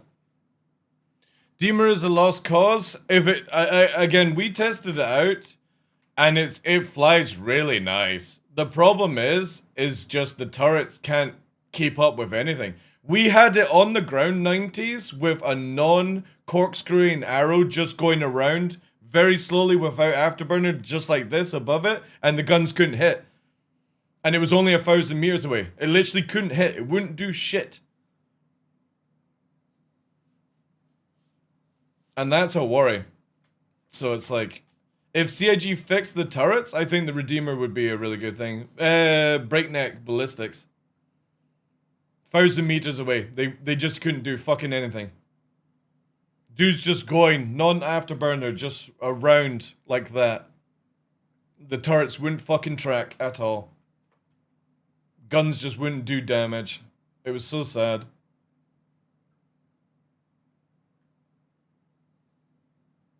There are 2 Aurora Mark 1 SEs, one for 50 and the other is 60. Because one requires you to... Anything that says War Bond Monk requires you to put fresh money in. The turrets just need gaming chairs. I just don't understand why CIG don't buff turrets. Like, I don't get it. Just give them more aim assist. Just give... Like, literally take the auto aim and fucking hyper tune it.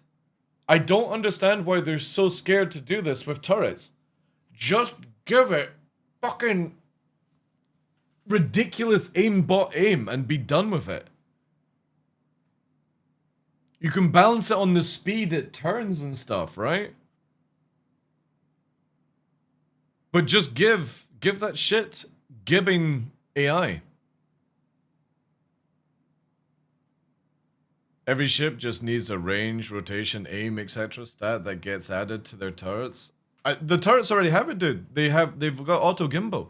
CIG can crank up the auto assist on it insane level.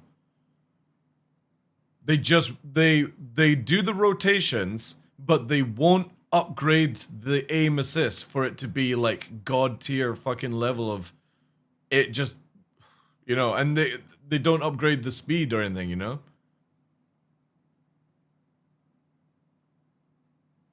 Well, they nerfed the fucking shit out of the Redeemer with this meme of changing out the shields and then changing out the guns and everything. What do you think of Sledge Mark III mass drivers? Terrible, Starburger. They're terrible, dude. Not worth using. Purely because of the charge. Get rid of the charge, nerfs the speed, and I think they would be a lot of fun. But they're dreadful in the state they are in. They can be good on the Scorpion for the gunner. The problem is now with the radar, I would say differently, right?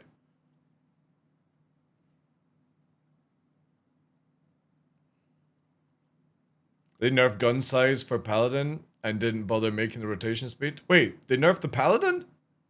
Or do you mean the Redeemer? The Paladin isn't nerfed. It still has 4 size 5s.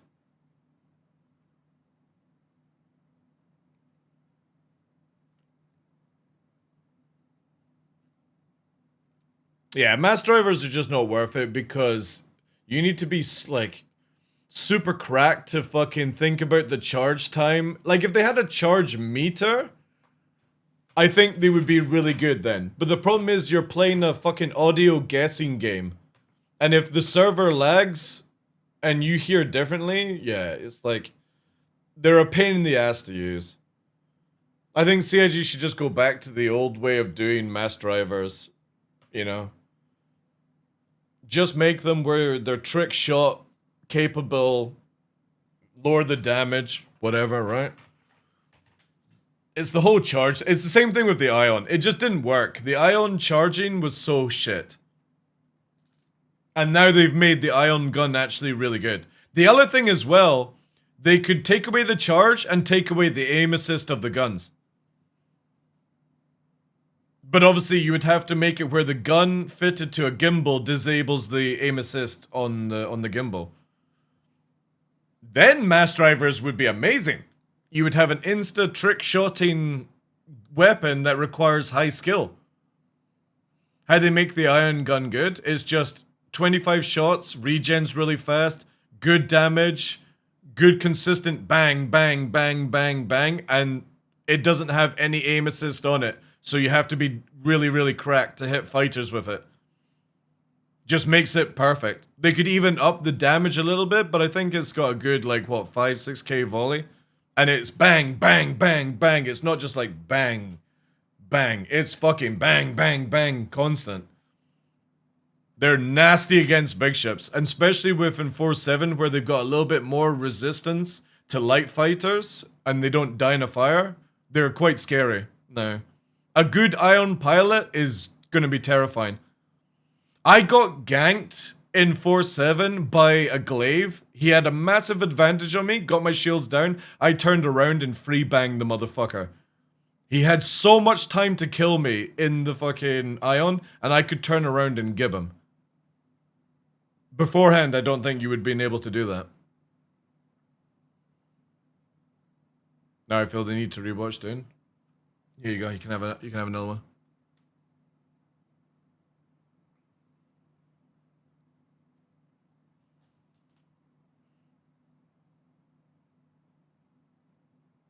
But yeah, the Ion's probably one of the best balanced ships right now.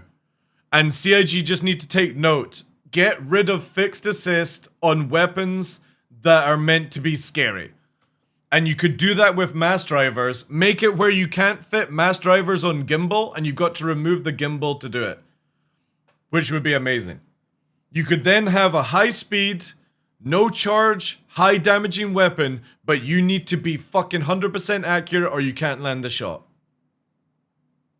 And that would actually be really good for PvP as well, because I think everyone enjoyed Mass Driver, like, flick shot meta.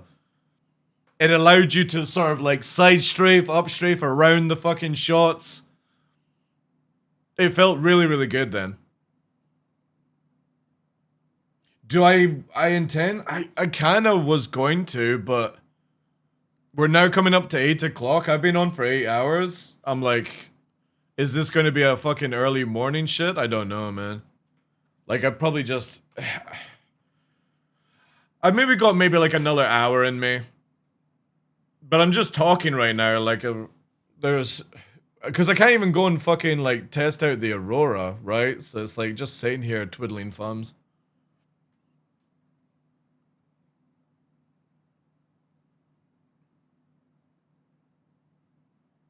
But if I do go offline, I'll set up everything for tomorrow. And just go hard tomorrow. I got a lot of things planned. I gotta get some blueprints for the guys. And then I gotta figure out how to do some Hathor as well. Because normally I would just go to Hathor to kill, but I actually need to do some Hathor mining. So I'll see what Cutlet is maybe up to, because obviously he's been like anti-Star Citizen and enjoying Foxhole. But I don't know what his intentions are for 4-7, if he's gonna do like anything like that. If he's doing the new event thing, I'll probably do a hard pass on that, I don't know. But if he's up for doing like Hathor and splitting the ore together, that could be kind of cool.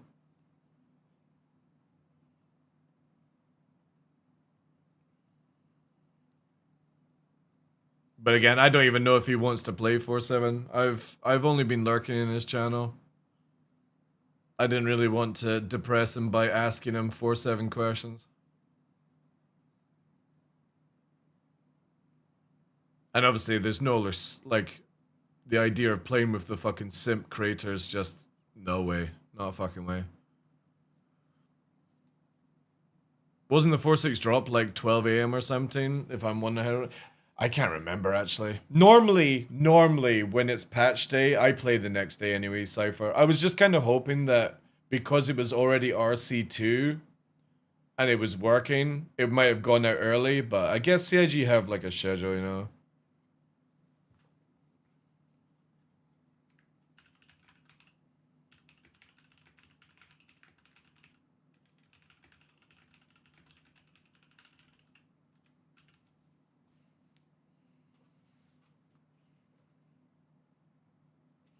Is going to be good. All the new Vandal stuff. What new Vandal stuff? Oh, you're talking about the PV event thing. Yeah, I don't know if that will go ahead because from what I heard, that it requires instancing to do that shit. But maybe they've got a different way of doing it now.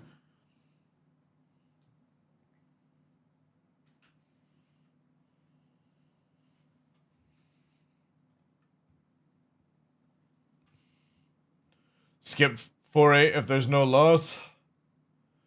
I will tell you this, guys. I'll definitely be playing Star Citizen every day. But if CIG don't come up with a wipe soon, I'm going to be playing this for you guys.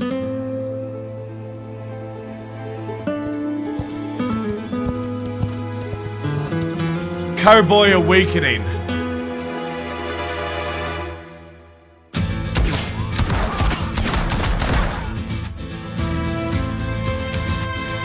See if Tumblr wants to become a cowboy with me. We'll ride into the west.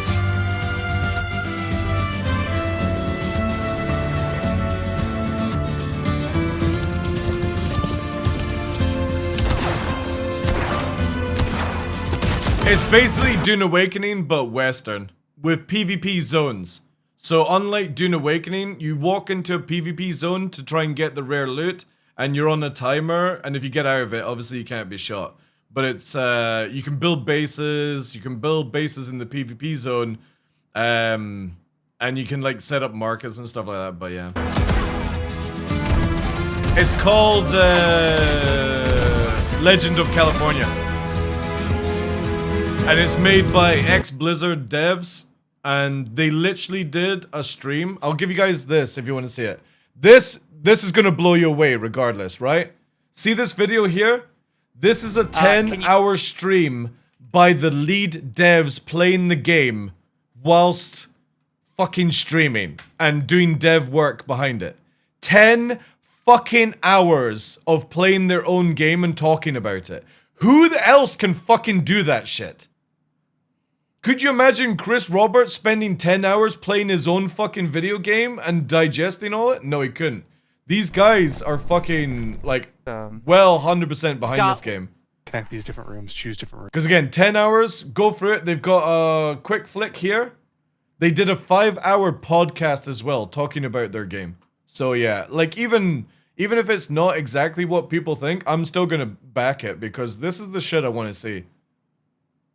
10-hour stream of talking about your game. I'm playing it. Fucking crazy.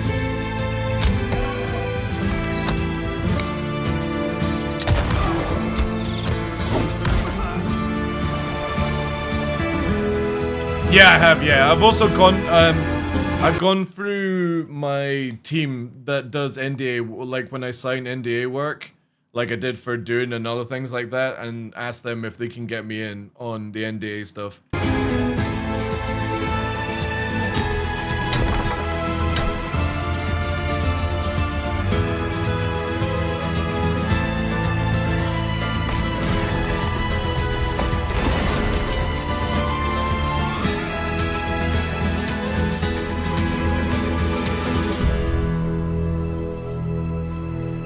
The Legend of California. But yeah, if you watch the 10-hour video, again, it's really cool. Like they go through like Technically, yes. what they're adding. But in order to do so, you can have to disassemble. They show you the map, things. like the different commodities, carts, different horses, and before anyone says, "Oh, the graphics look shit," yeah, for some reason they're streaming on like the worst with the giant quality. pit. So we can boxes. But the developer talks about everything, and it's Jeff Kaplan. If you guys don't know, he literally worked at Blizzard until he left Blizzard. He even talks about it in the video. And there's a funny moment here where he says he would love for this game to be on Battle.net, but because Blizzard have banned him on fucking emails, he can't ask. And I'm still hopeful and holding out that Blizzard unblocks my email and says, "Boy, we would love to have your game on Battle.net." It's fun as fuck. That's my dream. He also talks about in the video where he's like, people are like, "Oh, if oh, you should change this stuff." So he talks a bit about like how Dune Awakening handled their game, and he says if anybody moans, he's gonna tell them to go fuck themselves, because he doesn't care. He doesn't care what people think. He's just gonna build it his way, and if you don't like it, fuck off. Simple as that. So yeah, I think it's cool. But they're being very fair with the PvP zones, where it's like, it's not open PvP. You have to go into a PvP zone. You'll get rare commodities, stuff like that. But it's very like split between PvE, PvP, right? There'll be PvP outposts in game, and there'll be PvE outposts in the game. Much like WoW, yeah, kind of like that, yeah. Sorry, I leave you on a wild You go in, you go for the good loot. You don't want to do PvP, you don't go in. It's gonna be a little less dicey than when you dealt with them. Yeah, we got to do some POIs. You can see some of the difficulty tiering happening there, right? Not only do you have the shotgun guys, but you have mountain lions, a bunch of other nasty creatures that can take you out.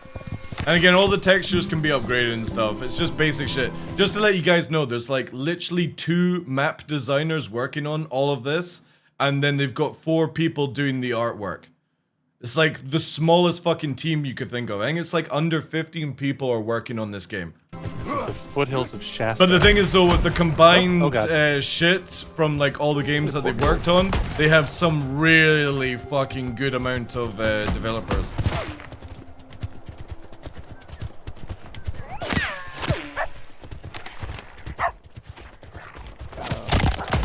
Okay, both directions.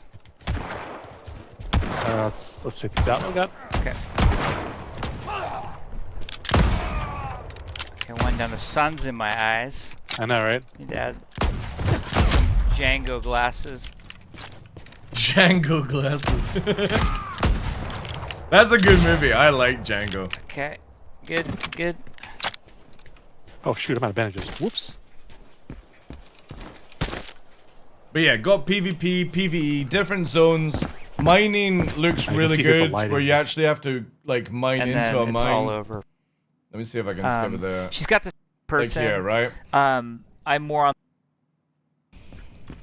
So like you're going in mine shafts, different levels I of don't think gameplay. this It looks elevator- cool, man. Again, like I'm all for sandbox type video games.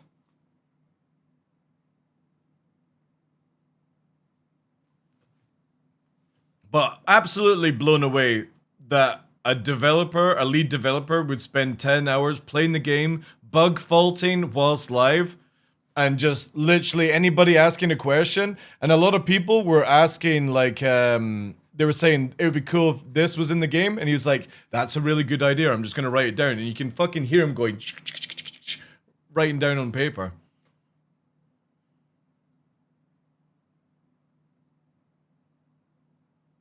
Yeah, because again, like for me, I'm so sick and tired, Unga, of AAA companies that don't deliver, and I would rather spend money and time on these type of games and advertise them for people who actually just want to release a really good game. It's the same with like the people doing what's the other game that I was talking about?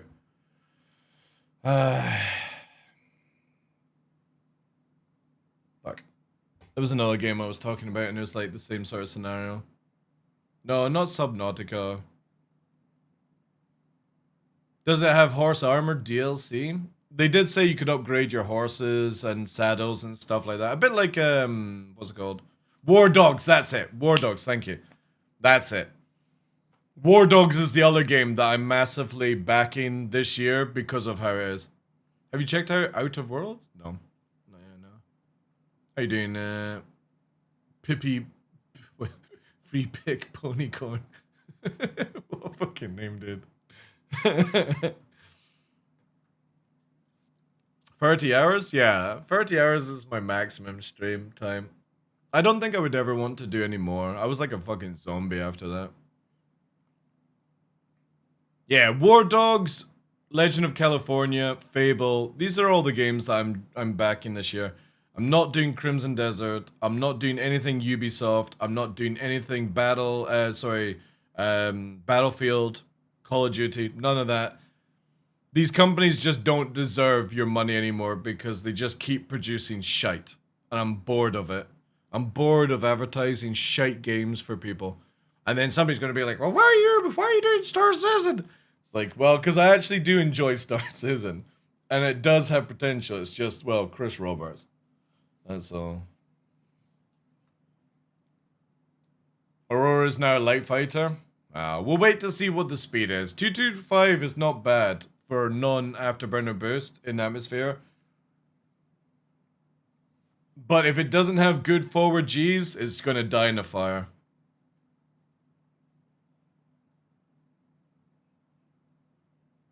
But also, I'm not expecting much for that price either. But we'll wait and see. We don't know how... We can't do anything to get the stats.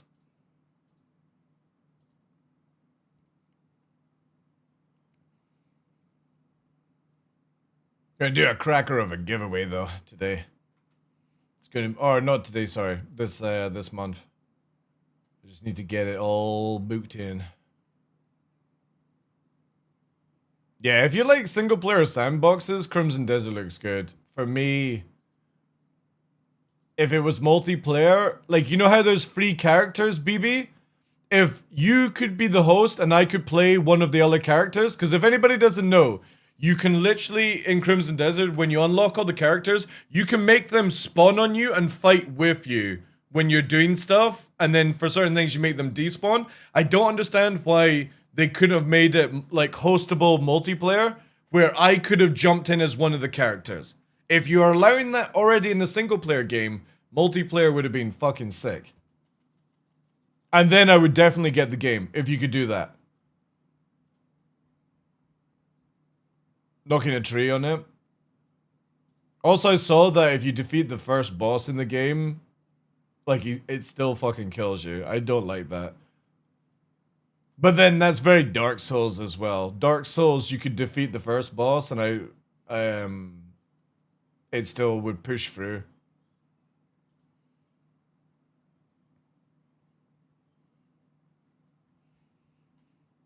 I just really wish the patch would go live so I could quickly test out the Mark II.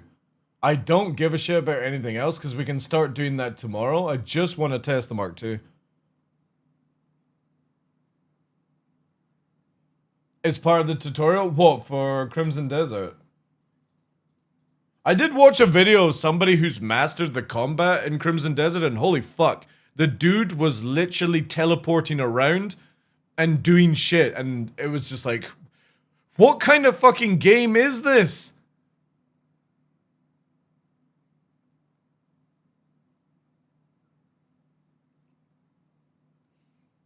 But I do like the female character. I've seen like a video of her where she's like doing like assassin kind of shit. It's kind of cool. You getting your 217 tickets in. It's going to be a good giveaway, by the way, Cypher. So if anybody doesn't know, I'm changing out the rotation. Obviously, CIG have given us a banger of a giveaway. And we were going to be doing a Peregrine giveaway at the end of this month. Or maybe actually it was the... No, I actually can't remember what I was going to do. I'm going to be rebuying this over the weekend, by the way. So this pack here, this is the giveaway, chat. This is an old school 2013 pack. Star Citizen Legacy, Squadron 42, and LTI. And I'm going to upgrade the MR to ES or whatever it's called. Can't remember. So I'm going to give you one of the rarest packs in the game, plus a collector's item, and if you upgrade after that, you're a fucking idiot. But obviously, do whatever you want, right? But that's what I'm gonna do instead, because that way you get the skin, the fucking, where is it here? God, gotta have multiple pages open for this thing. So yeah, make sure you get your giveaway entries in and stuff like that. Make sure you're following all that stuff. I don't know if it'll be Saturday or it'll be Tuesday. Tuesday? Because I'm off on Friday next week. Nova's in for his x-rays to see how his leg's going on the 3rd. So I'm off on all Friday. And I might take Saturday off as well just to like celebrate if everything's good. And I mean celebrate is just basically... Yay. Because I can't really do much more. An original LTI. Yeah, but I'm going to upgrade it to the... What the fuck is it called? I'm going to upgrade it to an SE. Because if you buy it... If I buy this pack with real money, I can then use credit to upgrade it to a fucking... Oh god, I just literally said it. I can upgrade it to an SE, and then that will give you the best Aurora and a very rare thing, right? And if somebody upgrades this, like upgrades the ship and stuff, I would have to say your IQ level is very low. Because it would be worth so much money in the future. If you melt it and rebuy it yourself before the end, right? So obviously when I send it to you, it's going to have whatever. But if you melted it after I send it to you and rebuy it with real money, you could technically be investing quite a bit of money. Because then you can use the credit to upgrade it back to a fucking thingy bob. An SC as well.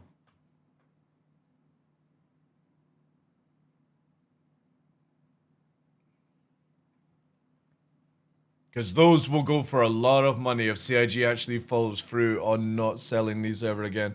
Which I don't believe, but you never know.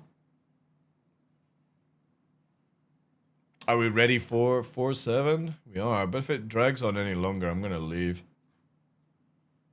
I'm running low on what I can be bothered to do and talk about.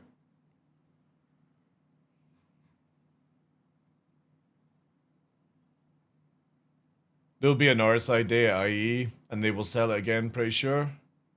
Well, we'll see. We'll see. Again, I'm only going off the information that they've given in the, what's it called? The Q&A. That picture release, yeah. Is the SE limited? Apparently it is, yeah. Let me get the Q&A up, yeah.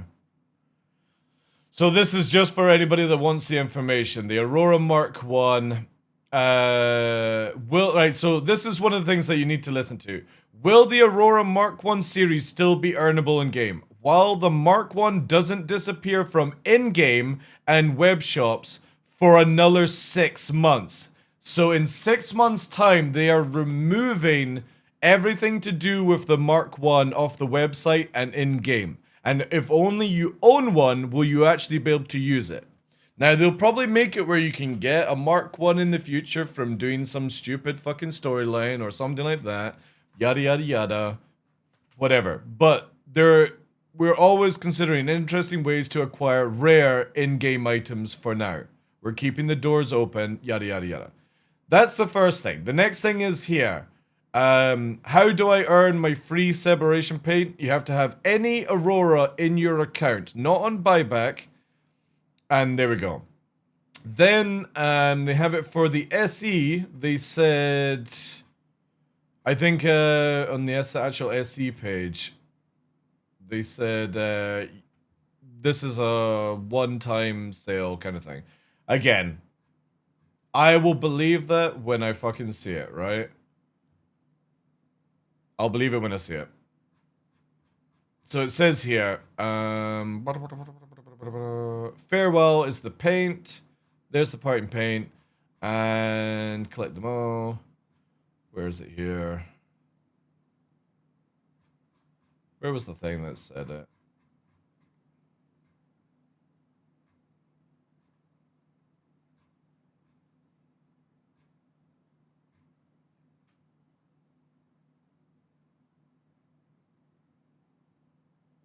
Now, see, almost every single one of it's now available for a limited time, including some of the most exclusive paints in the back catalog. That's the pitchfork skin. All these ones are super rare.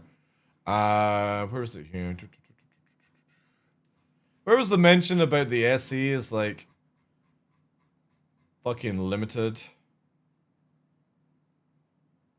Oh yeah, here. Wait. This Master Starship ends its availability in style with the release of the special edition, which this versatile blah blah blah. CIG said in the video that it's they're not going to resell it or something like that afterwards, right? Need to watch the video again. Where's the fucking video? Just so I've got the exact things for people.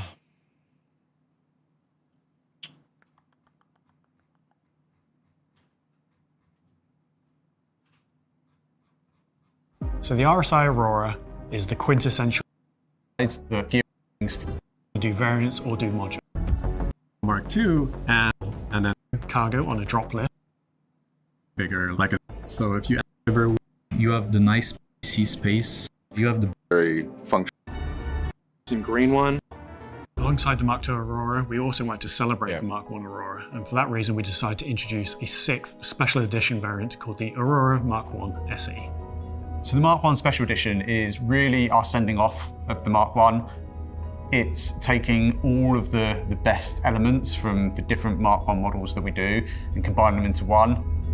So it takes the improved cargo of the CL. That's the Disco one is the one you get if you have any Mark I Aurora version in your account by the end of this system, John. That's the rare one everyone gets. And you won't be getting it again, because again, if they actually remove all this stuff from the store in 6 months, that's it, GG. The weapon loadout and the intakes of the LN. And you will know when CIG are really getting serious is if you have any Auroras Mark I on buyback, if they disappear from buyback in 6 months' time, you know CIG is serious about getting rid of the markety scammy shit that people do. Curious. Obviously, we won't know until September, right? We But if also CIG wanted to give do it a remove really nice buyback unique stuff, paint. that'll be very interesting. We wanted to give it. They've a done it in nice the past. update. There's a lot of stuff that I put on buyback that doesn't allow me to buy back anymore. So all the stuff from like 2013, 2014, I've got loads of extras and I can't rebuy them anymore because it says not available to buy back.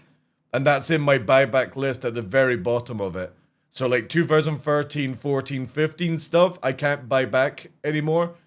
Which Into the interior in which terms of- suggests to me that if they stop the sales, that's it. Buyback goes GG on certain things. Its materials and its colors. So it kind of feels like a high-end sports model of some of the cars you see out and about. So is the Mark II replacing the Mark I? No, it's not replacing it. So you still get to keep all your Mark I Auroras. So again, like RSI, this just giveaway not that I'm doing, it's giving you Star Citizen as a package, it's giving you LTI, it's giving you Squadron 42, but also it's giving you an SC Aurora. Again, like I said, you can, if you won this from me, you could melt it, quickly buy it back for 27 quid, and then use the credit you got to upgrade it back to an ES only, right? But because of it being able to be gifted, you could then keep it on your account and possibly make a fucking shit ton of money from a giveaway of my channel. And again, all you have to need to do is to rebuy it for 27 quid. If it worked that way, right?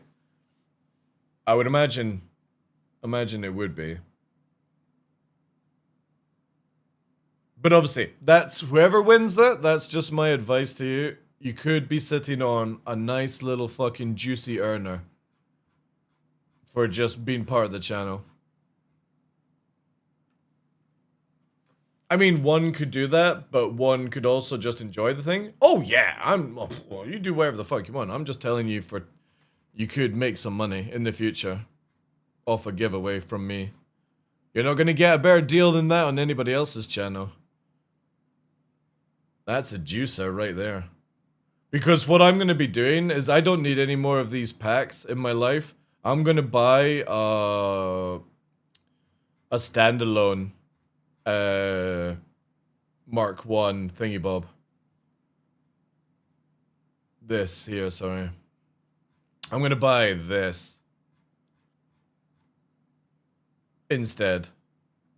Just to have. Again, for collection. It's the same with, like, I was saying, I've got 2 Ravens, I've got a Mustang, I got 2 special Mustangs and a few little trinkets. I don't want to have every single collectible in the game, because I just can't afford it. But a little trinket like this is pretty cool. And plus, maybe, hopefully, it gets CIG to stop giving me all these fucking Auroras as spares and shit that I don't even own. It pisses me off.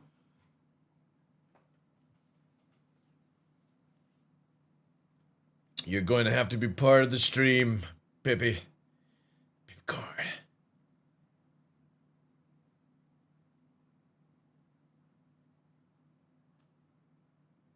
But also, I wouldn't get hopes up, because people who have been in my channel have a lot of points.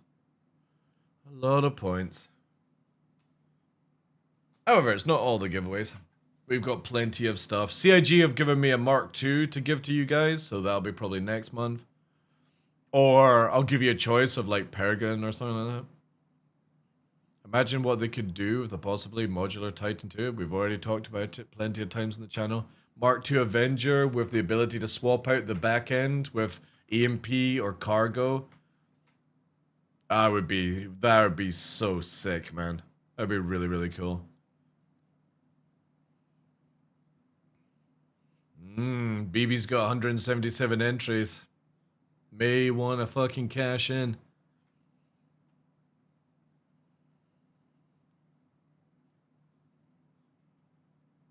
Is this our first real module ship? No, the Reclaimer has modules. Do exclamation mark enter space 177.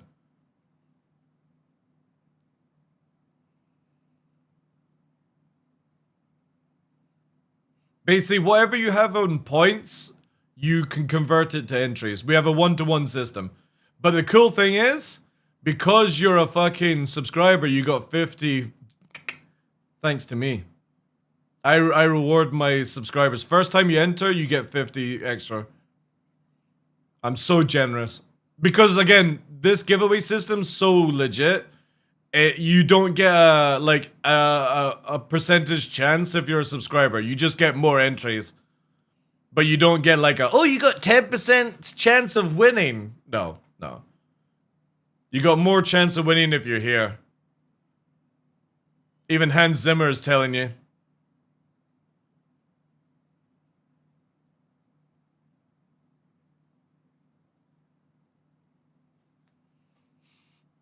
I don't need it, but it's good for those who do. Dude, you could enter the giveaway and then give it to your friend or give it to somebody in the channel. You could go TheDarkLaw, I've won the giveaway. You can keep the giveaway. You could do that, Title War. That would be really a meme.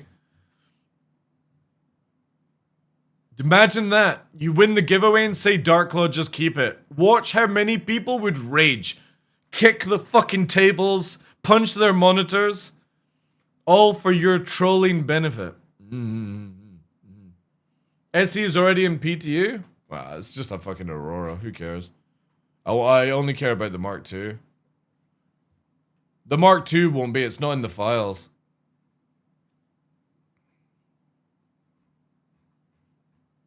I don't know what I'm doing. Korean, how many points have you got, dude? Just do exclamation mark points, Korean. And then it's just take that number it tells you, 12, and do exclamation mark enter space 12. Super easy. But hear me out, Korean. You may want to subscribe to the channel to get some extra entries. For $4.99, you could get 50 extra entries. And just think of that. Think of the chances of winning for $4.99. $4.99. I got a new job offer. I don't start. Dude, you could be winning a giveaway that's worth thousands of dollars for $4.99. You have a Twitch Prime. Yeah, use Twitch Prime.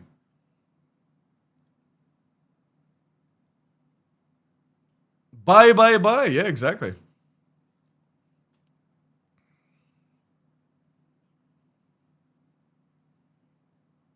Again, if anybody's listening as well, all you have to do is follow the channel and earn entries by being part of the channel, right? There we go. There we go. Thank you very much, Korean. Now enter. Now enter. Yes. Money. Yo, thank you for... God damn it, I should be doing this more often. This is a great way to make money.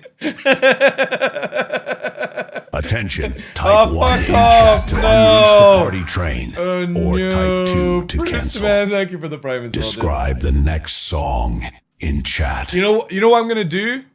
If we get to level 3, I will give everyone 50 entries, right? Just think about this, chat. Everyone in chat, if we get to level 3, 50 extra entries, all right? To win giveaway. Yes. Deep beneath a mountain of hype. Lots of Spaceship, yeah. Dragon tree sleeps. TheDarkLaw scamming subs for entries. 10,000 years of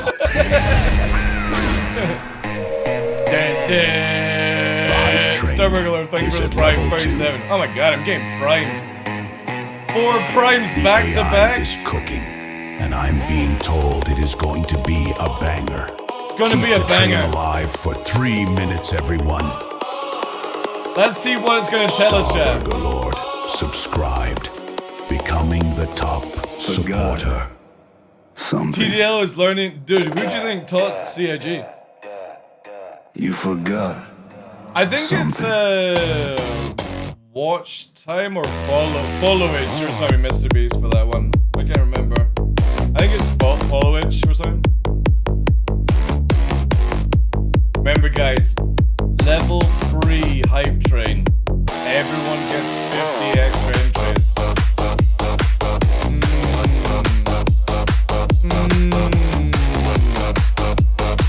And remember, whoever subs also gets extra entries. Money. It is gathering dust. Aurora Mark 1 SE is our song, by the way. It's free. It's free, it's free, chat. Give me those bezel bucks. It's literally free. It is.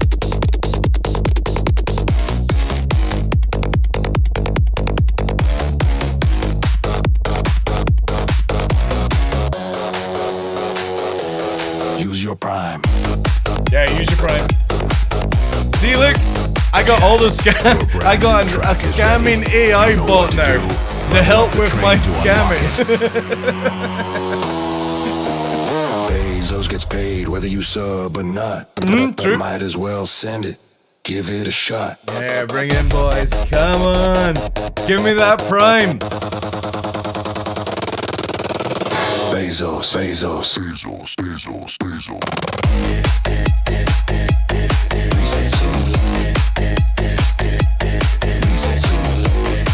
I don't think I could be on until midnight. I'm already served like 8-9 hours now.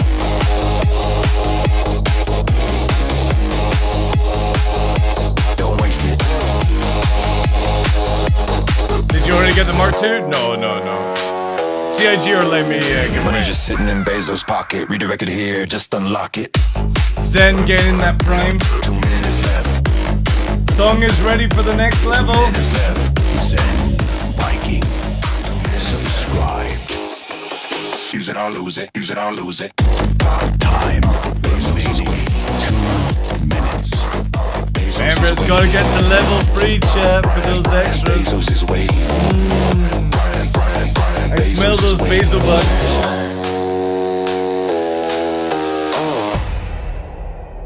He's always waiting. He's always waiting.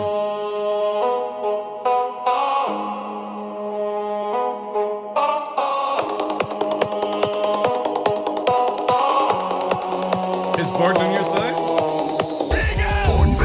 Thornburg with the prime! Oh my god, we got 6 primes back to back? Holy shit.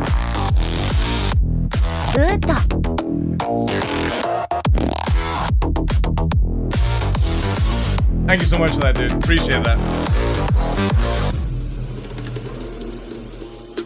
Thornburg. Media subscribed. Redirected here. Just unlock it. Going one Time remaining. There we go, chat. Level Describe the next 3. song. Let's in give chat. those entries. The hype train Where's the air? is at level 3. I said level 3. There we go, morning, chat. crew. I welcome you on board. Where's the air? There you go. Starship TheDarkLaw. Starship TheDarkLaw. Enjoy. However, I regret to inform you. Our hypercore power. Hype core power levels are running critical. They're running critical, chat. Estimated time to total failure 4 minutes. We require more hype to stabilize the trajectory. It's going. Commander Dark requires immediate assistance. The song is being created. This is going to be epic. Keep the train alive for 3 minutes to unlock it. Starship TheDarkLaw. Starship TheDarkLaw. That would actually be a good name for a ship. Starship TheDarkLaw. Starship TheDarkLaw. Thank you, Mr. Beast. Fucking dropping the bits, like. The fucking coffin, man.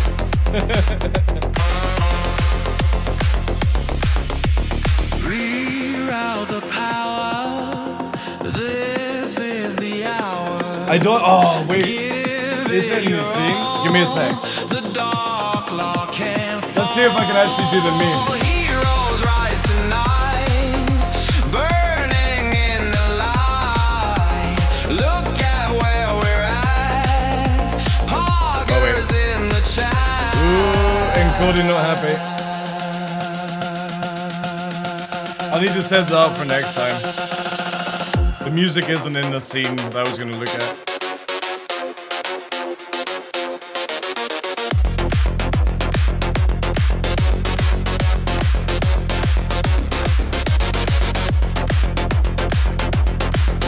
God damn it, Sideways has 635 tickets? Bits of fuel for Starship's core. Subs of fuel for Starship's core. Bits of fuel for Starship's Not necessarily, BB.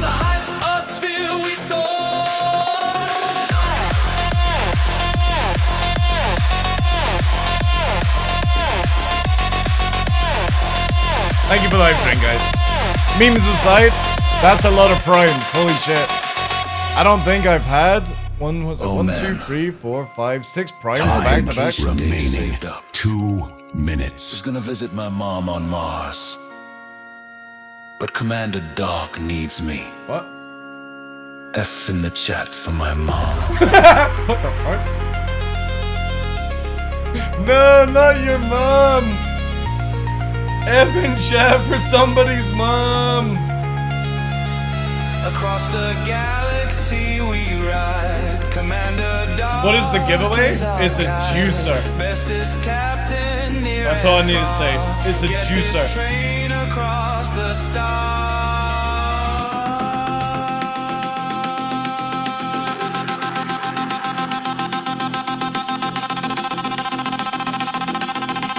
Hype core integrity 20%. Oh shit. Starship TheDarkLaw is losing power. Oh no. The train is fading. Time remaining. We need a 1 savior minute. who can fuel the hype core with their bits. With their bits. And their subs. This is our final chance.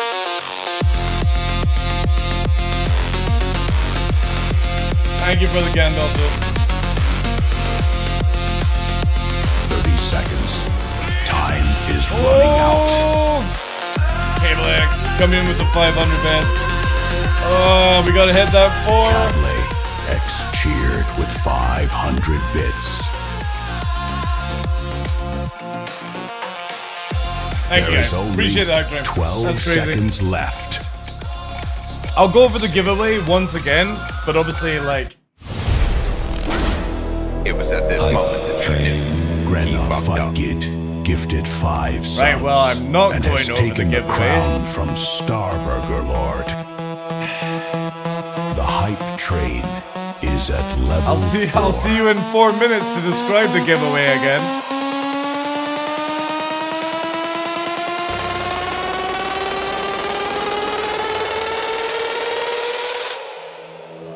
Someone should sub. Not me, but someone.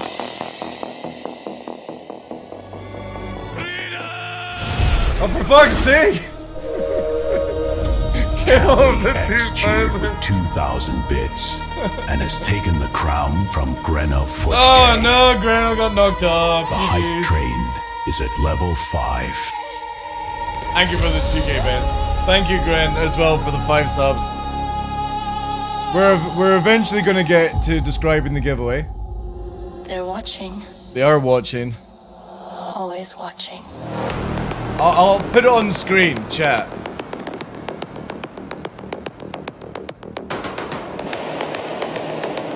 There you go. Discord is popping off? What do you mean? Or pooping itself?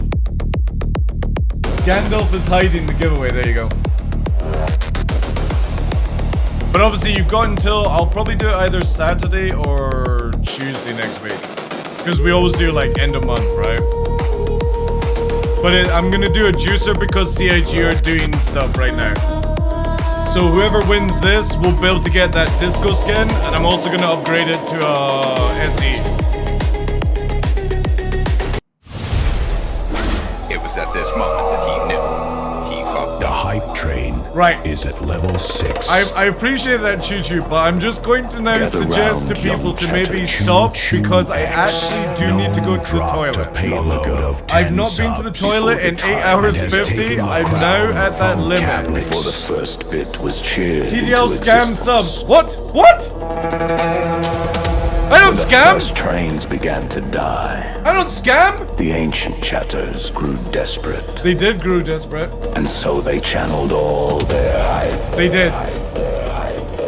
To create an eternal guardian.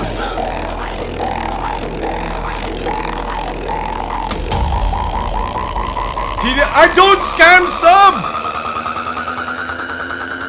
Why has it got little spaceships? When chat has given all it has, you summon the Hype Doctor. Is it because I look like the guy from Dr. Jones Aqua? The Hype Doctor. Dr. Jones, where are you? I should actually stop talking. It probably will bring that up. Capley X cheered with 500 bits. GTL scam subs. Fucking shit. My fucking TDL scam sub song is a fucking pan pipe. Chat, your brand new track is ready. You know what to do. Level up the train to unlock it. Trains. Ancient keeper of the sacred flame, shouted loud his hallowed name. Older than the oldest mark, blessed by every screaming god. When your offering hits the flame, he will answer, speak his name.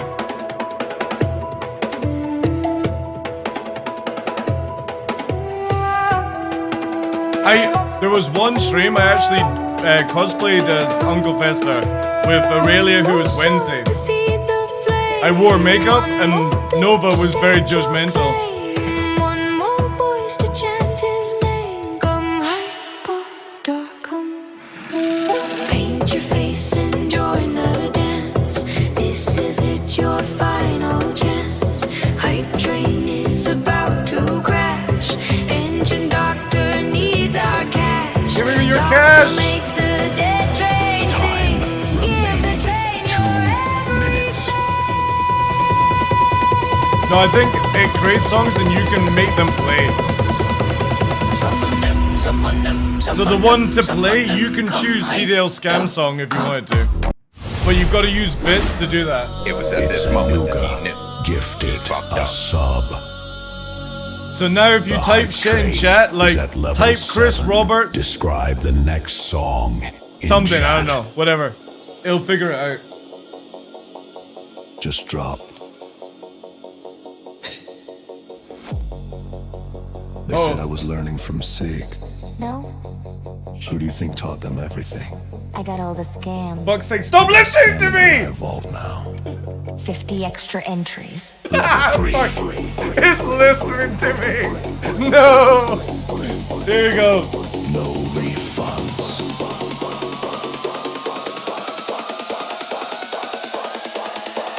Song is in the oven. Chat. 3 minutes left on the clock. Keep this train alive to unlock it. Prime! Yeah, this is the TDL song.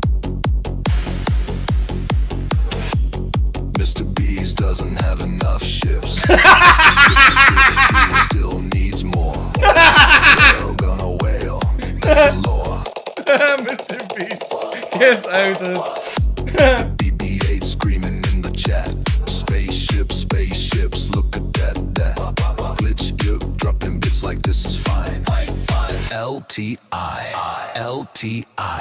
Lifetime entry! Hey!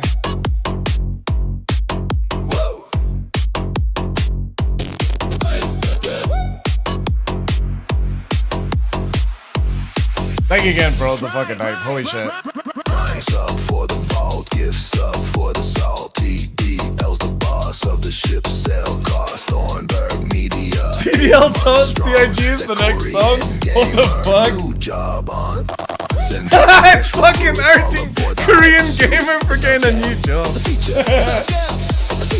We know. We love it. We love it.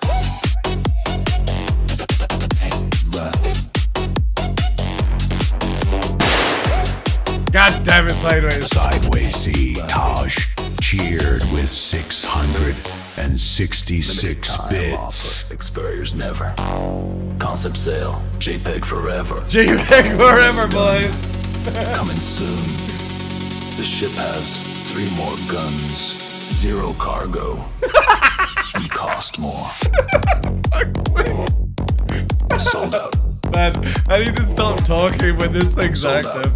The train is Time remaining 2 minutes. like melted ships. The vault is closing. TDL's AI is calculating. Chat, your brand new track is ready. You know what to do. Don't Level up the out me train for to fuck's unlock sake. it. Who's gonna save it? Who's got the buyback token? Who's got the buyback Mr. token? Beast, the BB-8. Anyone? Wait for it.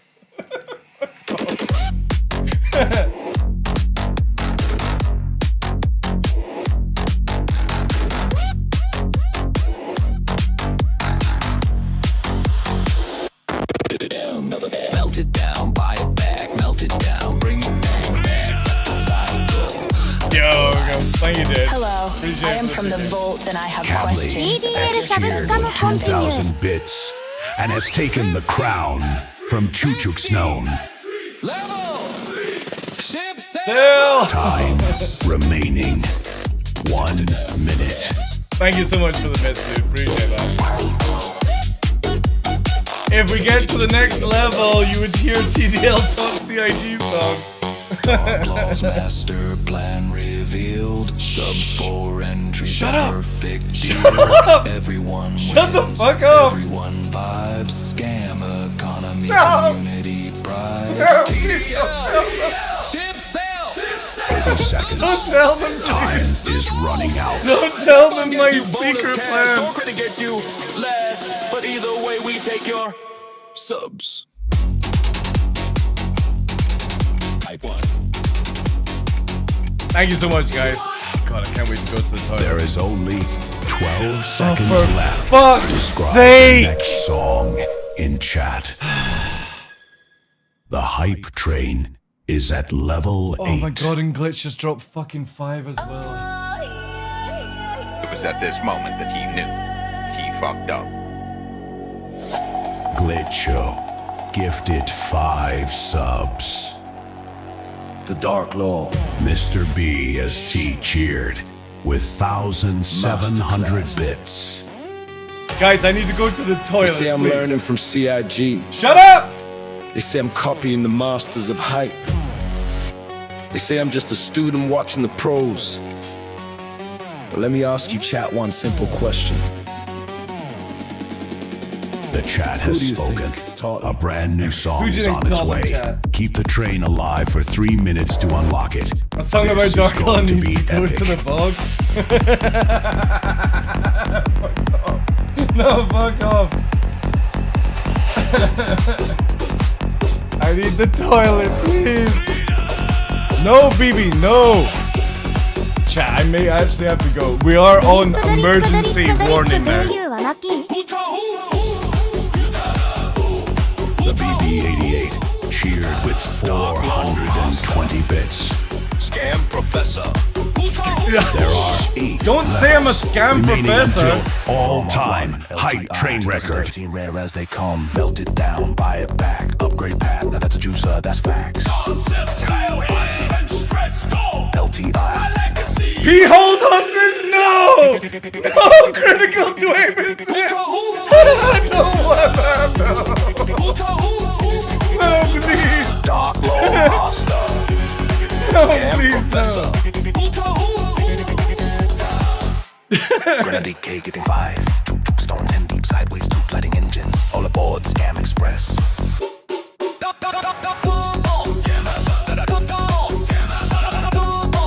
Originals Scam Master.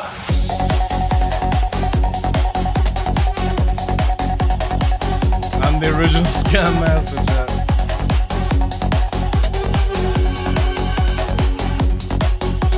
Hey, Dilly, how you doing, dude? Holding the line like a max cargo hold. Hypercore failing, but the train must roll. Blood a hostage situation. Peak dedication. The master teaches by example. Store credit. Dark matter. Limited sale. Black No, not to the TheDarkLaw!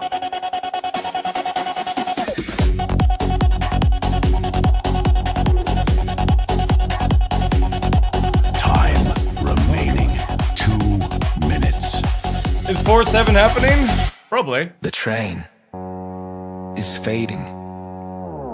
Hype core critical. Server instance crashing. Store credit draining. Yep. Who's gonna Chat, save the your starship? brand new Dark track is ready. You know what to do. Level up the train to unlock it. Who remembers the Aurora Mark 1 SE 2013 LTI? Who will be the next graduate? One more sub! Save the ship! One more sub! Save the scam! One more sub! Wait, one more sub to save the scam? They called it a scam, I called it education. They said impossible, I said imagine. Now look who's teaching, now look who's learning. The Dark Law was here first. If I say dark, you say hello. Dark, dark, dark, dark, dark, dark, scam. Remaining. Yo, BB, thanks for the They just took notes, F and chat for your wallets. Aurora Mark 1, yours for 188. Cheered with 1,000 bits. Yo, Dilly, thanks for the follow and kick as well, dude. Oh, for fuck's sake, guys. Oh, I think we're good, we're good. We're good, we're good. Thank you, Cable, again for another prize of bits, dude. Holy shit, dude. Very good. X cheered with 1,000 bits. 30 seconds. Time is running out. The hype train is at level 9. Describe the next song in chat. It was at this moment that he knew. Wow. Mr. B is T-cheered with 6,666 bits and has taken the crown from Cablix. The hype train is at level 10. It's Anuga, gifted a sub. Team. Activate the cream machine. The machine. I don't think this The is the AI B song. is cooking, and I'm being told it is going to be a banger. Keep the train alive for 3 minutes, everyone.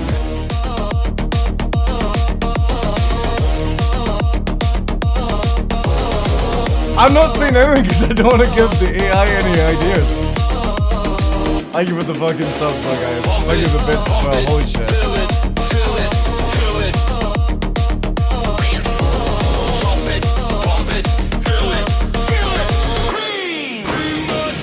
Cream machine.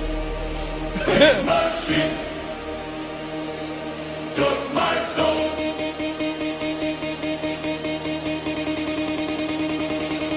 Cream machine.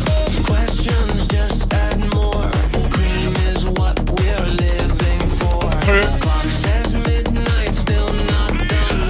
There are 6 levels remaining. Fuck you, until say who all-time fucking hype DM'd her? train record. Was that you, Matrix? For the cream machine. Go! Cheer! For the cream machine. Live! The cream. How you doing, Si? Thank you for the advance. Together, chase the dream. Best damn crew you've ever seen. Glory comes to. You've missed some scam songs. It's calling me a scam professor. How much cream? All the cream.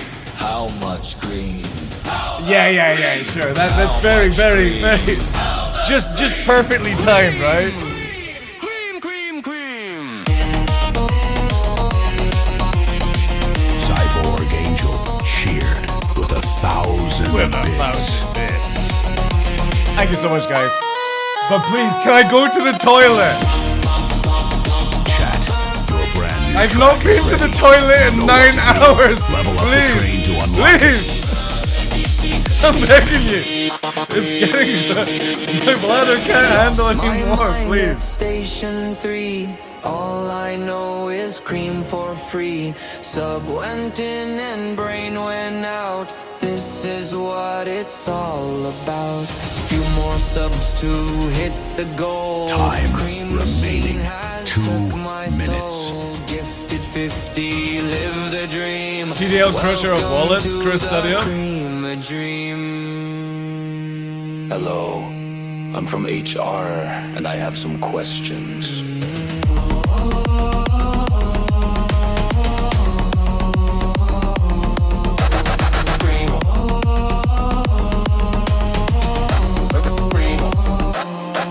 No, stop encouraging him. I need the toilet. Really badly. I'm not dancing, this is me shaking to not fucking piss myself. Attention all workers. Report to your stations immediately. Cream level. Critical. The train is running low. The recipe needs more subs. More bits. Stop using bits, for fuck's sake! I've been here 12 hours. 1 minute. My feet hurt. I can't do it for you. Oh, Who thank will God. save the cream train? 94% get fucked. I shouldn't say that. No, fuck off.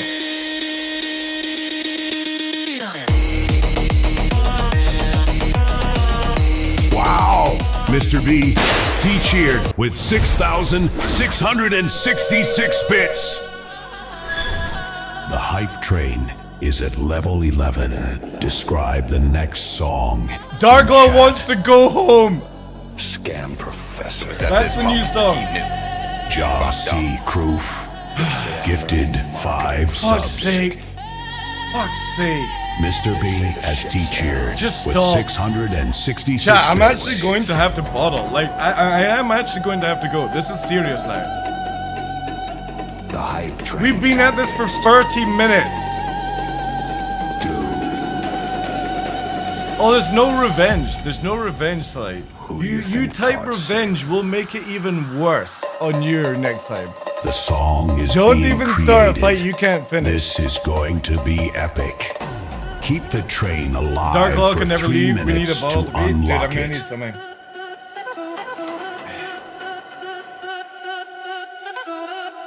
Do you remember that person, Sai?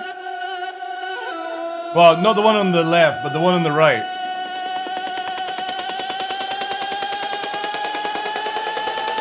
Look at young Mighty Ducks Darkla. Holy shit. Is this a piss waiting room? It's gonna end up that fucking way, like, holy shit. There are 5 Go levels and B, come back. I remaining can't do that. until all-time hype train record. You don't remember Gladiators on a Saturday afternoon?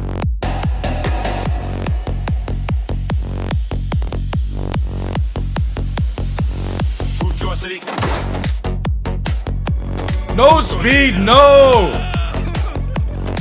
You're too young, Major. Too young. You don't remember their faces? That was the character Wolf that always fought everyone. 500 bits. X yelling, no one quits. Scam continues, stream alive. Who's the master? Shut up, don't tell him about the scamming!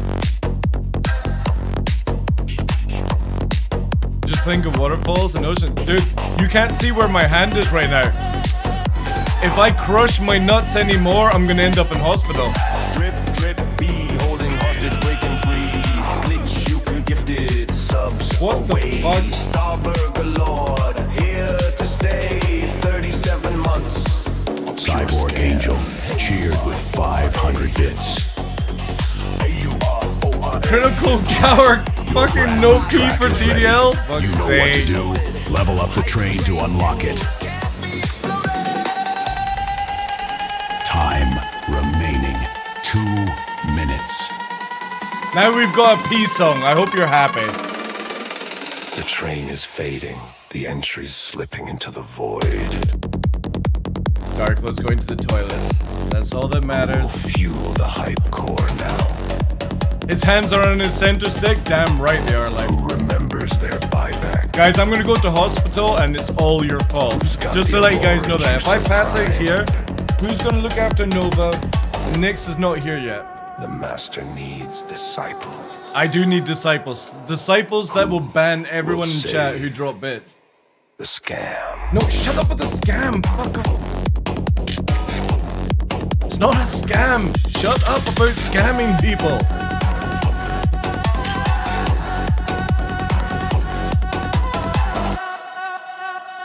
Fucking getting outed by the AI. Time remaining. 1 minute. Alright, we've done well, chat. Thank you. I appreciate it. No more. Toilet definitely needs to be something that is, you know, bad bladder is medical conditions, you know. TheDarkLaw held, standing tall. See, look, Chris Roberts called, asked for tips. I 30 seconds. Time is running out. Original scam! Original scam! Teaching legends how to hide the dark law. End of type. There is only 12 seconds left. Thank fucking God. Alright, chat. Thank you so much for the hype trade. I appreciate that. Fucking nut jobs. Alright. Oh, thank God. Right. Bye.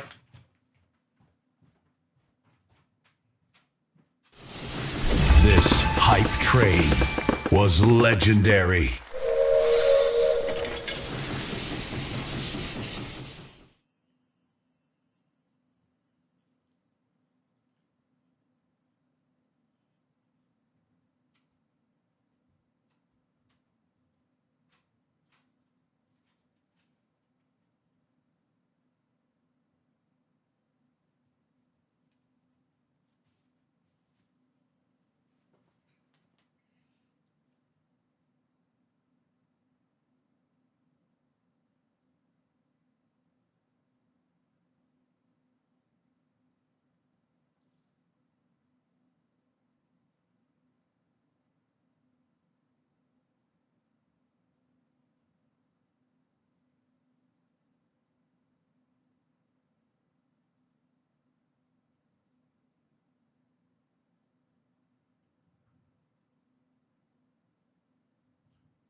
Oh, holy shit. Fuck me, like.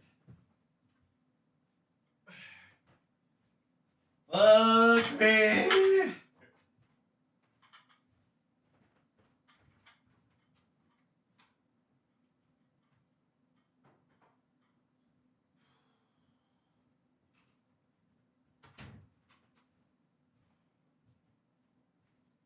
Oh, right.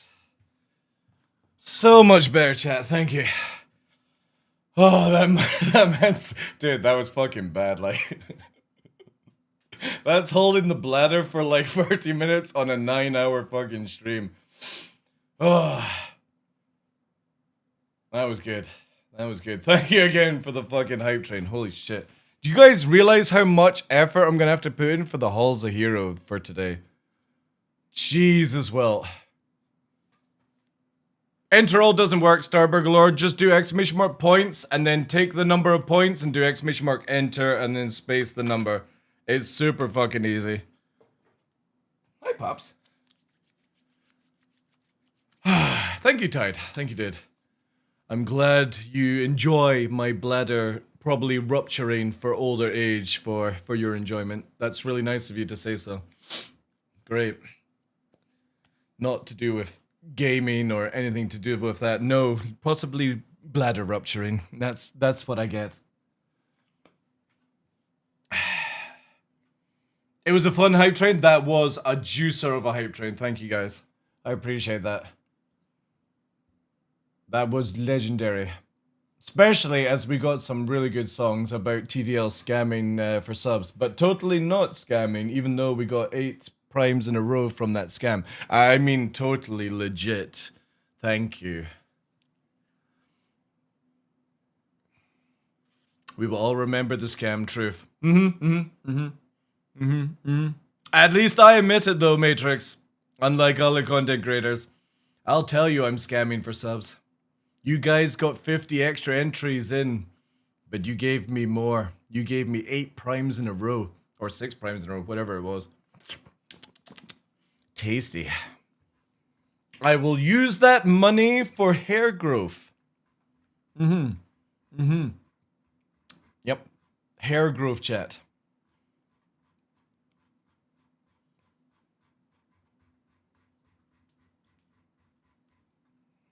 But yeah, thank you so much, guys. That is going to require me a shit ton of effort to fucking mark down. Again, I'm going to have to fucking get a bot to auto do this on Discord for me.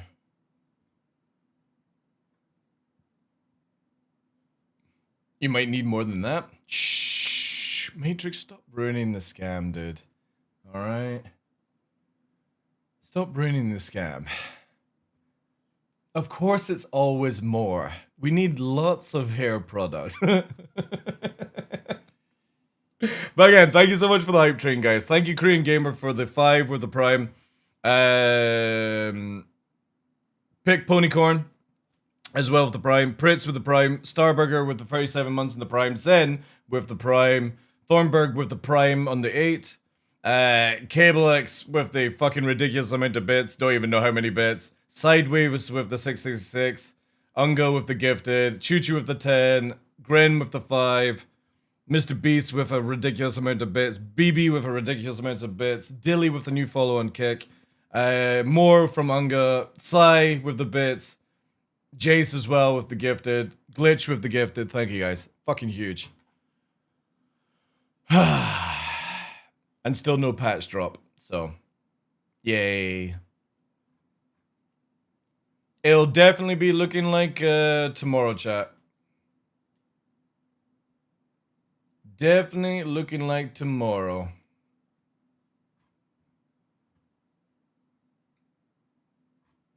Jump Space is getting Oh, by the way, Sai, are you still there, or did you just fucking come to troll and piss off again? Are you there, Sai? I'm gonna give you a video. Where is it here? Yeah, here. Game that you might be interested coming out. Western Sandbox.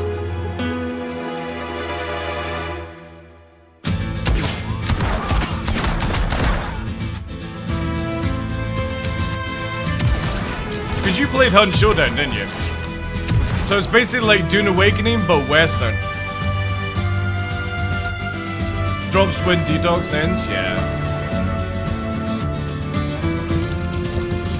So it's basically like Red Dead Redemption. Like, you got PvP, made by ex-Blizzard employees. And it's coming into playtest very soon. Loot, selling, all that stuff. But it's like Dune Awakening, but Western.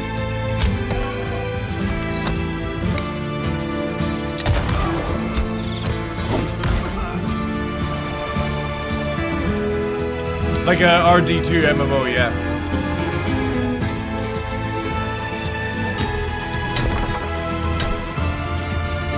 And as I was saying earlier on in the stream, the developers did a 10-hour stream of playing the game and talking about it to people's questions, and I've never heard of lead developers doing a 10-hour stream to showcase their own game. Fucking crazy.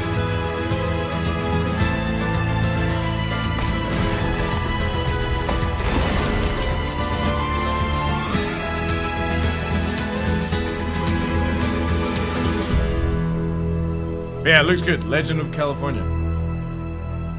Yeah, WildStar was WildStar. I played WildStar, and that was one of those games because it was very Pixar type MMO. It was kind of sad that that one didn't pick up. I did enjoy playing WildStar. It was very goofy, you know.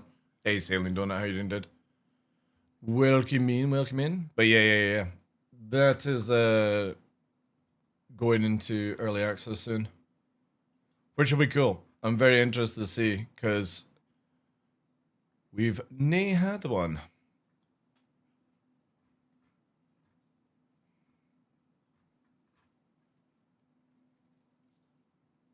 Yeah, there was also another one called Tabula Rasa. Did anybody play that before NCSoft shit canned it and did Ion instead? Anybody play Tabula?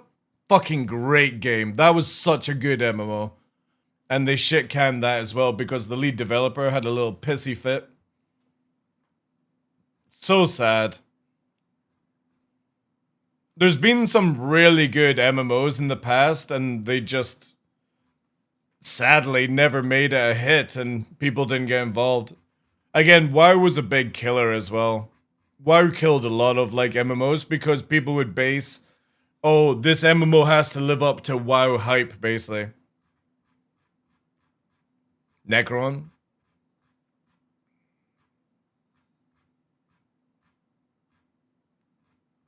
My first MMO was EVE Online.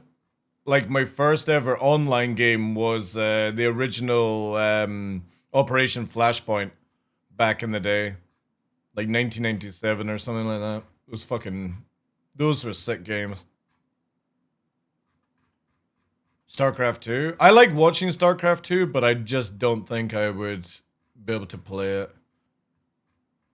It's a shit ton of micromanagement, that one. Your first MMO was RuneScape? Cyan Channel loves RuneScape, by the way. You should go to her channel next time she's live and say you should go and play RuneScape to Cyborg Angel. She'll fucking love it. You know, she'll talk about it for hours on how much it's her favorite game. It is. She fucking loves RuneScape. We should all do that next time she's live tomorrow, playing Crimson Desert. Probably starting at 12, but really it'll start about 5 when she falls asleep and she goes, I fucking slept in, boys! I slept in! You didn't know what was going on, really? It was because she was really playing RuneScape. Really, it's because she was secretly playing RuneScape, and that's why you should totally go to her channel. I will even drop the link in chat right now. Sorry, no, there we go. We need the BG, right? So also, go to her channel. She will love it, chat. Her community are love the good old, RuneScape chat. You thought you could come here and not get counter-trolled? You don't know my domain, Sai.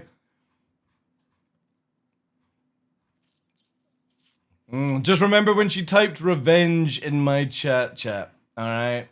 10 times the bad luck.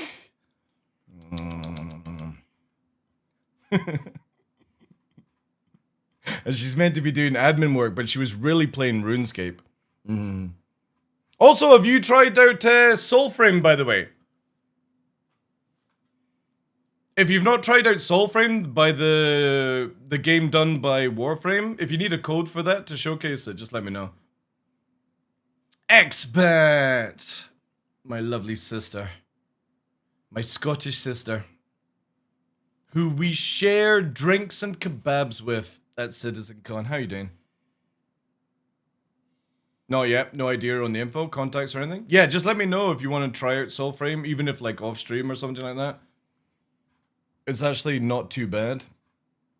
But just in case you've got like you're not doing any like sponsor segments and you need a filler game.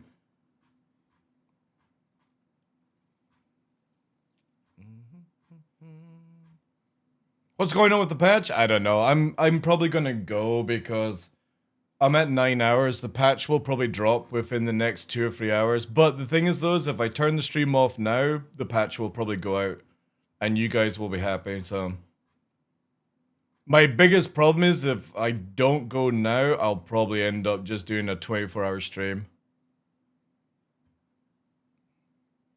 Which wouldn't be too bad, actually. I just don't know if I actually could be bothered. A wee sleep? Aye. Well, not really a wee sleep. I got some anime to catch up on, and then I'll be up at 6 AM anyway.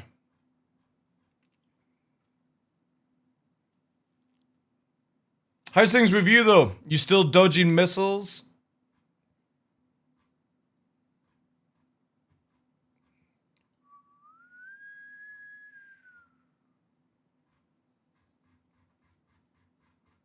Aye, defense. Intercepting as usual. Nice. Free fireworks. But they managed to get him away from the same. That's cool. Just do an Independence Day, stand on the rooftop with "We welcome you." That it always works, right?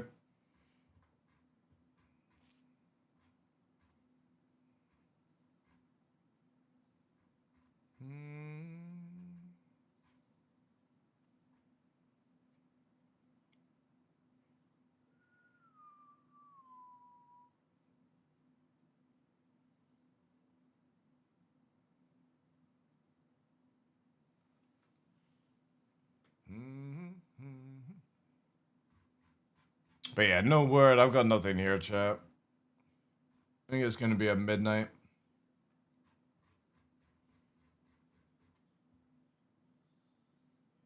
You should totally play RuneScape with Cyborg Angel. She would love to play RuneScape with you.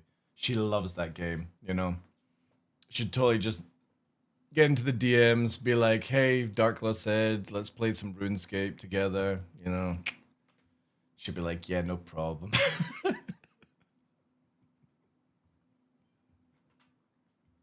I'm gonna get a DM at fucking 1 a.m. in the morning.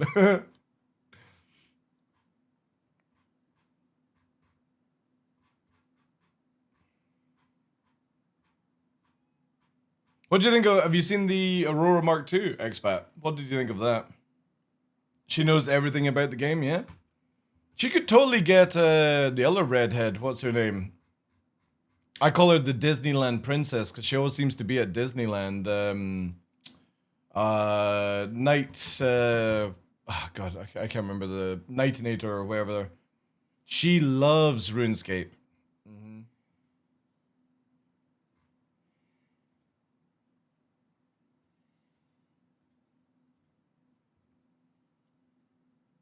The Mustang Mark Chalk.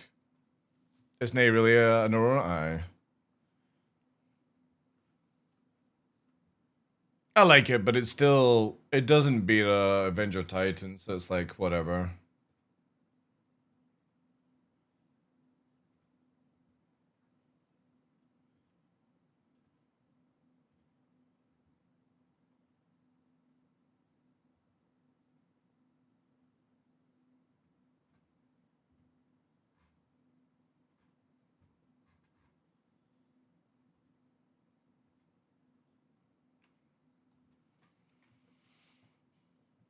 I hope they have a module in the future to hold a vehicle. I would like it if there was like QED dampener. That would be pretty cool.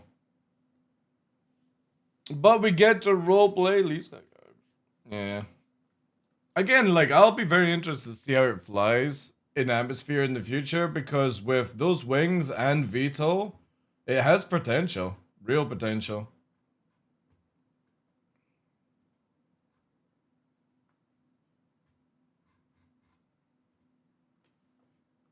Is Detox on? Detox is still on. Looks like Detox started late just to make sure he was part of the patch, though. Because Detox going offline stream is a guaranteed way to get the server to go live.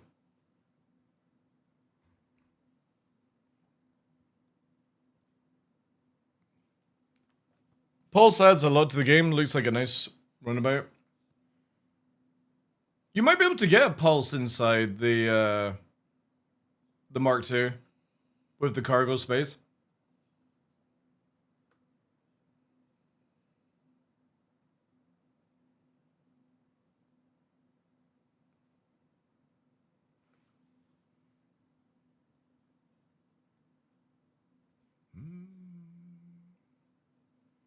But yeah.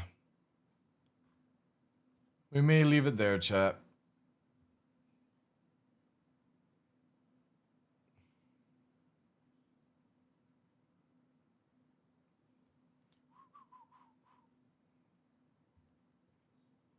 Also, I was playing with Tough last night, Ready or Not, the police game. Holy shit, that game is really good. If Burks ain't on, the patch ain't dropping. Burks doesn't stream anymore now, expat. He's gone and got another job. Yeah.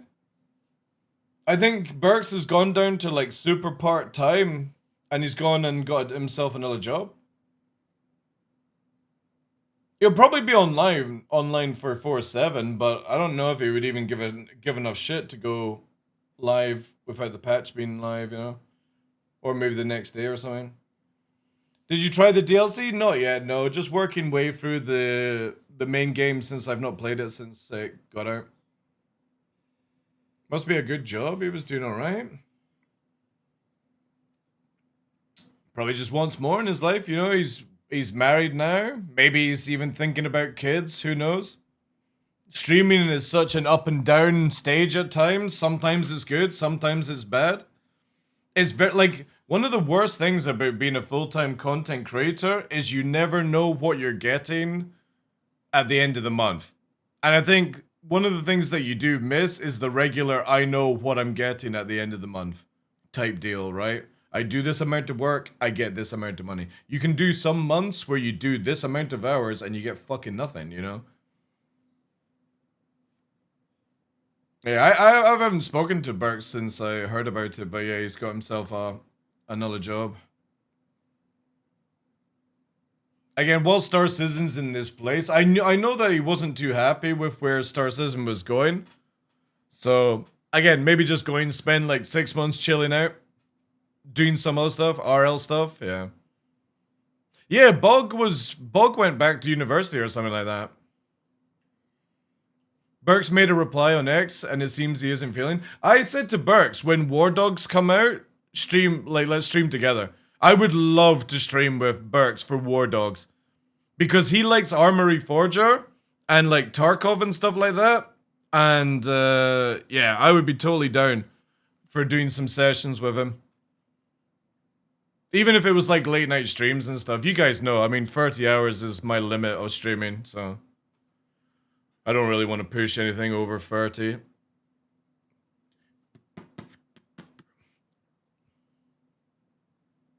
More guys would play it, yeah. But no, like, Burks is OG. He's been around for a long time, so taking a wee break, probably a good mental break kind of thing. Do something else, play some games, hang out with the wife, you know. Go on holidays. I think what he's doing is a really good idea. There's no point pushing yourself into depression, like. Yeah. And Burks is like a hardcore kind of like streamer, you know?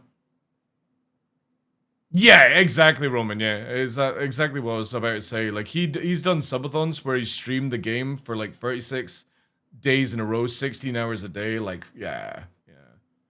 I mean, to be fair, that's his own fault, but at the end of the day, like, he's put his heart and soul into it. Just him going away for a few months ain't gonna do shit. He's still one of the most popular streamers we've got. And who knows, maybe he'll play other games, you know? Work in a real job, do other stuff. I would like to see Burks, because no joke, like, even though he had less viewers and stuff, I really enjoyed Burks's Armory Forger streams. Because you saw him happy. And that, to me, is more important than watching Star Citizen, you know? Watching Burks actually be happy playing another game is way more entertaining than watching Burks play Star Citizen. And it's such a shame. Like, I've said to him a few times that just play, man, you know? You lose a few numbers, you lose a few subs, but you get to be happy, you know? That's more important. Yeah. So I hope he comes back for War Dogs, because I think that would be really entertaining. Tarkov, Battlefield type game, you know? We can do like pre-made teams, because instead of like some other games where you go in with like 4 people, you can actually go in with a full pre-made team. So like 10 plus folk on comms. That would be really sick, man. And I think that would be his jam as well.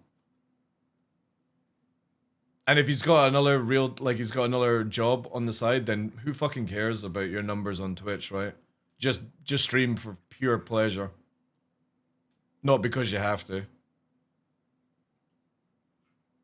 Yeah, it's very like that. I'm very blessed, expat, where I only lose about 20% viewership when I play other games now. And that makes me feel really good. But I don't have, like, what Burks and Mike have, like 300-400 viewers, so I would imagine that feels a lot worse to see the numbers massively drop by, like, 50%. No, it's just also I'm really, really handsome as well. That's why.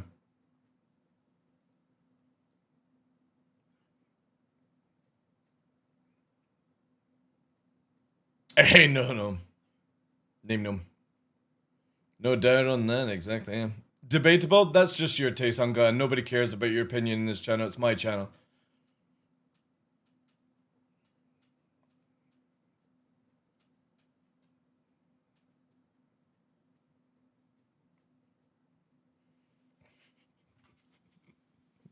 But yeah, looking forward to that game. Also, Legends of California. I really want Fable to be really good as well. DarkLaw's ginger and still pulls all the ladies? That's very true. Be it that they're all like 60, 70-year-old ladies in Peaky Blinders, but still. It was 6 at one time, chat. What's your excuses? I can pull 6 ladies at once. Granted, I was helping them with Instagram and stuff like that, but still. The power of the bald. Age is just a number? Mm-hmm. I'd have probably been done for GHB for hospitalizing them after like a session in bed, like, you know. I don't think they would have been able to handle a young buck.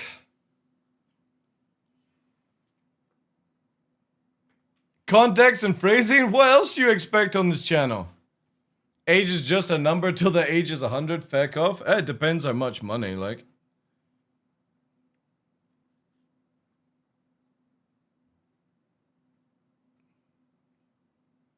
Depends on what we're talking about.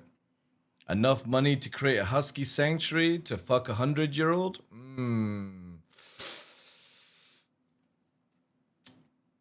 Well, paper bags were invented for a reason.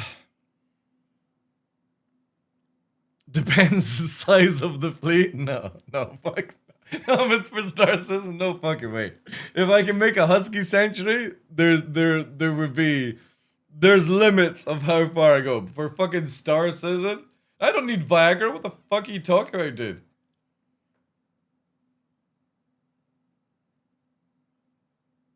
Wanna see my Idris? Alcohol helps? Nah, I don't need alcohol. Again, if I'm getting my dream, easy. Easy fucking session. My only problem is I'll probably be arrested for murder because if they have a heart attack during something like that, does that count as murder? If that happens? I don't know. Film it for evidence? Ooh. So your dream is a saint? No. I'm saying if I could get if I could get the money to make a husky sanctuary, 100-year-old, and I had to fuck 100-year-old women, I probably wouldn't say no, because if I could spend the rest of my life looking after huskies and training them for one quick session, you know. Granted, hopefully she didn't die, because that would be kind of weird, you know? But sometimes you just got to take the plunge.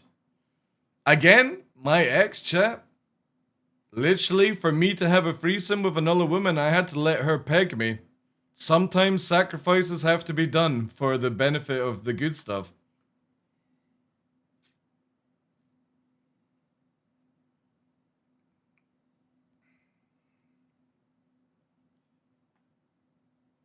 A sanctuary full of 100-year-old women? No, fuck off, no. I don't want to create Jurassic Park.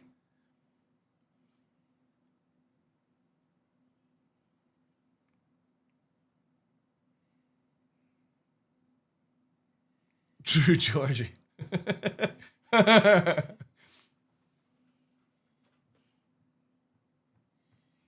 Who pegged harder, the X or the Pledge Store? Damn right, the Pledge Store. The Pledge Store doesn't hold bar. You don't get lube with the Pledge Store.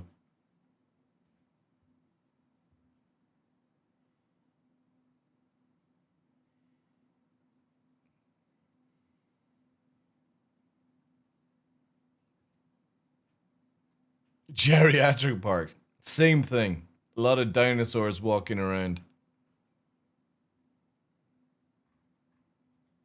Is he do marketing, line up, and make turns? No. But the thing is, if CIG do actually remove all the auroras and stuff from the website in 6 months, expat, I'll actually say I'm impressed.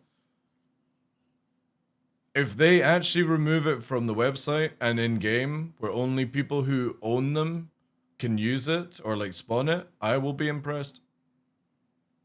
Now hear me out, expat, because I know this would maybe tickle your pickle. Imagine if CIG do the same thing with Hornets and they release the F7A Mark I for everyone to get that collector's item before they take away the Mark I Hornets. Would you not go for that deal? I would. And then they remove all the Mark I's from the website?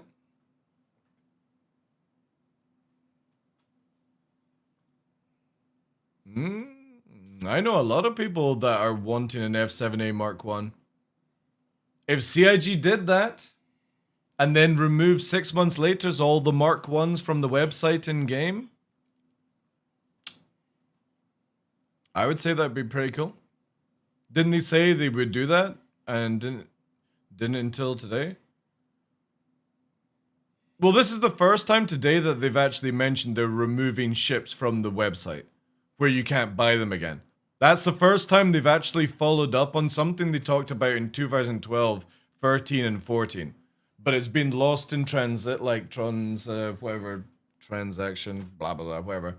Lost in space until today.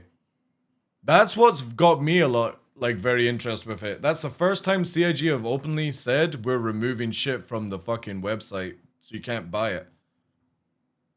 Now, obviously, we'll see if they stay true to that and if they don't change it out and stuff, but if they actually did that, I would be impressed, to be honest. Night Runner paint is on the table for sure. And the Aurora paints for the limited event, yeah. Yeah, I'll be very interested to see where CIG go in 6 months' time. Obviously, we have to wait 6 months, but it would be very interesting if none of that shit is for sale. If none of that shit expat is for sale at IE, then I'll be actually impressed by CIG. I'll openly say to marketing team, good stuff, because then you've actually created collectibles. Yo, my, thank you very much for the fucking 2, dude. Another prime as well today. Oh my god, I'm primed out of my mind. That is a shit. Wait. That's 1, 2, 3, 4, 5, 6, 7 reprimes in a row today. That is juicy.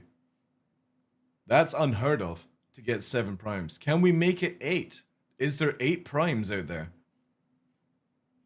7 scams? Shh. No, we don't talk about scams on this channel. 8 primes is a good level.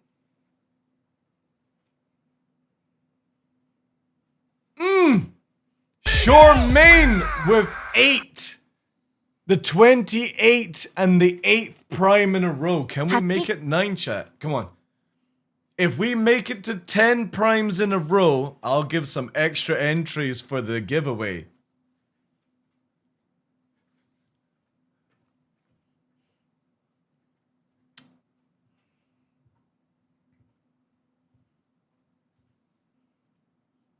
Totally as well, the Pirate Caribbean song playing as well.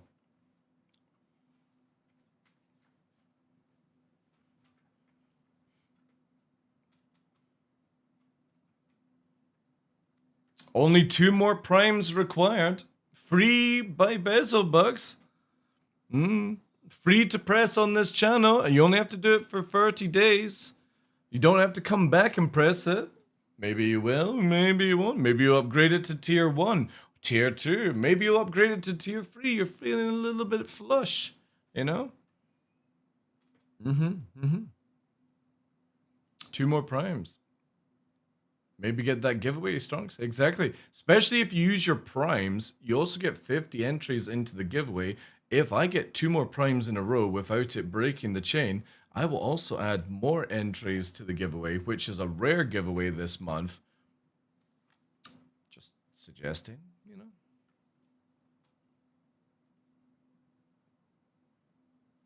Maybe the sub to even the OnlyFans? Well, we don't have an OnlyFans right now. We have an OnlyFlans website. That's where at nighttime I've got the cameras and I cook flans and bake flans naked with a penny on.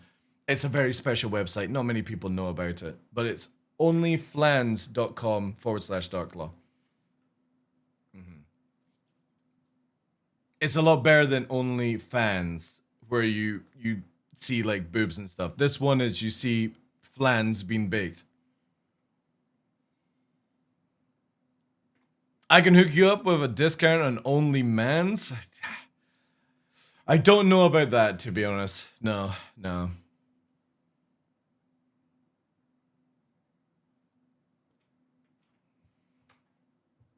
2 more primes, chat. 2 more primes in a row. No, not only fans. Flans, as in use eggs to make a flan. A flan. Only flans. Includes free pegging by Rocco. Yes, a flan. That's an idea crazy enough to work. Up to coding I go. Man. Who wants to get involved making a website called OnlyFlans with me? And the website is only people baking.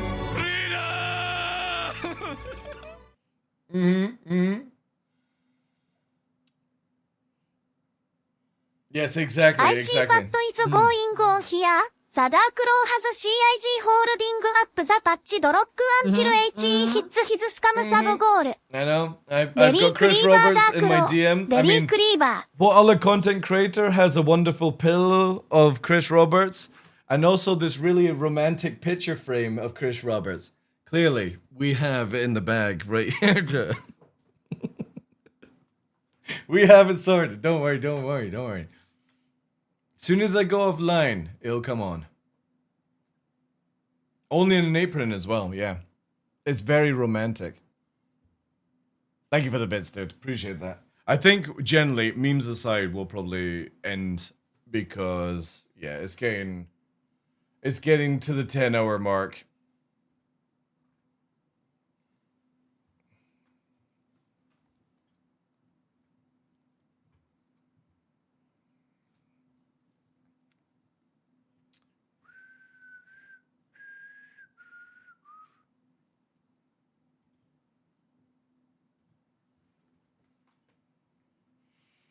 Then 2 more. Well, it's more just, bruh, you know, I got nothing I can show you. I don't even have live installed. It's basically PTU swapped over. So if anybody doesn't know how to like quickly download, you can download PTU just now, and then all you do is this, rename it to live, and then there you go. You've got PTU downloaded, and when they update, you're instantly in the system, right? You're thinking of picking up an Aurora Mark II? Look at it this way. If you've got any spare credit, it's a good thing. But also at the same time, just wait and see, you know? I think it's a good ship. I don't know if it's like... I don't know if it's worth like upgrading or downgrading to. Especially with like Titan and stuff like that. But again, if you got credit, in you go, right? Go ahead, do all that jazz.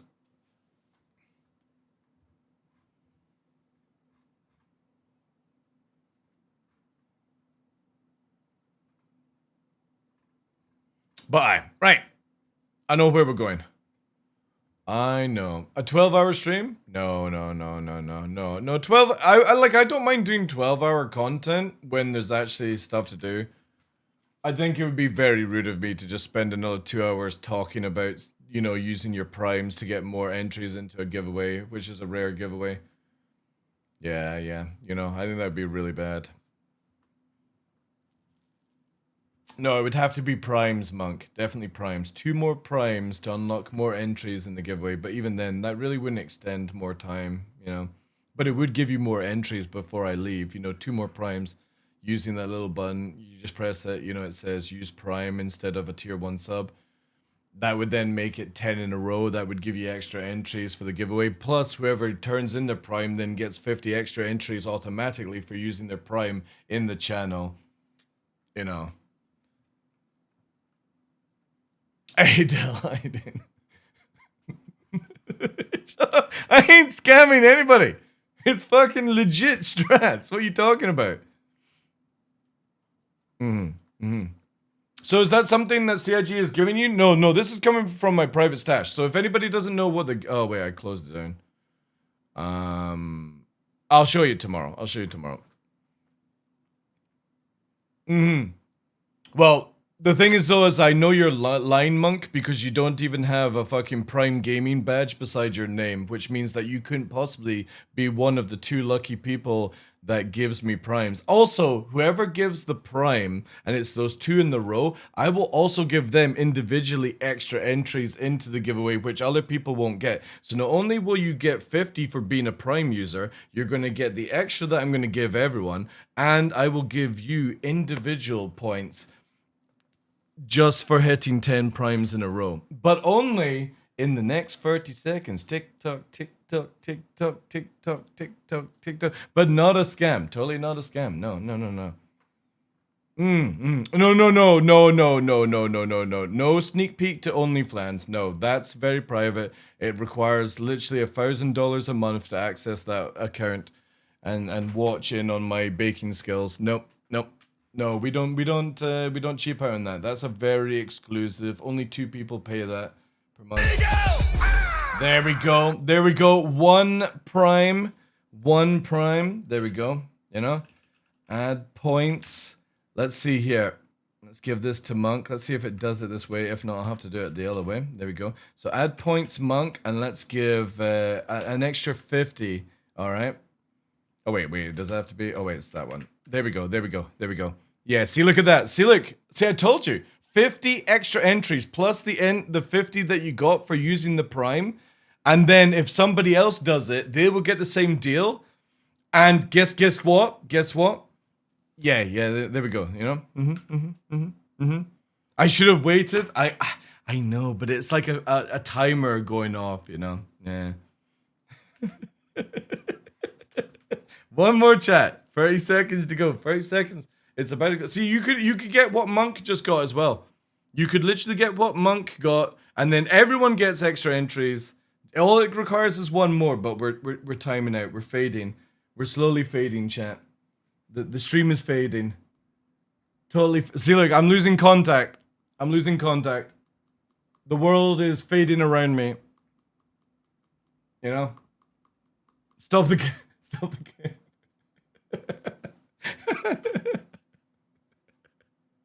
One more chat. One more. Who's gonna do it? Who's got that prime 10 in a row? We'll have to leave it as 9 in a row. You could have had extra entries. Extra entries, cat. You know what I mean? It's such a good giveaway. It's for a good cause. You'll get extra entries by becoming a prime member of the channel, but also you'll get 50 extra entries personally from my own entry amount, which is really good. That means there are definitely more chances of winning because they come from my points instead of anybody else's. And then everyone will benefit from your 1-person generosity. And just remember, whoever does it, who is number 10 in a row, is literally going to be highlighted in everyone right now. Everyone in the channel desperately hoping you're going to use that prime before I close the stream down. They'll be like, remember when this dude dropped the prime and was number 10? And fuck, we all got some extra entries. What a legend, right? Totally a legend. That's a true story. True story. It could be you though, chat. Could be you. But totally not a scam. Totally not a scam, you know? But we're fading away. We're fading away, chat. We're fading away. fading away. Slowly disappearing from life. Away, away. One more sub. One more sub. One more sub.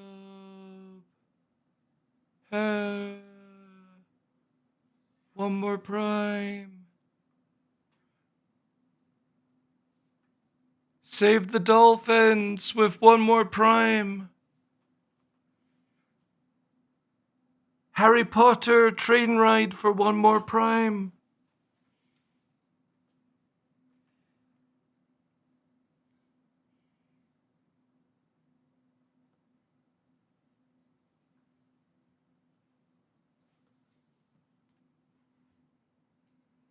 Nine is the best number. yeah. Enjoy the toilet. Thank you guys. Appreciate the stream. Let's all do raid 1, raid 2. Let's head on over to the wonderful fucking Detox. He can take you on in the night. Thank you so much to everyone. I'll see you tomorrow for actual gameplay. Appreciate all the subs. Appreciate all the follows, the bits, everything, the memes. Have a good one, guys. Relay, Test Battle, Matrix, Joe, Bloodsucker, Mick, Shoremain, Dilly, Tide, Endomorphin, Sideways, 90s, Cypher, Choo Choo, Meep. Thank you guys. Have a good one. Spam your emotes for free in fucking Detox's channel. And get your 100-year-old woman is not a scam, exactly. Good night, guys. I'm out. 心臓を捧げよう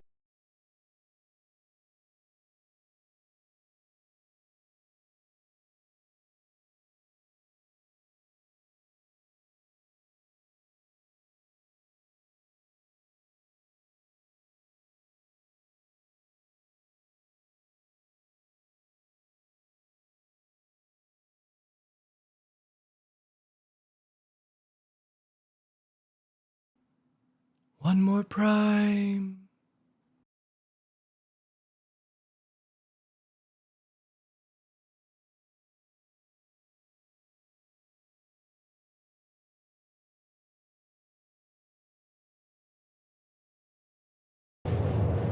The Austin office must watch your stream and F off from pushing the patch. And then you end your stream